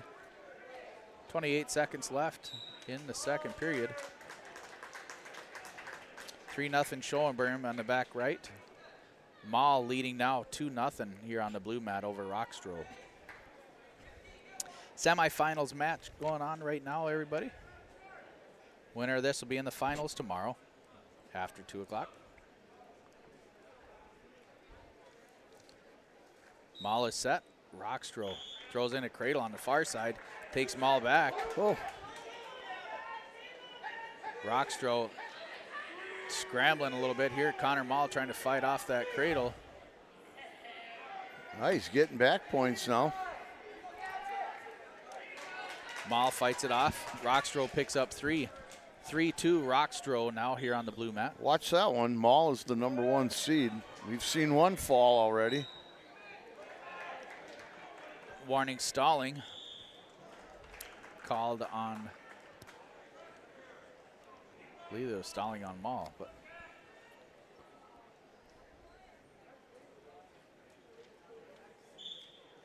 Mall in the down position here. Comes up to his feet. Rockstro leading 3-2.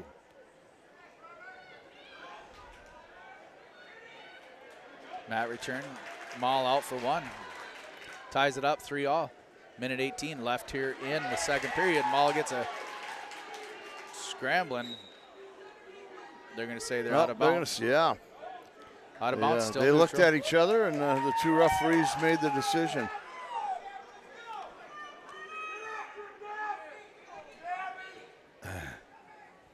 Minute 11 left in the second period here on the blue mat. Far back corner, Matt back there on the 8-0 Schoenburn. 8-0 Schoenburn on that far back mat. Maul picks up a reversal here, leading now 5-3 on the blue mat. Armbar half.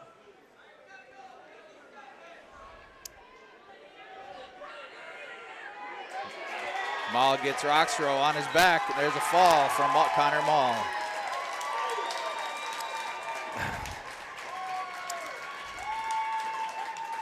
Connor Maul picks up a fall here in bout number 160. I'm sorry, bout number 119. Moving on to the finals for tomorrow. Roxrow will going back on the wrestleback side, consolation side. Now also up on mat number 1 here, the blue mat for the Gobblers. Looks like it's going to be James Erickson. He is facing, I believe, another Nelson. Correct, Nathan Nelson from Mora. Nathan Nelson is a 38-1 sophomore. James Erickson, a 30-10 senior here on mat number 1. Yeah, Nathan Nelson, the 1 seed out of Mora. Erickson lost to him earlier this season, twice, I believe, in the tournament and at the finals, team finals. Nelson picked up a quick 2, working on a near side cradle on Erickson. Right at the edge of the mat here. Erickson trying to fight out of that cradle.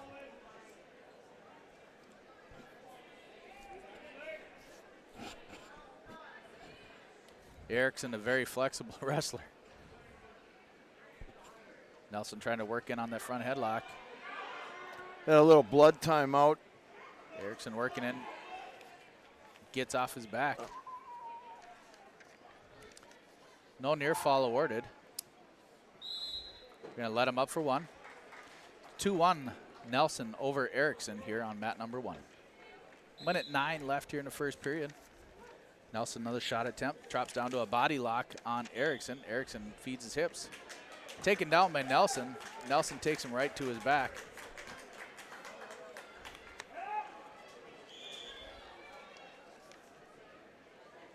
Eric's fighting off his back.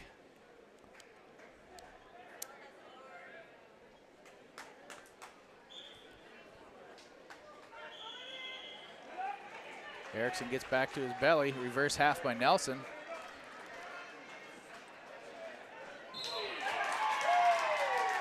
Nelson moves on to the finals here after a fall in 1:29 over James Erickson from Aiken.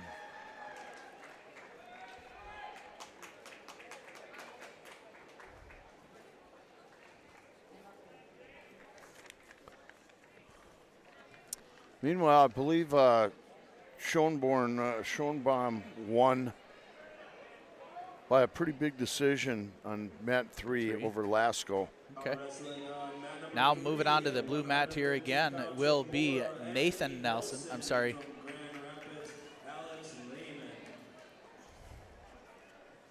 James Erickson's brother, Kenny Erickson, is wrestling now. He is facing Trevor Reduns, a 38-0 wrestler from Piers. Reduns is also ranked in the guillotine.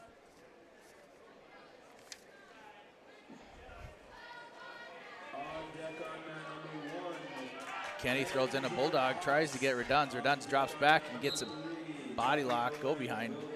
1:35 left here in the first period. Restart. Yeah, Reduns ranked 4. Ranked 4th in the guillotine.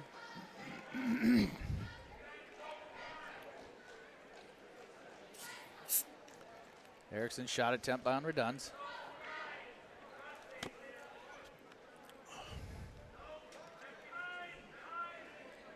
Reduns drops down to a high crotch single. Throws in a near side cradle.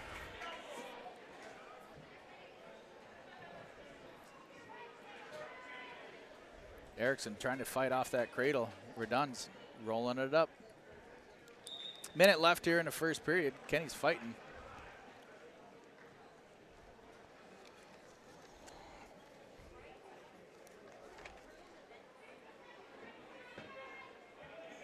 Again, semifinal match here. Trevor Reduns undefeated this year at 38-0.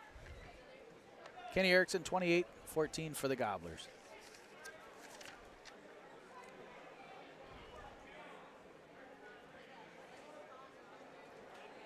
Kenny working on a stalemate, trying to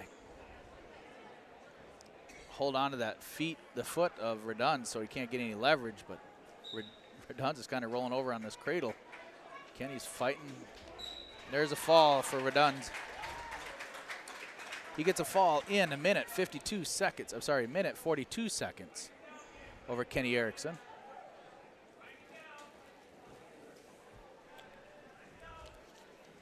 Kenny Erickson still has a chance to come back through the wrestlebacks.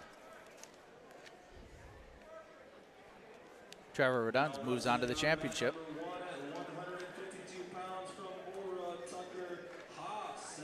Tucker Haas from Mora will be facing Benz from Rockwood, or Rockridge, I'm sorry, Rockridge. Gavin Benz from Rockridge. That back one, is that Lehman and Nelson Correct. wrestling That's back there? Okay. Alex Lehman from Grand Rapids is wrestling in the far back, facing Anthony Nelson. 113 pounders.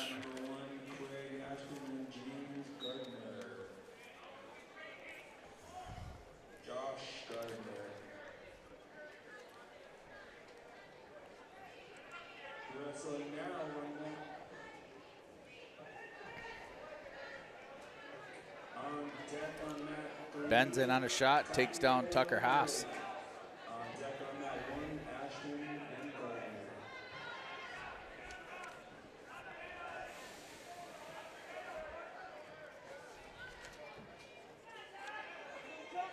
Back in the far corner, Anthony Nelson from Mora leading 2-0 over Lehman from Grand Rapids. On the front side here, Gavin Benz from Rockridge leading 2-0 over Tucker Haas from Mora.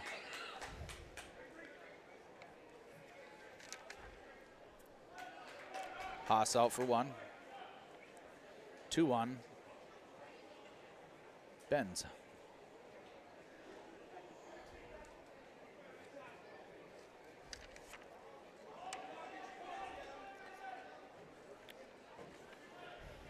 Haas in a shot, defended by Benz.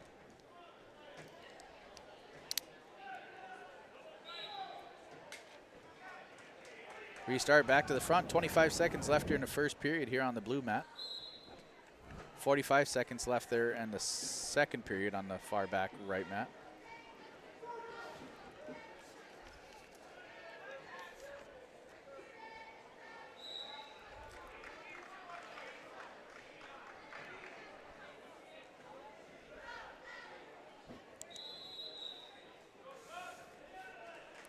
Four-second restart here in the first period. 2-1, Benz on the blue mat.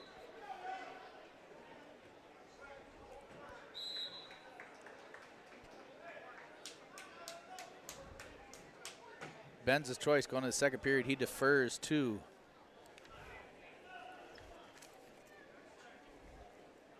Haas. The screen keeps going black on me here. Yeah. Keep up with the names here. Ben's ranked number 7 at 152. From Rockridge. The 1 seed coming in here.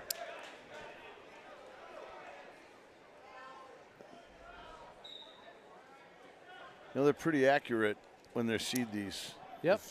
If you just look at the brackets, the 1s and 2s are moving right along. Pretty tough. Yep.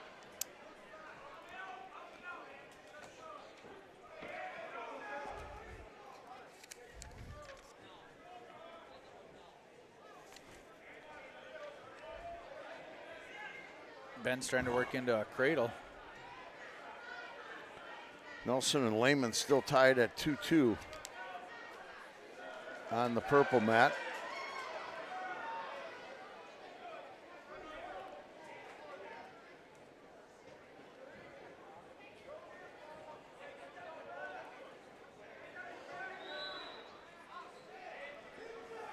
Yeah, and they're out of bounds. They're going to restart going into the...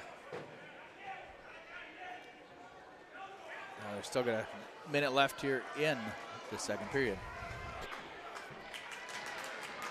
Haas is Nelson picking up a reversal on the back mat. 4-2 Nelson.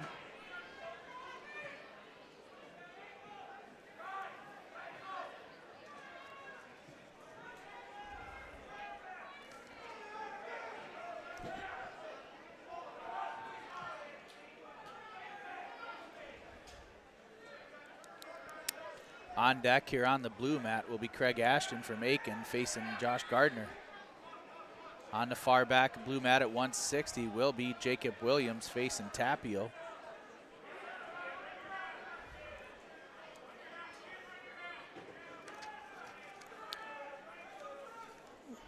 .15 left here in the second period on the blue mat.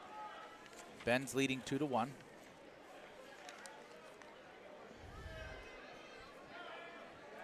And as the third period comes to an end, Anthony Nelson picks up a 4-2 victory over Alex Lehman from Grand Rapids.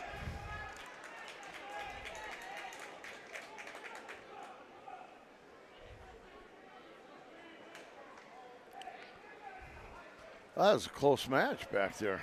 Yeah. Again, going into the third period here, the second period, I'm sorry. Nope, the third period. My eyes are deceiving me.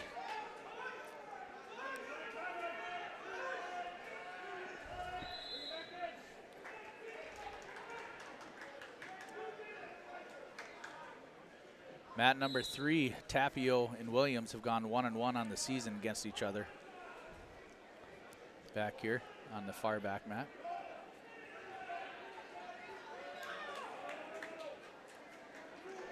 Oh, we just tied it up. Nope, foul, excuse me.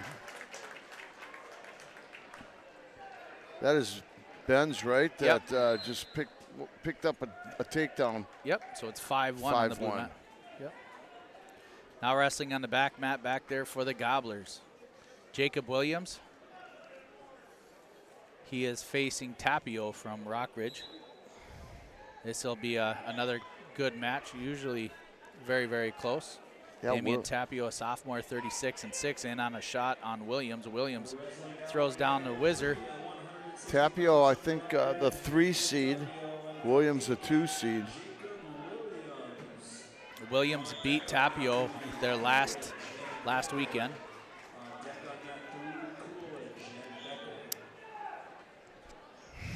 Tapio small and stocky for that freshman.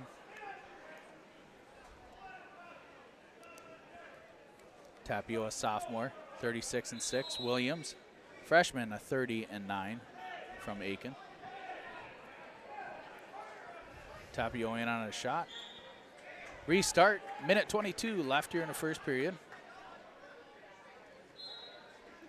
Meanwhile, still 5-1 Benz.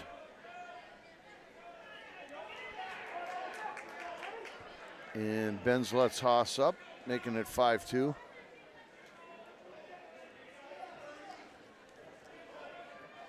Williams and Tapio just dancing, doing a little head checking. Shot attempt. Headlock attempt for Tapio. Body lock by Williams. Off the mat they go. 59 seconds left here in the first period. Still no score at 160 pounds semifinal match between Tapio and Williams.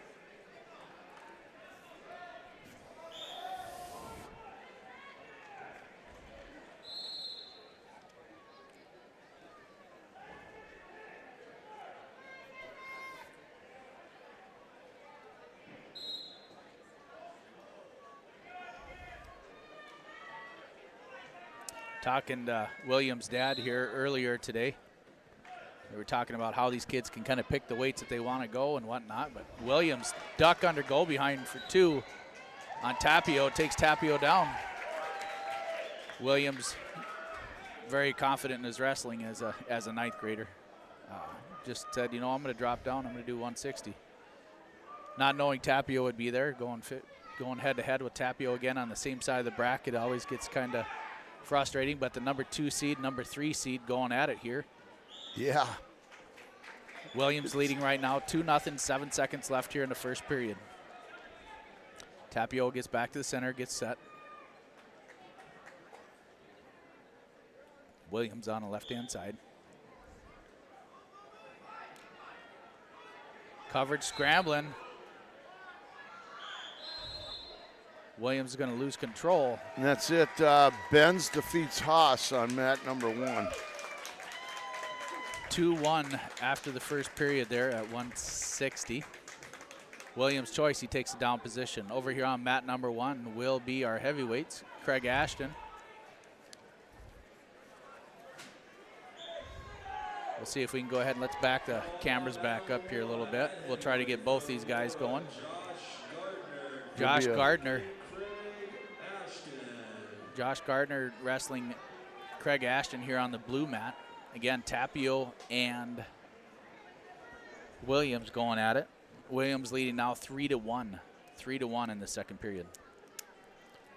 Again, Ashton is the #1 seed, ranked 8th in the state. Or 7th, whatever. 7th, right? Yeah. Ashton in on a quick shot, double leg, changes to a body lock on Gardner. Takedown for Ashton for 2. He's going to let him up for 1. Ashton in on another double leg, changing up to a body lock. Gardner trying to get heavy on that head on Ashton.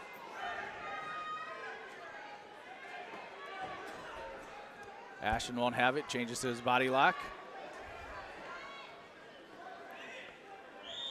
Takes down Gardner right to his back. Gonna jump over on the top of him. Changes in that headlock for Ashton. He's got him. There's a fall for Craig Ashton, moving on to the finals.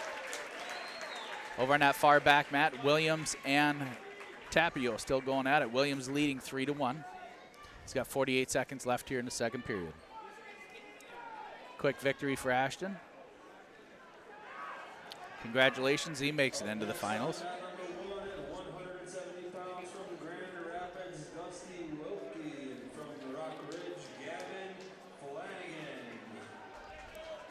28 seconds left here in the shot. Tapio in on a double leg, takes down Williams for 2, ties it up. 3-all.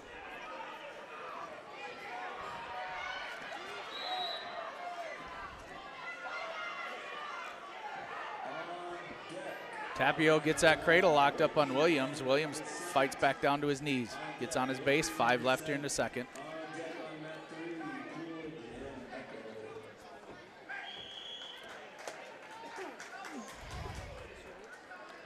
Going into the third period, tied up between Tapio and Williams. Is this Wilkie on mat #1 here? Correct. Dusty Wilkie from Grand Rapids facing Gavin Flanagan here from Oak Ridge on mat #1, the blue mat.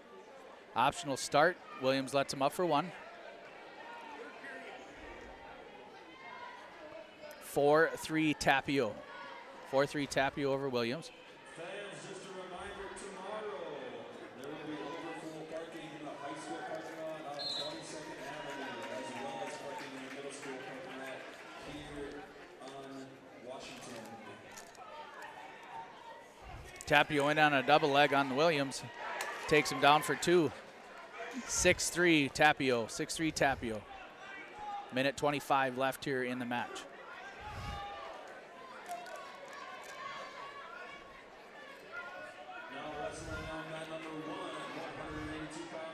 Williams out for 1.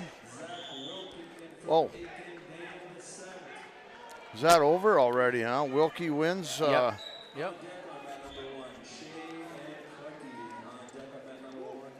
Again, 4-6. Favor of Tapio on that far back mat. On the near mat here, Dan Descent gets taken down right to his back.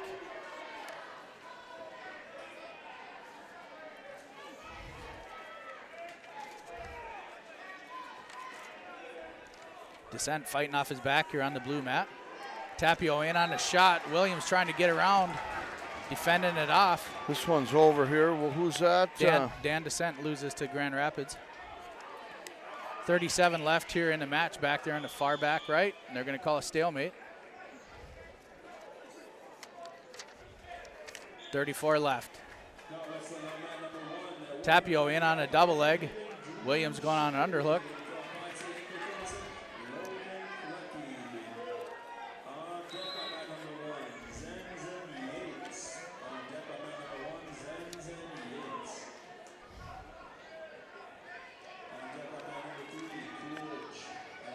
Tapio Williams, 10 seconds left. Man, we need a takedown quick.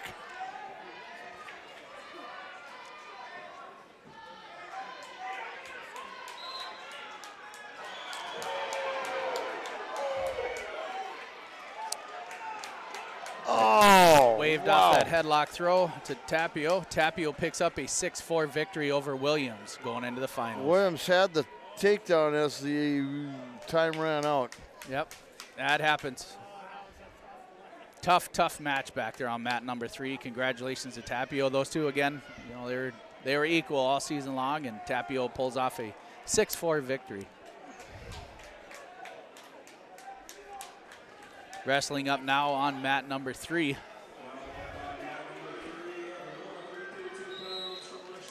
Dan Descent end up losing by fall to Zach Wilkie in Grand Rapids. For some reason, the track's not updating for us here.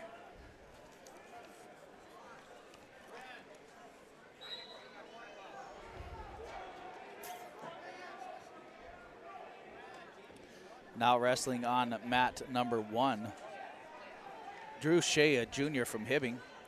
He is leading right now 4-1 over Logan Klecki from Pine City, Hinckley in the blue mat.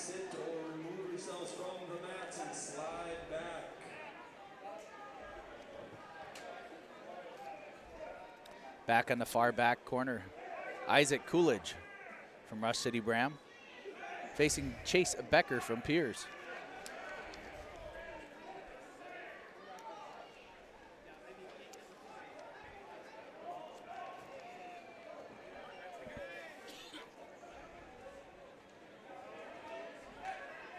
Teams, we need to move off of mats 2 and 4.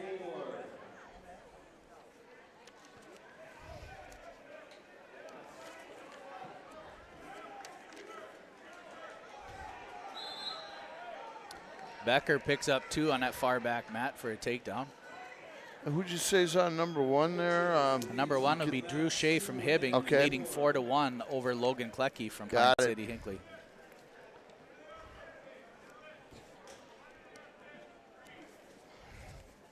Klecki's choice on the blue mat. Yeah, Drew Shea, he's the 1 seed. 24-12 on the season.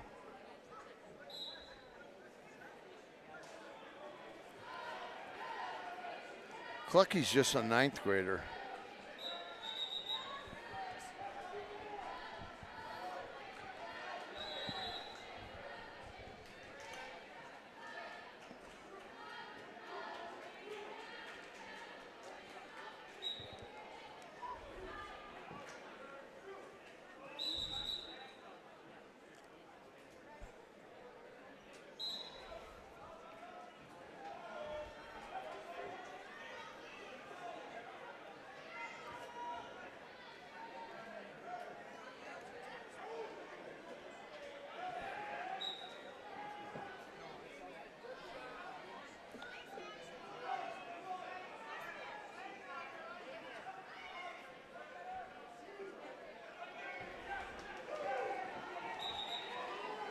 Shea in on a headlock there, leading 7-1 here on the blue mat. Make that 9-1 now with 1:14 left here in the period.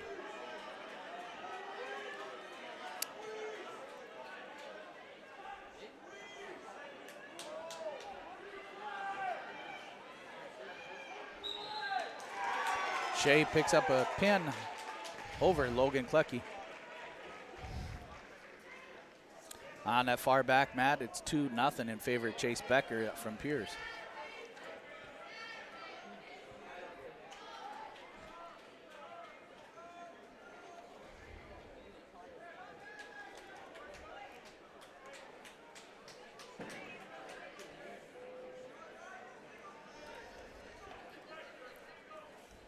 Now wrestling on mat number 1 at 195 pounds from Malacca Faith Christian, Colby Zenz, and from Mora, Jared Yates. Jared Yates from Mora and Zenz from Malacca Faith Christian wrestling here on the blue mat. On deck on mat number 1, Maxon and Adam. On deck on mat number 1, Maxon and Adam. On deck on mat 3, Keenan and Nelson.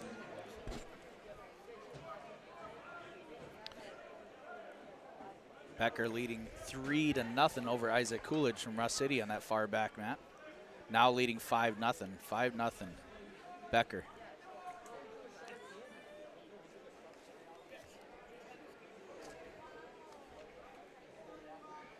Becker's got Coolidge kind of flattened out, trying to roll some wrists with a deep waist in back there.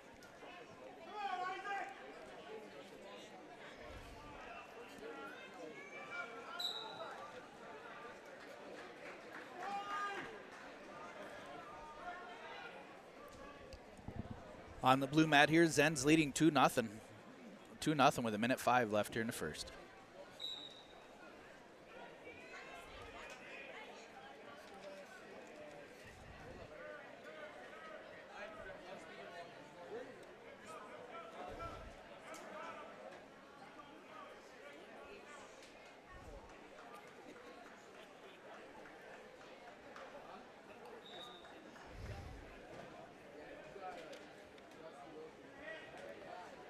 Back on the back, Matt. Yeah, Chase Becker still up. 5-0, huh? 5-0 going into the third period there. They're going to jump into neutral.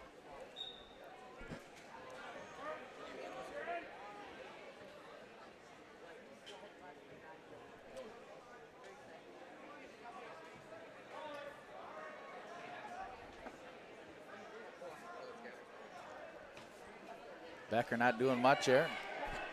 In the third period, he is leading 5-0 back there on this near mat here. Zenz is still leading Yates 2-0. 8 seconds less left here in the first period on the blue mat.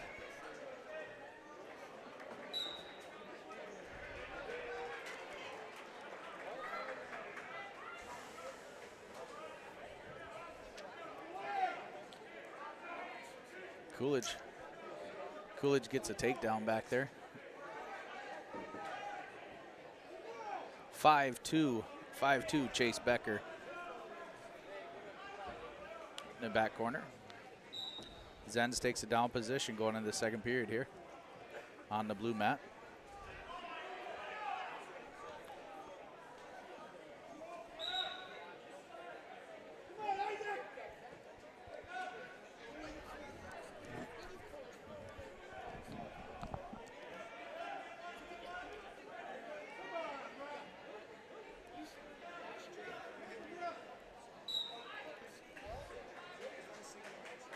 Zenz got up to his feet and ended up going out of bounds. 1:34 left here in the second period.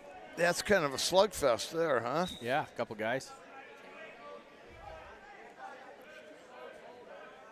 Couple big guys. Zenz with a sit-out attempt there.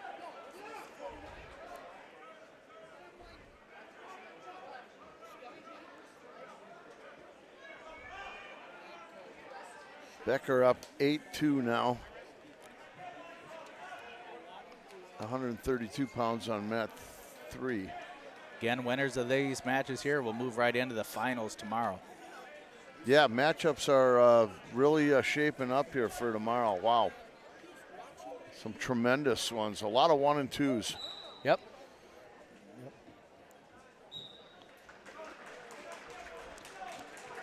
Chase Becker picks up a victory 8-2 back there and moves on over Isaac Coolidge.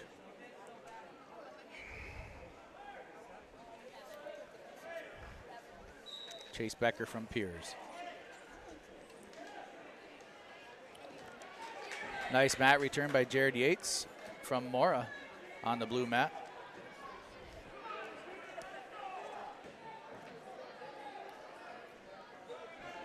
On the back corner now from Grand Rapids.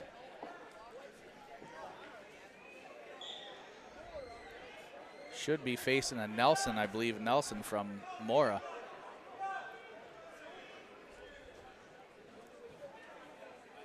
Again, on this first mat up here in period 2 with only 20 seconds left. Zenz is leading 2-0 over Yates. Avery Nelson from Mora is wrestling back there against Grand Rapids' Philip Keenan. Carson Cullum is coming up on deck.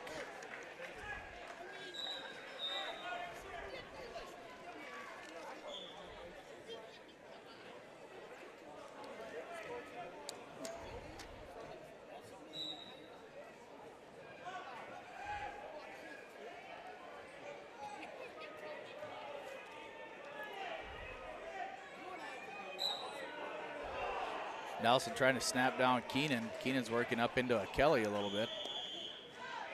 Out of bounds there on the back mat. 1:06 left here in the first period. With 6 seconds left here in the second period. Zenz is still in the down position, leading 2-1 or 2-0. I'm sorry. Avery Nelson picks up a takedown back there on the back mat.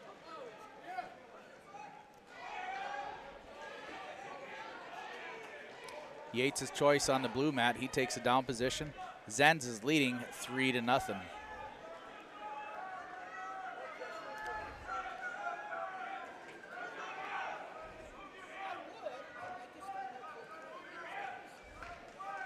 Nelson getting a little bit high. Keenan's trying to come over the top and get a reversal. Zenz throws that bulldog in, trying to go over the top with the power.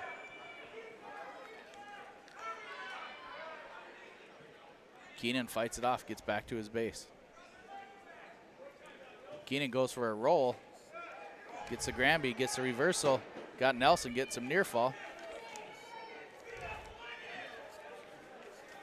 Gonna give it back up.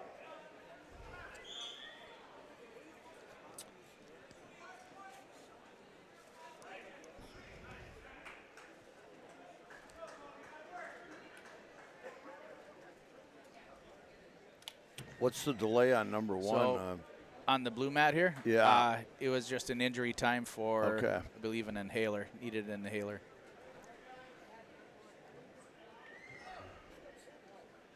Got it. I saw the inhaler. Back on the back mat there, Keenan got a reversal with a Granby. Should have been getting some near fall on Nelson. Nelson fought off his back, came back in behind Keenan, and should have got another reversal. So it should be technically 6-4.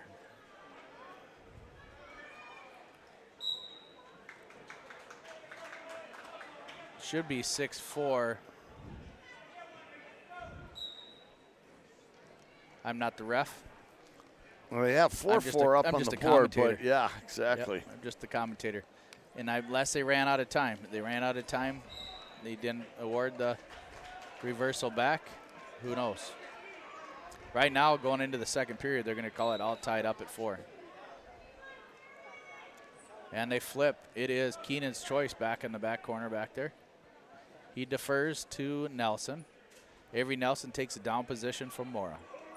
Going into the second period, again, all tied up at 2. On the blue mat here, Colby Zenz from Malacca Faith Christian leading 3-1 with 1:16 left in the third.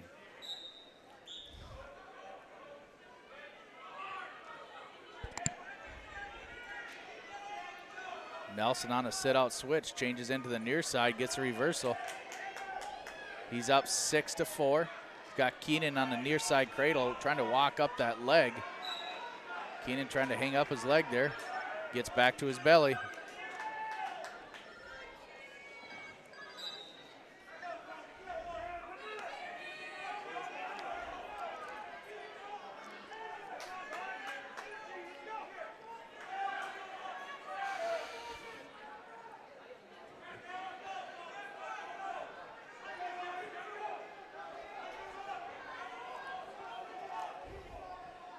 .46 back there in favor of Nelson over Keenan.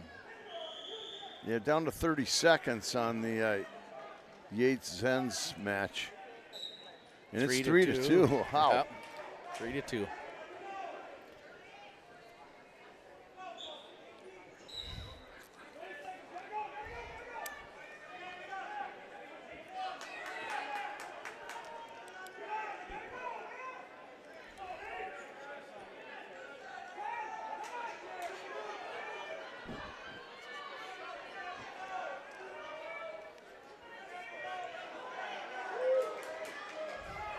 That's the way it's going to end, I believe. It will, 3-2 in favor of Zenz.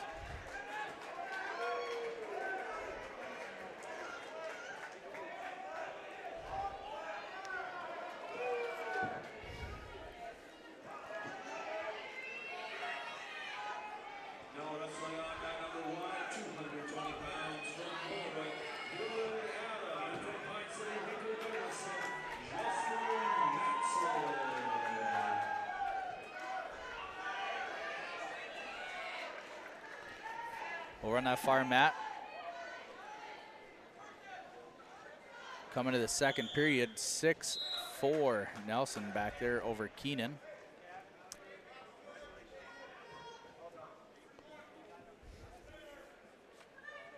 Over here on the front mat, the blue mat. Wrestling for Hinckley Finlayson Pine City, Justin Matson, the 38-2 senior, facing Dylan Adam, a 37-4 junior from Mora. Matson gets a takedown. Matson, I believe, is ranked also in the Gillick team. I don't have him down here, but he is the 1 seed in the tournament here. Okay.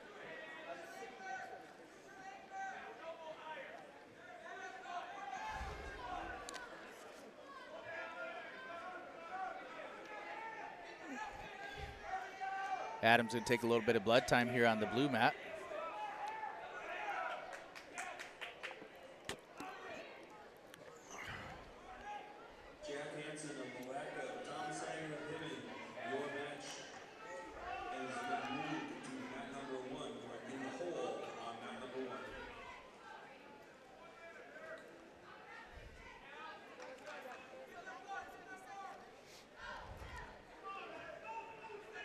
Again, the zeros and the score down on the bottom of the screen, ladies and gentlemen, is not updated by no means. There's too many matches going on, so we're just going to voice the scores and the results.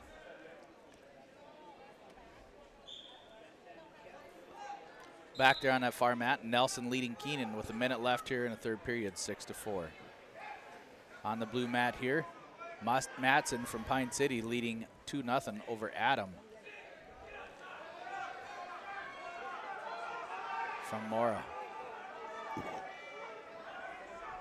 Foley Farmer by Matson. He's almost got it locked up. Adam trying to keep his arms in. Comes back up to his base, gets out for one. 4-2 Matson. Matson drops down to a single. Takes down Adam for two. 6-2, 6-4, 6-3, I'm sorry, 6-3.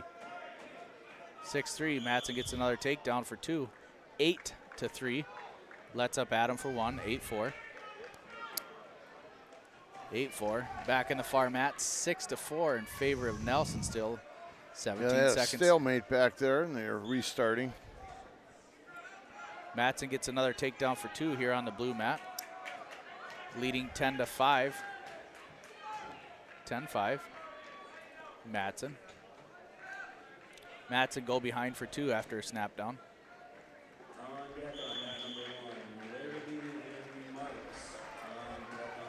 Oh, 6-4, close one back there. Yep, in favor of Nelson. Back there on that far back mat will be Carson Cullum for the Gobblers.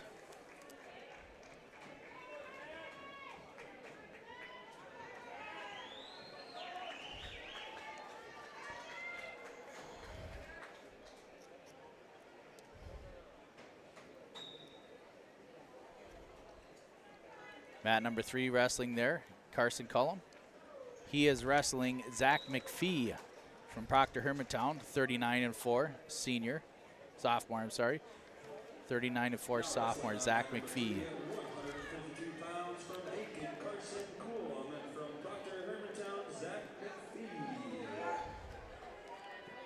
Cullum throws a whizzer in. They break free, start back in the center.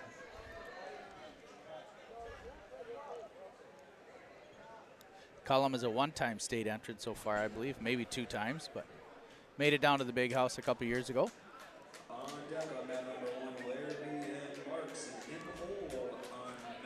Cullum throws in a 2-on-1, working on the Russian on the left-hand side there, pressuring in. McPhee putting his head in a great position and defending it off. The break free, minute left here in the first period, no score.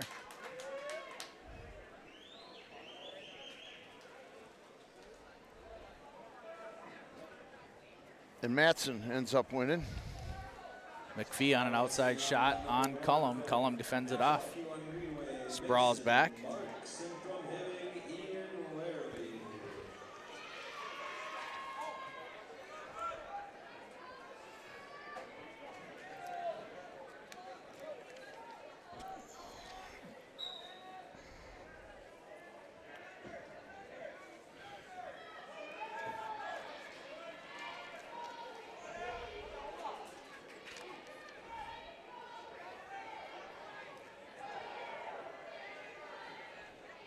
McPhee trying to get a shot there. Carson working on that bulldog. Carson gives up the takedown to McPhee. I believe the other mat will have Jacob Lindahl, is that right, and Cooper Hendrickson.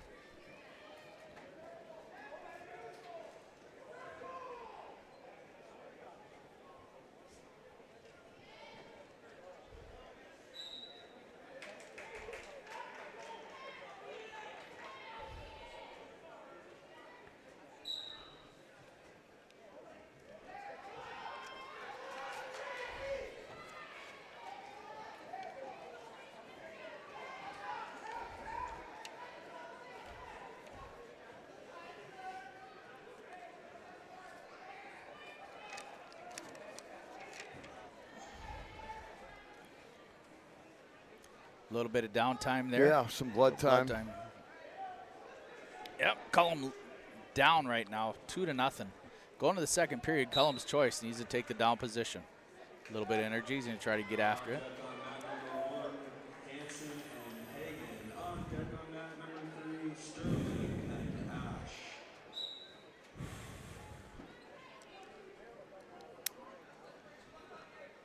McPhee trying to throw a leg in. Working on a college ride. Carson right up to his feet right away. Body lock, trying to mat return is McPhee. Carson getting to his base. Mat return attempt by McPhee. Works on a 2-on-1 and takes down Carlin back to his mat. Minute 30 left here in the second period. 2-0 McPhee. McPhee doing good on working on a 2-on-1 on Cullum, working into an arm bar on the right-hand side. Cullum fighting it off.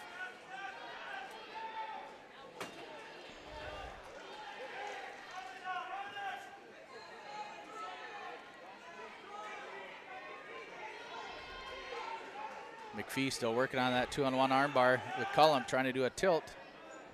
Cullum rolls through, no near fall.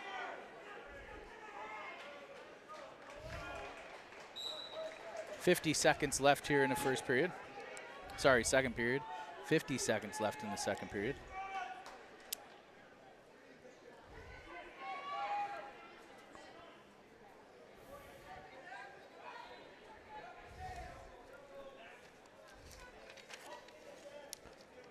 McPhee keeps that right arm bar in.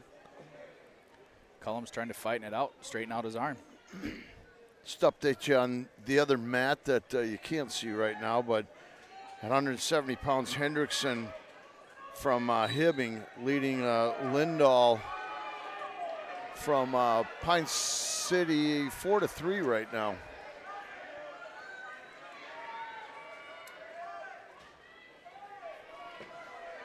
Cullum comes out and gets out for one. 2-1 McPhee right at the end of the second period there.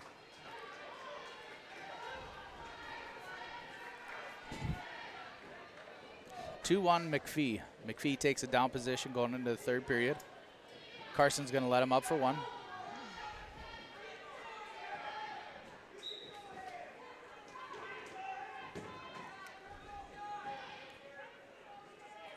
McPhee, low single. Comes around the outside. Whizzer by Cullum.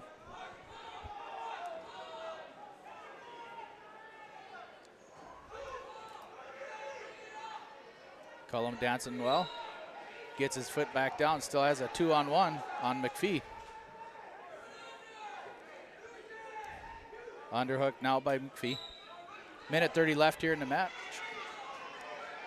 3-1 McPhee.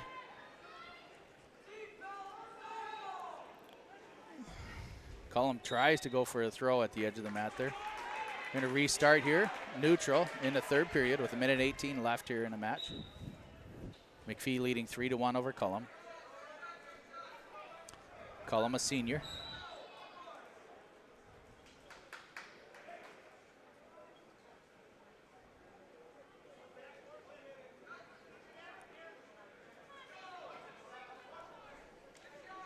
Minute left. Out of bounds restart, 3-1 McPhee.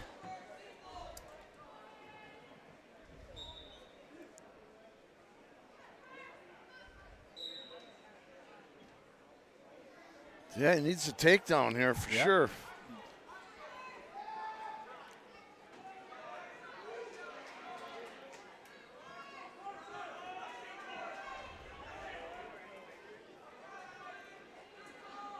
Scrambling, 30 seconds left in the match.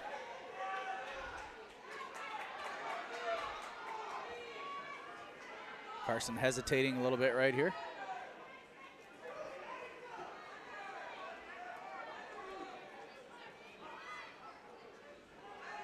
Trying to muscle him over. Oh, man. Come on. 10 seconds left.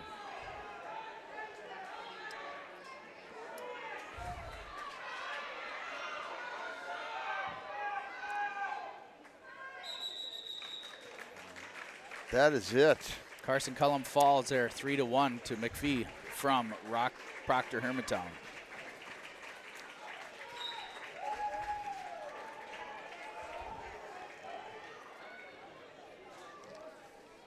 All right. Meanwhile, we're on mat number 1 here, the blue mat.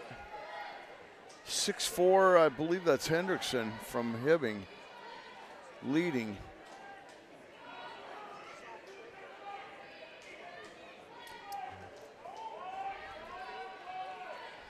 And on the heavyweights back there in that mat number 3, looks like from Rush City.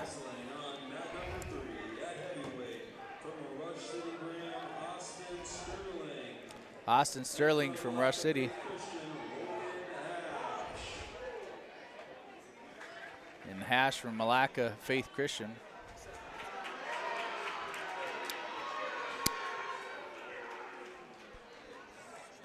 Logan Ash from Malacca Faith Christian on mat number 3. Again, we're coming to the end of the show here for today here at Section 7 AA individual wrestling tournament up here in Cloquet. We will be moving on. It's starting bright and early, about 10:45 again tomorrow morning as we start with the quarterfinal wrestlebacks, followed by the consolation semifinals, then the 5th and 6th place matches in the section. 2 o'clock will be championship finals and the 3rd and 4th place matches. Then after that will be the true second match to follow.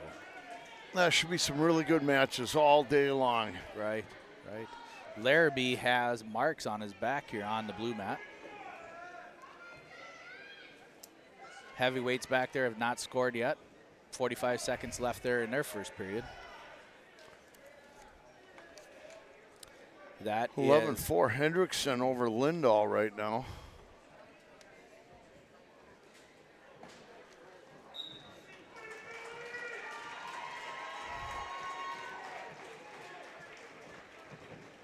Hendrickson moves on. Actually, I think that's Larrabee right there. Okay, all right. Sorry. Yep. Ian Larrabee wins 14-4 over Mason Marks here on the blue mat. All right. Yeah, big guys, 220.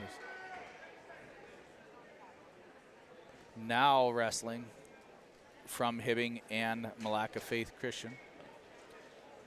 Now wrestling on mat number 1, the last match on mat number 1 today from Malacca Faith Christian, Jack Hansen, and from Hibbing, Thomas. So Malacca Faith Christian, Jack Hansen wrestling. And Thomas Hagen. Thomas Hagen from Hibbing on the blue mat. Over there in the far mat, the third mat number 3, heavyweights, no score there going into the second period. Sterling gets up and gets out for 1 right away. So 1-0 Sterling in the heavyweights there.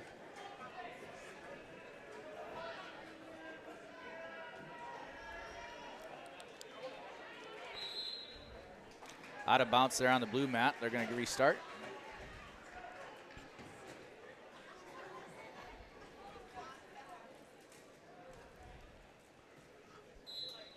Yeah, championships are all set up just about. Just about. Hagen gets a takedown. He's got Hansen on his back. Changes back into reverse half. Moves into a headlock, throws into half again. Hansen gets stuck by Thomas Hagen from Hibbing.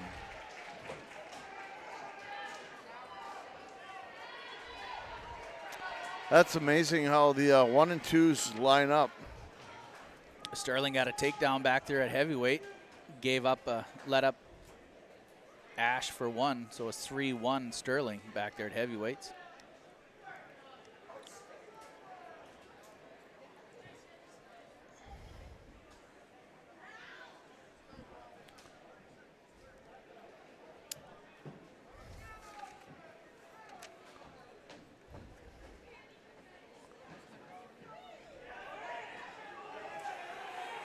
Ash drops down to a single, trying to come around, takes Sterling down for 2, throws in a half.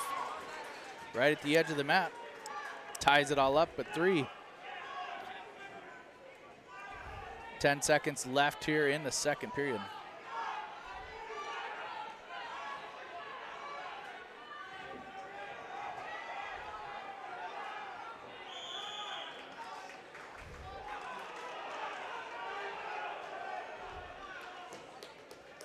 They're going to give Sterling an escape.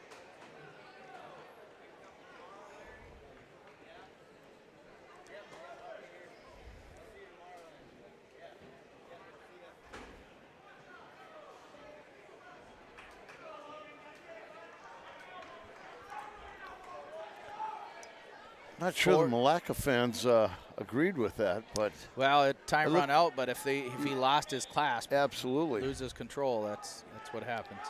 So it's 4-3 going into this second period. Sterling was leading. Ash was in the down position. Now he got up, tied it up 4-all here with 1:45 left here in the third period.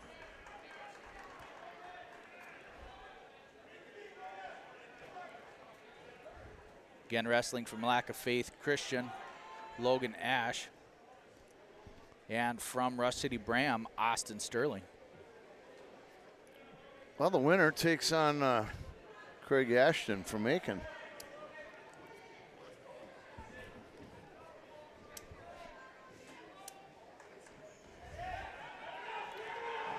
Ash on a low single, changes to a double. 1:10 left here in the match. Ash gets the 2. Again, thank you to all the great sponsors out here at yourliveevent.com, powered by rjbroadcasting.com. We hope to do a lot more of this streaming and live wrestling and all sports for local sports through RJ Broadcasting in the Brainerd cluster. 6'5" Logan Ash right now. 35 seconds left in the match. Logan Ash in the red from Malacca Face Christian.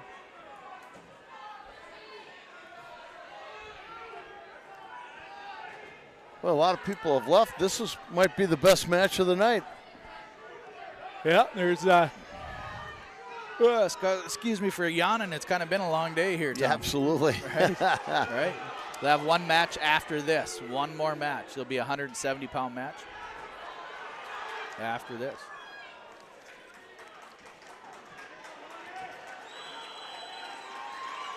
Logan Ash picks up a victory, 6'5". 6'5" over Austin Sterling. That was close.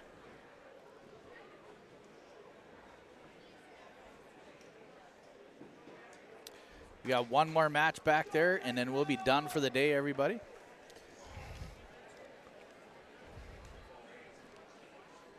It'll be a wrestling from Pine City and a wrestler from Hibbing.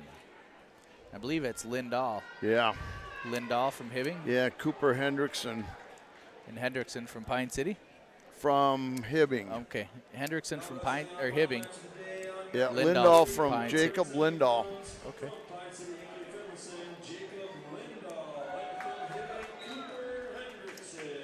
Hendrickson in on a shot right away. Going behind for 2.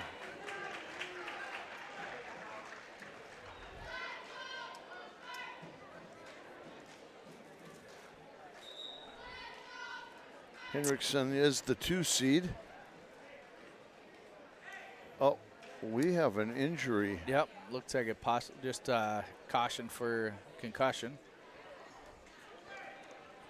Reminder teams, please keep the mats clear so our spectators can see. There'll be a mandatory I believe it's 5-minute break if there's potential concussion. Well, he's already in the down position, though. Yeah, they're going to still have to do some safety protocols here. Well, we got a little bit of overview. Yeah, we got a few Gobblers that are into the finals. We got some that are going back to the consolation side, so make sure you guys tune in again tomorrow here through yourliveevent.com. Look at Section 7 AA Wrestling Tournament up here in Cloquet. Tune in right around 10:45 to 11 o'clock a.m. in the morning. We'll be starting off with the quarterfinal wrestlebacks, moving on through the consolations and the 5th and 6th place matches. Today we are covering, and tomorrow, Cloquet. Schools from Cloquet, Esco, Carleton, Mora, Malacca Pierce, Aiken, Pine City, Hibbing, Rockridge, Proctor Hermantown, United, Rush City Bram, Grand Rapids, Nashwauk, Keewatin, and Greenway. And again, thank you to all of our local sponsors and the school districts that are helping us put this on and promote it for you, the listeners, and the watchers. Not just the listeners anymore there, Tom. Right. The watchers. All right, they're going to go ahead and restart here.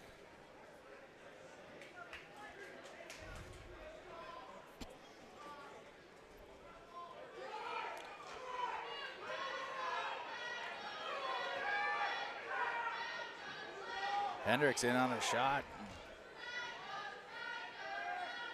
Goal behind by Lindahl.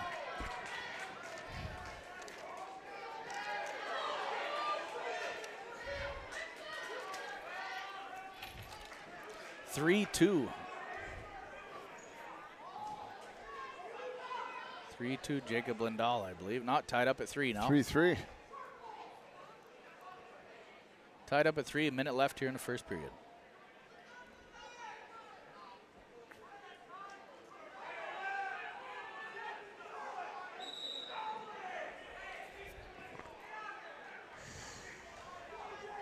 And they're going to restart back in the center. 52 seconds left here in the first period.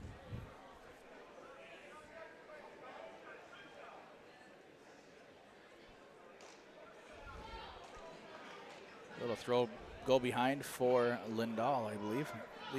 I can't remember who's from Pine City there, Tom? Is that Lindahl? Yeah, Lindahl. Lindahl? Jacob Okay. Lindahl. Okay. Hendrickson from Hibbing. Cooper Hendrickson. We're going to take a little bit of blood time. Now the score is 5-4. Yeah, 5-4. Lindahl on top. Yep, 5-4 Lindahl.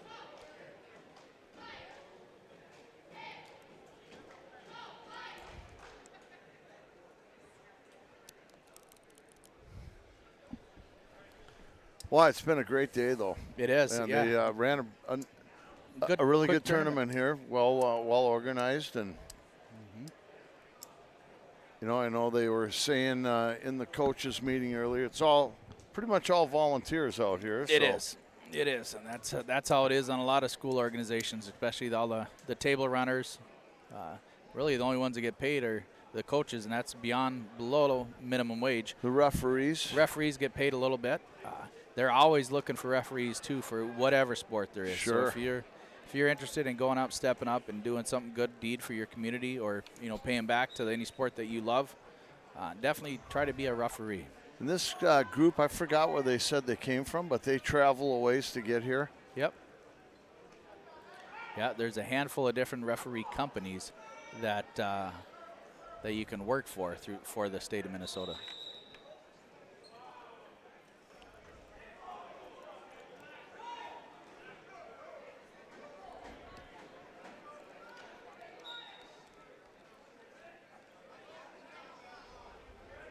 Short amount of time left there in the first period. And that's it. Going into the second period. Hendrickson leading 5-4 over Lindahl. Yeah, sorry. Lindahl leading 5-4 over Hendrickson.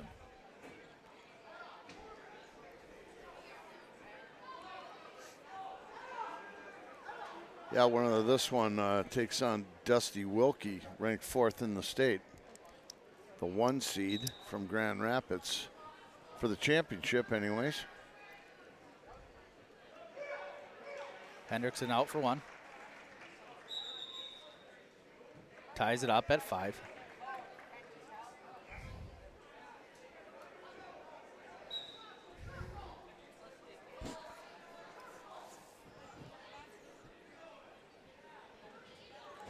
Shot attempt by Hendrickson. Throw by Hendrickson takes Lindahl down.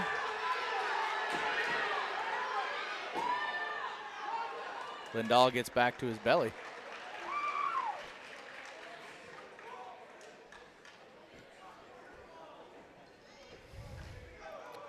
Seven, 5, Hendrickson.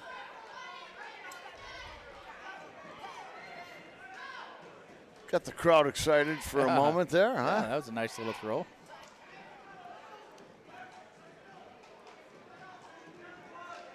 Lindahl trying to do a knee slide, come out and out for one. 7-6, Hendrickson. Hendrickson drops down to a low single.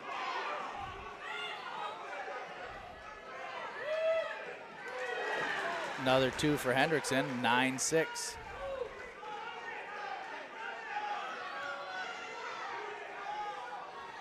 .43 seconds left here in the second period.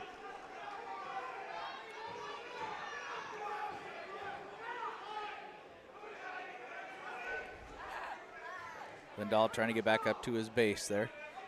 Sit out attempt, followed by Hendrickson.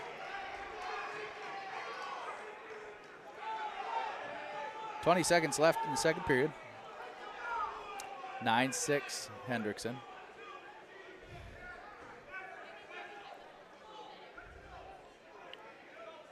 Lindahl knee slide and out for one.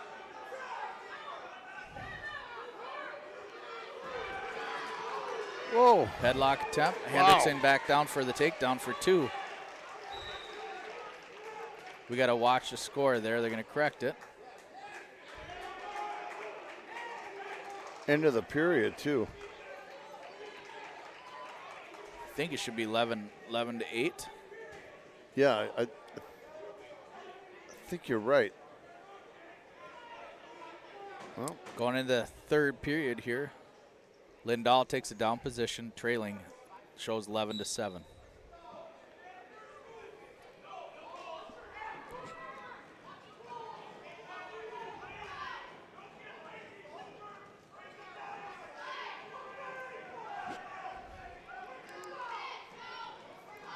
Hendrickson sit out, hip heist, out for one.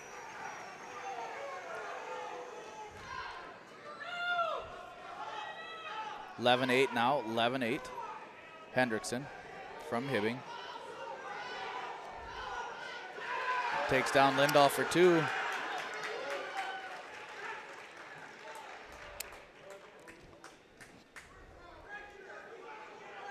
Can't get those back points. No, just can't. Lindahl does a good job rolling through. Right. Minute left here in the third period. 13-8, Hendrickson from Hibbing. Lindahl trying to get back up to his base.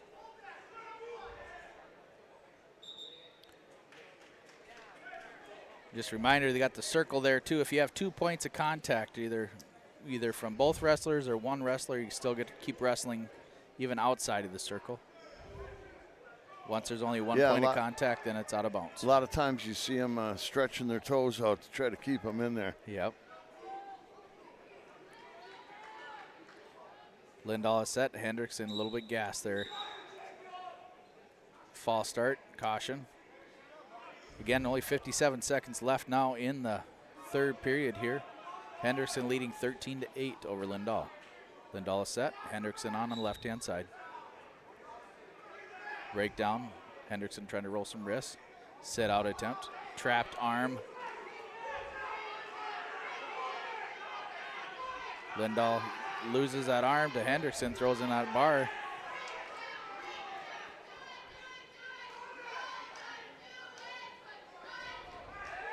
Stalling for Lindahl on the bottom.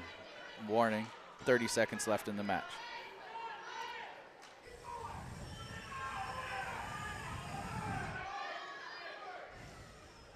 Lindahl not doing much on the bottom. 20 left. Hendrickson just fighting off, trying to work on an armbar half.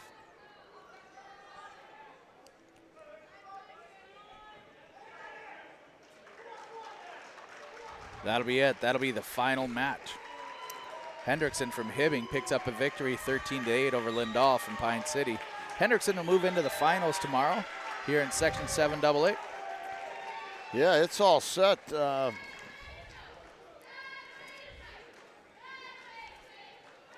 Some really good matchups tomorrow. Yeah, wow. We'll go ahead and run some ads here real quick at yourliveevent.com, and we'll be back tomorrow at 10:45 here. So just look at yourliveevent.com. Look at Section 7 AA wrestling here for the Section 7 AA tournament here in Cloquet. Make sure you tune back in. We'll be back for some more live wrestling tomorrow. Thank you, Tom. Thank you, Ann. Yeah, we it was appreciate great. it all. Fantastic. We'll go ahead and get a couple ads here, and we'll be out of here for the day. Have a great evening. Local business, Liljenquist Sewer and Excavating is proud to be serving the Aitkin community and a surrounding area. Services from Liljenquist Sewer and Excavating include gravel products, site development, demolition, and septic systems. Liljenquist Sewer and Excavating, owned and operated by Larry and Kelly Liljenquist. When you need gravel products, site development work, demolition, or septic systems, contact Liljenquist Sewer and Excavating. At Brandel Chevrolet, Buick, and GMC, their team works together to provide you with the ultimate Buick, GMC, and Chevrolet shopping experience. Browse the lot at brandelgm.com. They're there to exceed your expectations, deliver the best service possible, and make car shopping fun again. Browse the lot at brandelgm.com. When looking for your next new or used vehicle, shop Brandel Chevrolet, Buick, GMC in Aiken. Our reputation rides with you. brandelgm.com.